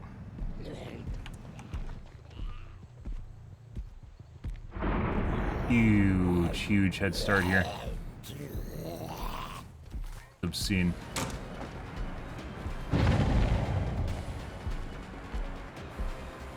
Like possibly cheating level of bullshit of head start. Yeah.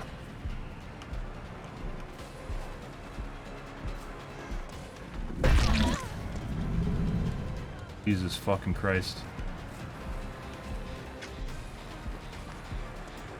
Everyone's trying to take over for her for whatever reason.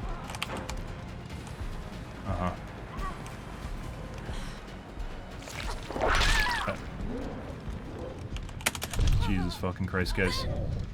We got a mini kitty here, that's fine. That is obnoxious as fuck. Not very good either, which is probably why they tried to have her take over. I don't know if we should force an unhook or not.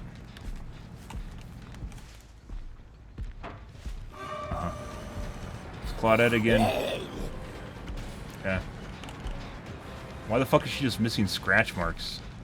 Look at that. She's missing scratch marks there and there. That's a good thing we didn't face Claudette. She's probably pretty sure she's cheating. Is that the Claudette or a Londy?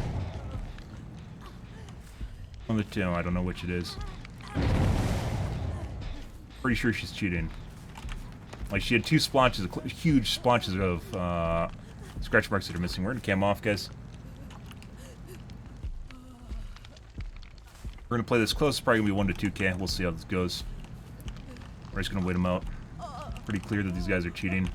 She's not, but I'm pretty sure the Claudette that we're playing against is cheating.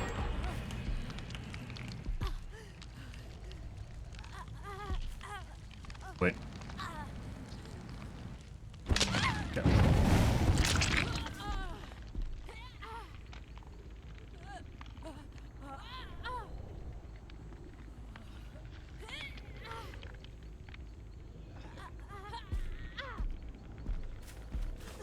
There's a totem there. That wasn't where the scratch marks were missing, though. It's on the side of the building and over here. We got the whole width.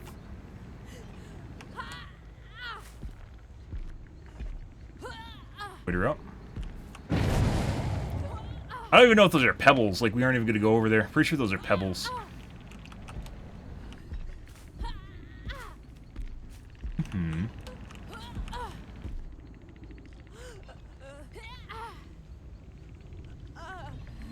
There's a guy in the corner there.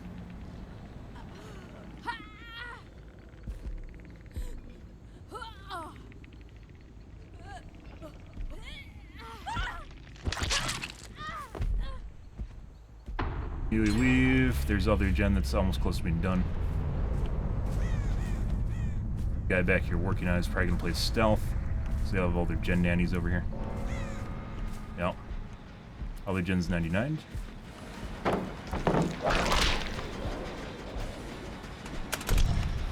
Cool.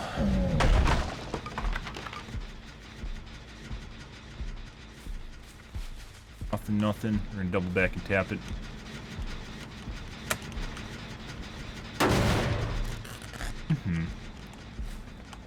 Probably a guy inside the building that's going to go in and tap it immediately. If we go over here, there's probably not going to be anything here, or someone's just trying to take chase. If it's the Londi or the Claudette, it's fucking Pebble. But it was right on top of the... There it is. Once again, just erratic missing scratch marks. Tapped it too, yes you did. Other guys went to a different gen across the map, so this is probably not primary anymore. Another really long fucking chase. Shit. Nope, just missing. This is why we can't chase the Claudette. We're gonna leave. I'm pretty sure they're on the far gen now. We need to find one of the guys that isn't cheating.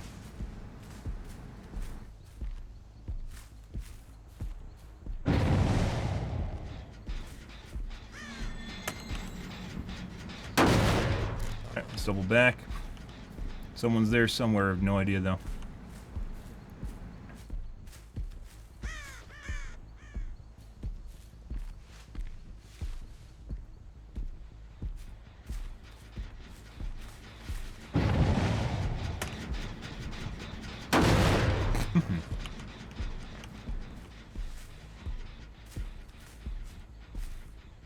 There we go.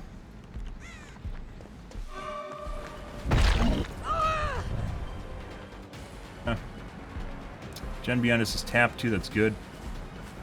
Lots of distance. So this is the Claudette, not the Londi. Nope.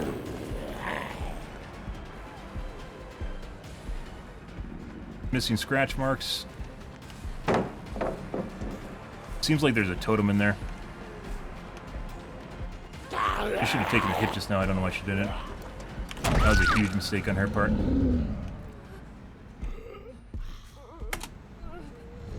Guys are over here working this. I'm gonna go over here, grab this. Okay.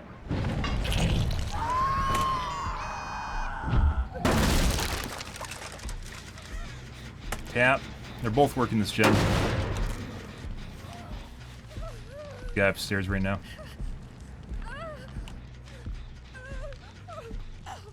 Guys aren't very good, but it's partly why they're playing stealth. Other guys going across the map for the other gen. There's a guy upstairs right now. Probably waiting to drop. They're playing stealth, so we can't leave. We're gonna wait and see if they all left, and if they left, we'll just go venture across the map. We're gonna wait for phase 2 on her, though. There we go.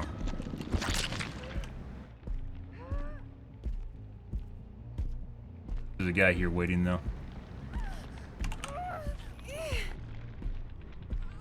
One's kiting while the other guy does a gen. She missed a skill check.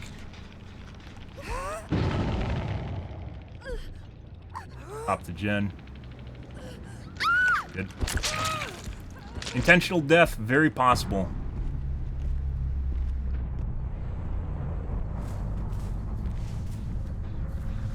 There's W keying across the map again. We're gonna tap and tap, and they're gonna go back to the other gen.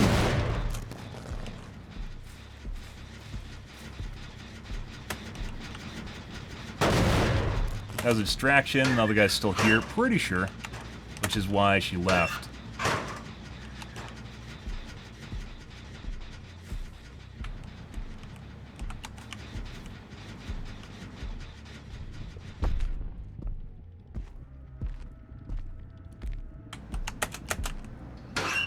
Gotta check the lockers, guys.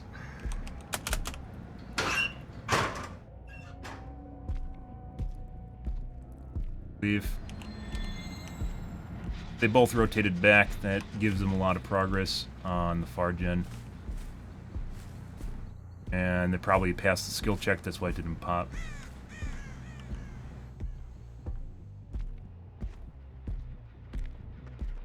Yeah, they're both here.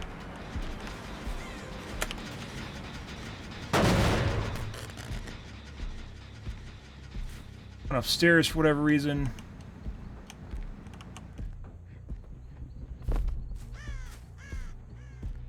Fortunately, we had to basically cut her off. No. Got us a little bit of time there. They're just playing long loops, guys.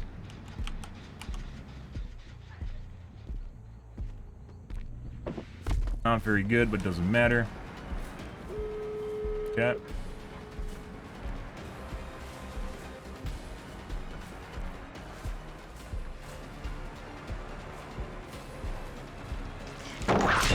You know, so we have to whip her. The reason for whipping her is to get our pallet break. Yeah, she's just gonna keep dropping pellets. No. He is very fast. The guy is on handle. Yeah, so he's out. He's on the handle in front of us. Oh. Cheat lobby, guys. That's the way it goes. None of these guys were good. Good stuff.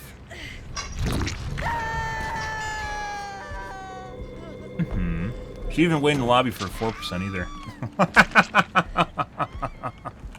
Uh-huh. And that was a Claudette. I believe it was either Lottie or Claudette that was turning off the scratch marks, one of the two. But definitely a cheat lobby. Good stuff. And we got to entities, please, because it's a cheat lobby once again. The entity hungers. Oh, yeah.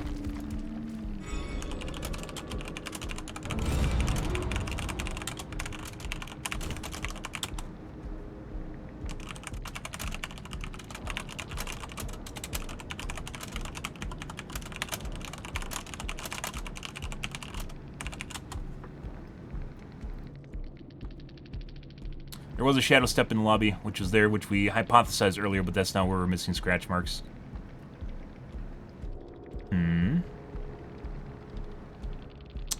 Ah, so we have Claudette that was cheating? Or Eladi, I don't know which it was. We're going to go back and look. It was turning off her scratch marks.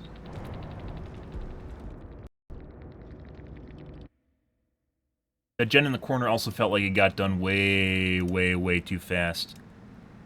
When we left that gen, it was probably about 50% and had a regression on it. On top of it, it was probably about 50% and had a regression. They weren't willing to.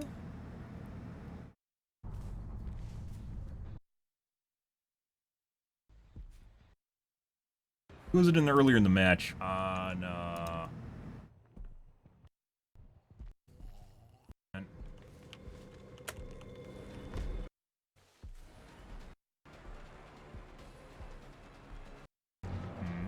happened. But they tried to get me on. Which one is this? Is this Eladi or Claudette? Like, you can't tell anymore because they all have fucking different hairstyles, so you can't, like, Eladi used to have the poofy hairstyle, but... He goes. I think that's Claudette. I don't know why she just tried to take over that chase. And then later on, it's the same poofy hairstyle, which is, I think, who we killed at the end of the match. Head start here. Uh-huh. It's fine. Claudette, she's probably pretty sure she's cheating. Yeah. Force an unhook or not. Same chick. Is Claudette again? Yeah, it is Claudette. You can see her going to chase. Yeah. Why the fuck is she just missing scratch marks? Look at that. She's missing scratch marks there and there. That's a good thing we didn't face Claudette. She's probably... That's totally the Claudette. And then who was the guy? Is Eladi that went over to the gen and finished it faster than normal at the end of the match?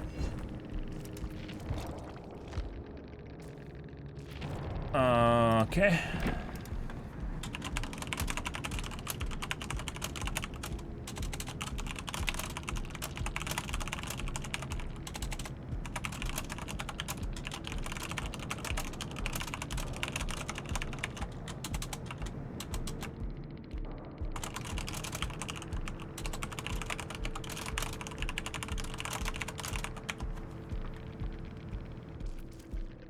And then the Lodi.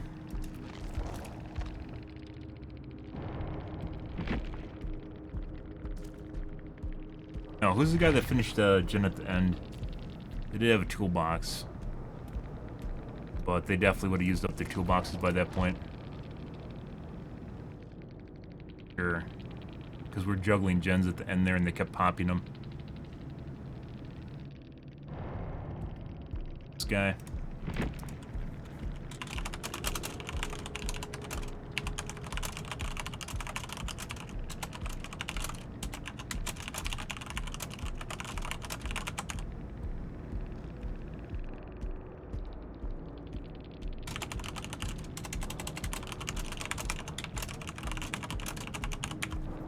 So they do have a repair box, which is something to be aware of, but they definitely spent them already earlier in the match. There's no way they left that for that one gen after that one chase. They have... No, they don't have built to last. Yeah, throwing pebbles. Oh. Okay. They had dance with me. But then there are also scratch marks missing on the side over there by the tracks or whatever you want to call them on the side of the building. Should have danced with me.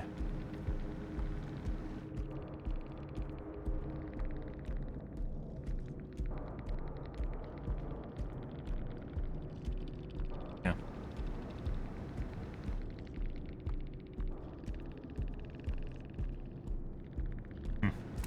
Okay, next game. Alrighty. They kept trying to... That's always a good sign. When you start seeing network shenanigans, that usually means someone's trying to fuck with you. Ah, okay. I guess we got disconnect. We're gonna restart our game.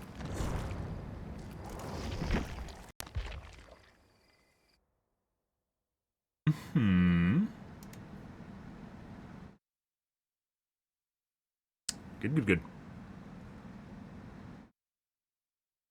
I was just talking about how we got almost no cheaters tonight, too. Yeah, they kept trying to take over scratch marks or over chases, and there were definitely some points where we saw the Claudette Runios earlier, too, when they were over on the side of that totem. Doing that totem that they're just missing scratch marks, too, and there's no vault over there. Almost... She had the pebble, too, didn't she? It almost feels like they're using pebble to make you think that they're vaulting, so then you think the dance with me is going off when they're just turning off the scratch marks. We've seen some really weird shit people do to cover up their cheating. I've mentioned before, like, the people with the exponential totem that never put down their exponential totem. Not that we looked for them hearing it, but we patrolled the area where they're getting back up and there's no exponential totem. That was, like, 2 weeks ago? 3 weeks ago? Yeah. Fucking weird shit. So they had exponential in their... like, loadout, but no one actually put exponential down. And 2 of them were getting back up without using exponential. Yeah. Weird shit, guys. Okay. Next game.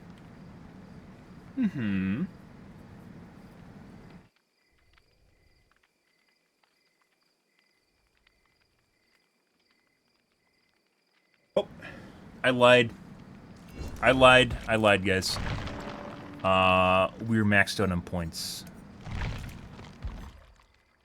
How many flans do we have? 35. We have 16 ink ribbons and 29 eyeballs left. I guess we're gonna put points into Nemesis again. Excuse me.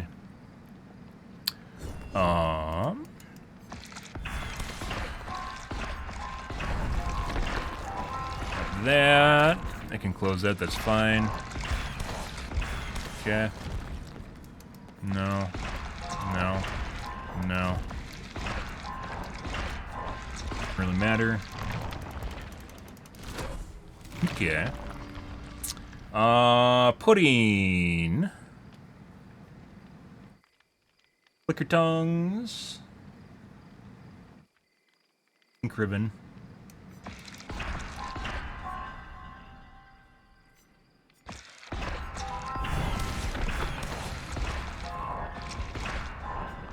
Can potentially be a cake too. Okay.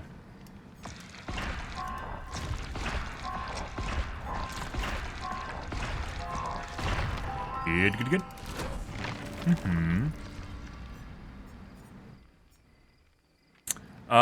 Puddings. We got a party streamer. A mystery box present. Which I'm pretty sure is just the same as a normal mystery box. We should go take a look at that though.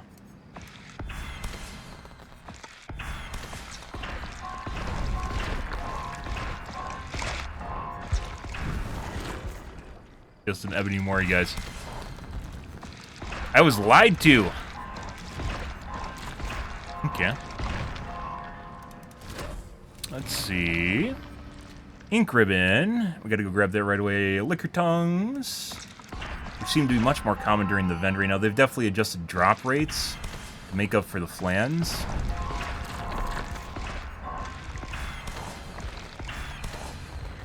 Yeah.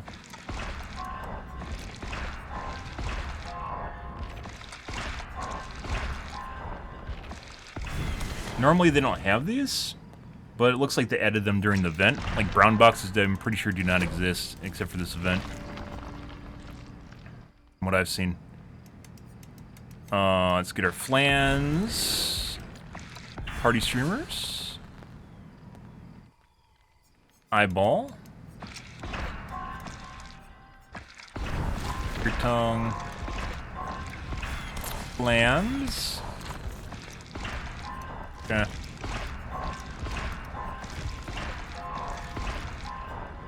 Grab cheap shit now. Good, good, good. Mm-hmm. And a flan.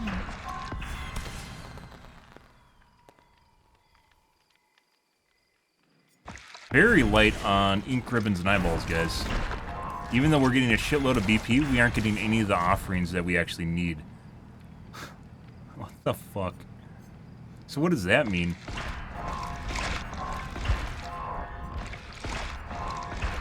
Good, good, good. Mm-hmm.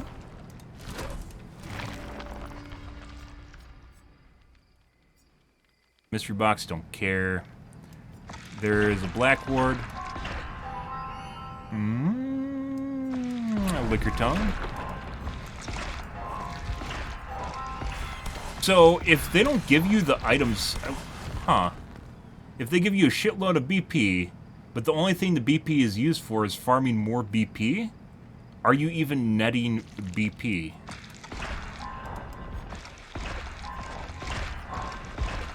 Good question, guys. That is a hypothetical.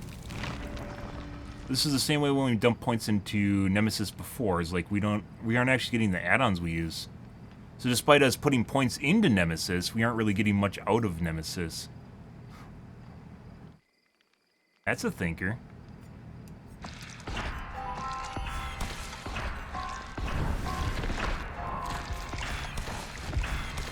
Okay.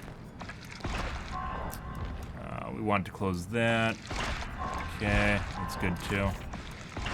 That's not good. Yeah.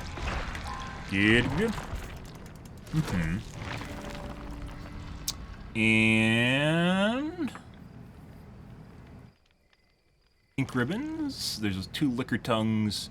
These are usually pretty uncommon, even though they're green. 1 ink ribbon. So we've gotten like 2 ink ribbons this entire, well, 500,000 points in. Grab that right away. Grab that, and that, and that, and that. Would be nice if it went to the corner. Not what we wanted, guys. Interesting. That could just be an artifact of them messing with the blood web drop rate, though, and not something that's intentional. It is BHVR after all.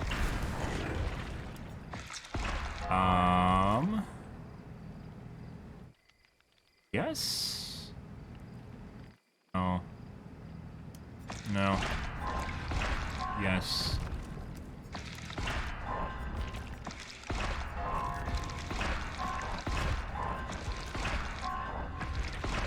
Yeah.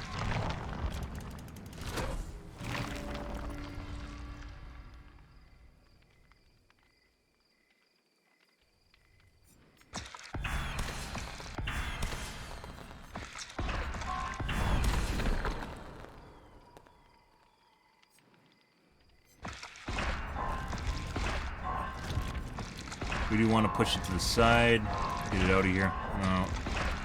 No. We wanted to come over here, which it's not doing. Okay. Good, good, good, good, good, good, good, good, good, good, guys. We got an eyeball. We have gotten, like, none of the add-ons that I actually use. This is pretty impressive. An eyeball.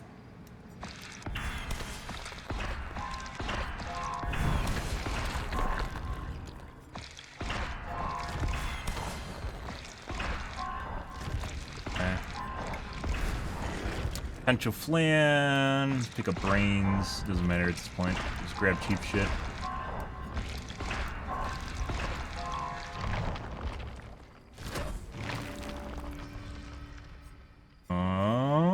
We got ink ribbons over here.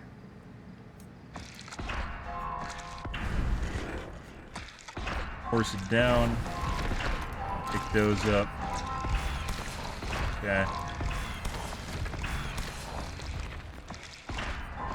Now it just comes down to cheap shit. Yep. You got a black hand, ink ribbon.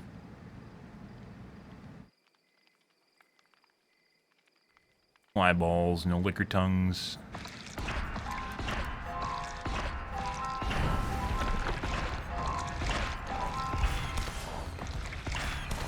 Oh, that's good.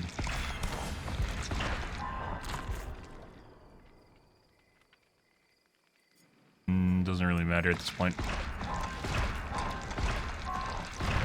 Hearts. Grab the hearts, guys. Rigged? Yeah. The blood web is very much rigged. It's not...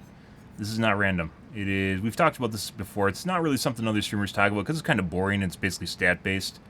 But it's rigged to not give you offerings that...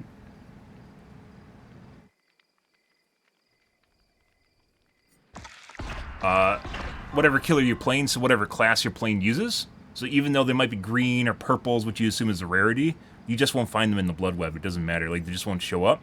So despite the pricing and what they might be perceived to be cost, the perceived cost is not actually what they actually cost.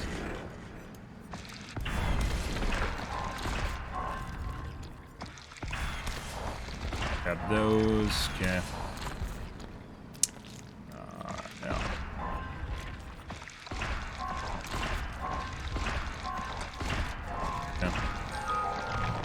It is actually rigged. But this time, it looks like... So, we have an event going right now, which gives us a shitload of BP with these flans. But the amount of items we're finding in the blood web with the flans seems to be lower than the normal drop rate of the items, which could be just a byproduct of there being flans in the blood web. But it could also be engineered so that you don't get the items you're looking for. So basically, you're just spinning your wheels. Like, you're getting more BP, but the BP basically just feeds into getting more BP, and it doesn't actually give you anything when you get the BP, right? So even though it looks like you're ending up getting a lot of BP, it might not actually be a thing. But you're just not getting anything at all.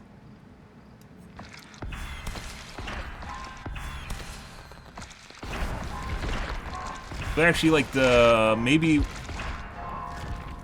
the best way to play this is literally to wait till the event's over before you use your flans.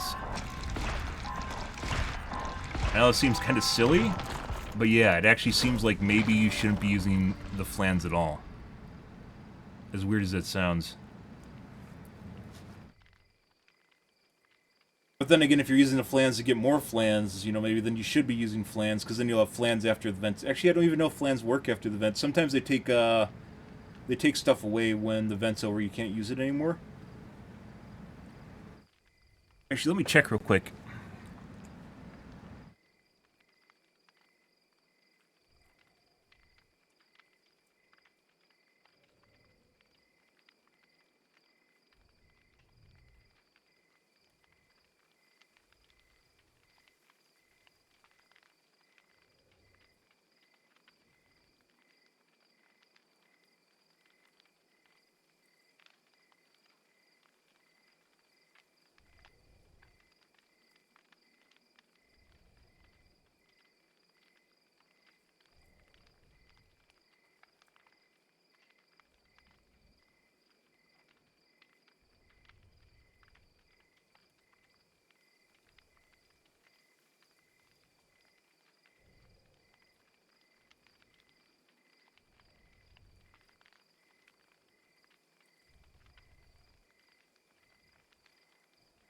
The fucking shit show that I'm reading right now of people arguing whether or not they should use flans or not.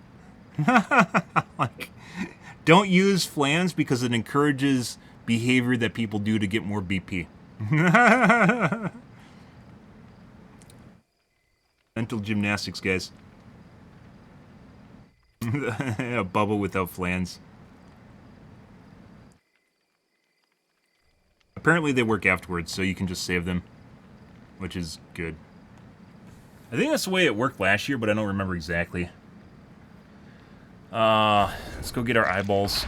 So, even though we might not be getting the same drop rate, we can still use it to get even more flans because we're doing the blood web, and then we can use the flans after the event ends to get items that I'm actually looking for. So, even if it's rigged or whatever, it doesn't matter.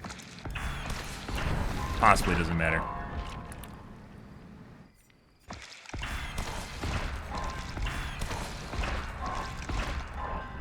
Lots of garbage. Possible party streamers, which is why I did that. Okay.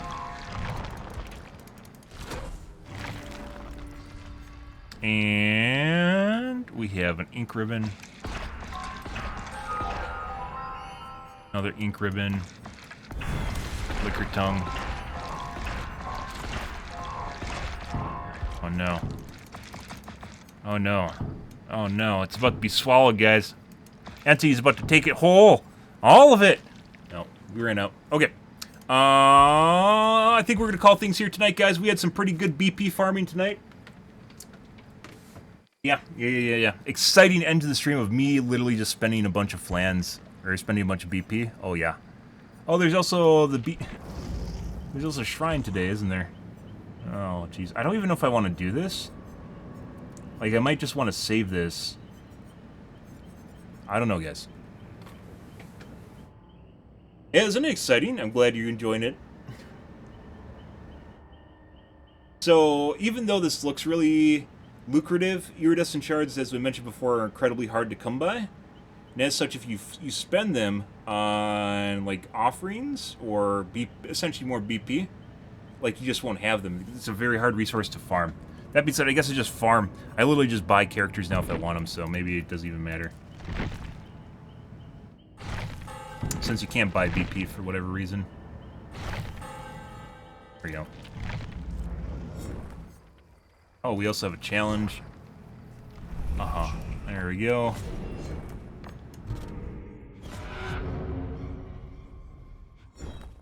Breakable pallets. I'm sure we'll get that done. Alright. Well, let's do some more, let's get some more BP. Here, guys.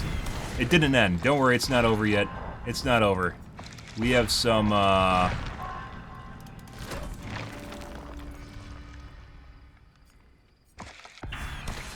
standing ovation. What is it called when you perform again because the crowd wants you to? They give you a standing ovation usually to do it. Oh, shit. I kind of want that, but I don't really. We're going to go down here. Want to pop up top there. It did. That's good.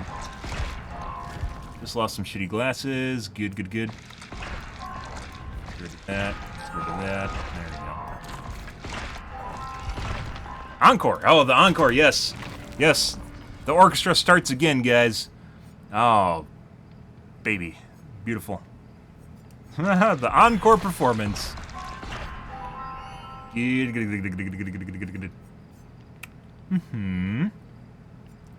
grab our liquor tongue. Oh, I do want the eyeball. We might not get this. It's a dick. Nope, we got it. To the left. We did. Oh, look at that. Look at that. Look at that, guys. We got it all. Continuation. Oh, I know you guys have been looking forward to this, so. More cakes, liquor tongue. Love looking at it all. Okay.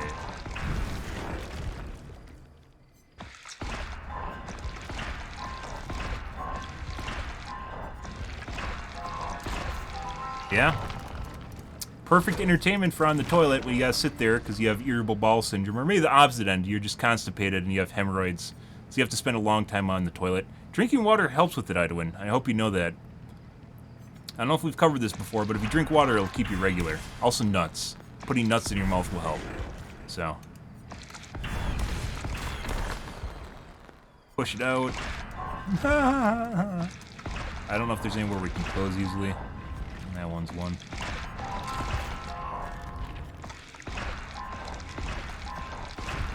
Anything. Good stuff. Oh, yeah. Baby Yoda Sip is a fantastic emote, by the way. Don't let anyone tell you otherwise. This is going to all close. This could close, too. I think we're going to do that, and I do want the flans up here. So we're going to do this, and we're going to force it into the sides. Like this. And it's going to close on me like that. Push it out again. Oh, yep. Unfortunately, we had to jump.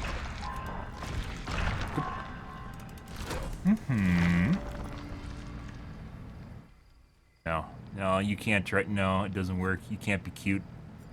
Baby Yoda Sip takes the cake. Nah, or flan, I should say. Ah, it takes the flan.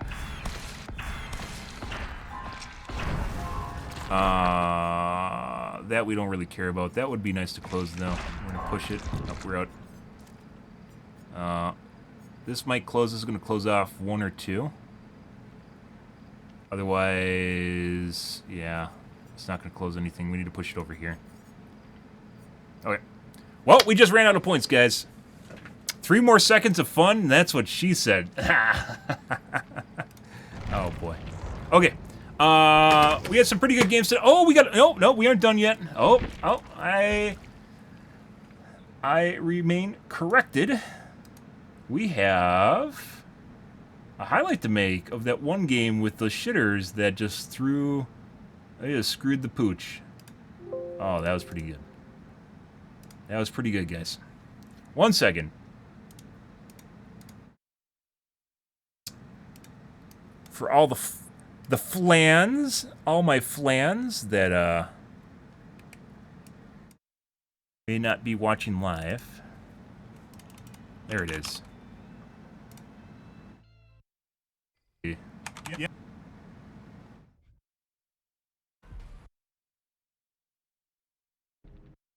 I'd win. But then I'll be nice. Absolutely no one was working. Not the park. And then look crazy.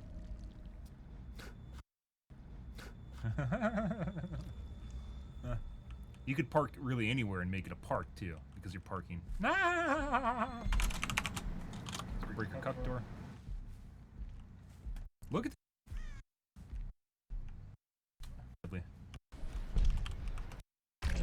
no, we aren't doing that. Volume level on microphone's pretty good tonight. It was too low yesterday. I corrected that. We might be able to make this. We're gonna go for this, guys. Ash really screwed the pooch here. Yeah, he realized too late what was going on. He went for a protection hit. And there's a guy behind me too. Hit him.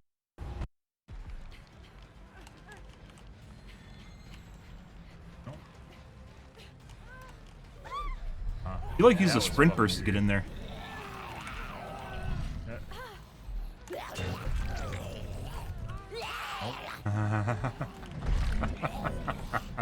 We're gonna sit on this now. That was pretty good. Yes. Actually, let's play around Unbreakable. She's going to phase 2. Yep. This is the second wind. It's not going to be as good, guys, but it is almost as good as when it happened. Probably the Ash. Pretty sure it's the Ash here. That was beautiful, by the way. We're going to wait for her to die.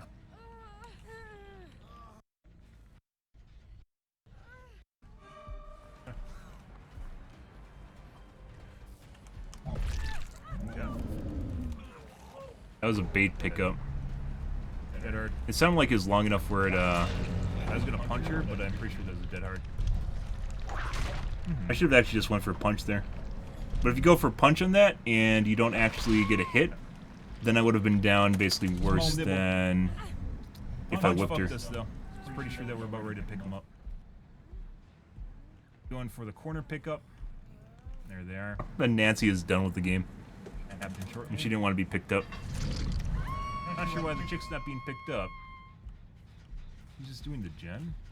Okay. Guess she doesn't want to be saved. Uh-huh. Buddy. Okay. Beautiful. We wasted her 4%. And we still have the Meg on the ground, or whatever it is. That was a beautifully managed hook, guys. No one can tell you otherwise. The survivors will probably try to convince me. Hey, look, guys, a 4%. Wow, isn't that fantastic? Isn't it an amazing 4%? Wasn't that a great 4%, guys? Isn't that a great 4%? Too bad we didn't leave the hook. Uh-huh. It's like clockwork, guys. We picked her up, didn't we? We grabbed her off the hook. She Yeah, we like did. sprint burst in or something. Yeah, so she has wiggle time. We're going back to Ash. And I guess we're just going to bleed her out because we have to wait for Ash's DS.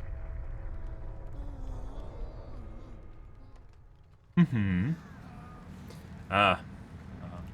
I guess he didn't have unbreakable. He's just laying on the ground in defeat.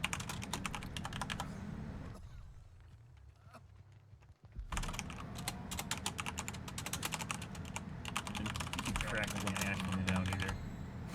I have a clock now, guys. I do. I actually have a second. My Stream Deck This isn't real sluggy, displays this is basically just second leading hand. up Well, not a second hand. It displays seconds, and it counts up to This is 16 and blood resets. Over and over and over I guess we again. did kind of slug there, but that wasn't like I didn't go for a slug. They just gave the slug to me.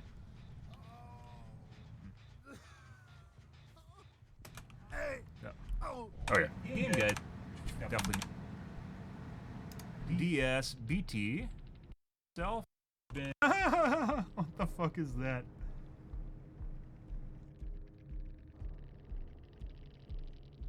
Uh-huh. You know the worst thing you can do for the killer is give survivors 8 hooks for free? True.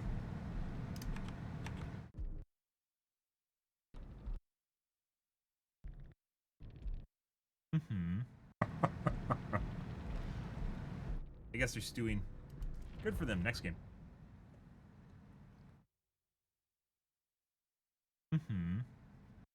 Got him. Get triggered.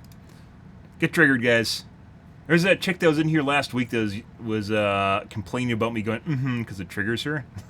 Or, assumedly her. They had a female name. I guess Kelly? Kelly can be a male name, right? Maybe it's a male Kelly. A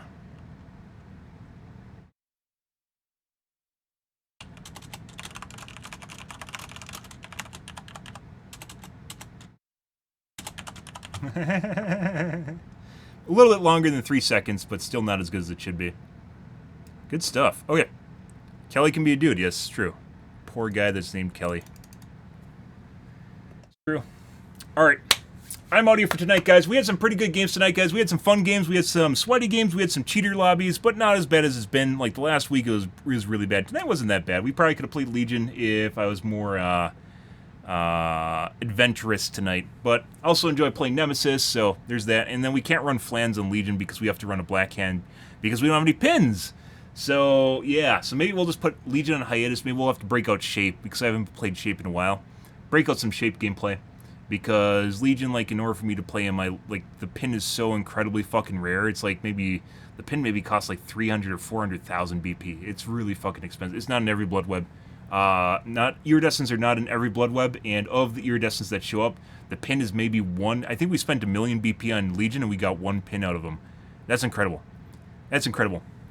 Shape is your toy. Wait, your boy. Okay. Yeah? Good. Oh, whatever does it for you. But anyways, I'm out here for tonight, guys. Tomorrow will be more Dead by Daylight.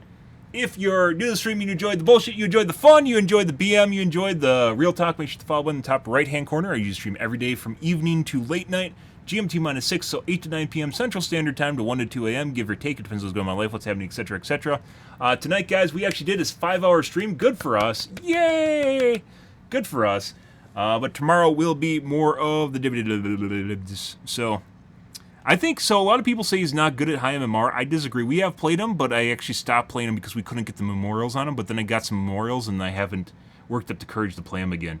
Because he has a very, very strong power curve in which you are very strong for like a decent amount of time, or a little bit of time, and then you aren't for a long period of time. It all depends on you managing your power, and when you pop your power, what you're doing while the power pops, and making sure that you get downs and score downs while the power is popping.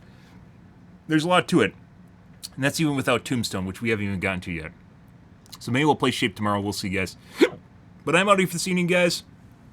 Thanks for watching my stream as always, and I hope you guys have a fantastic Saturday night, Sunday morning. Have a good day, guys.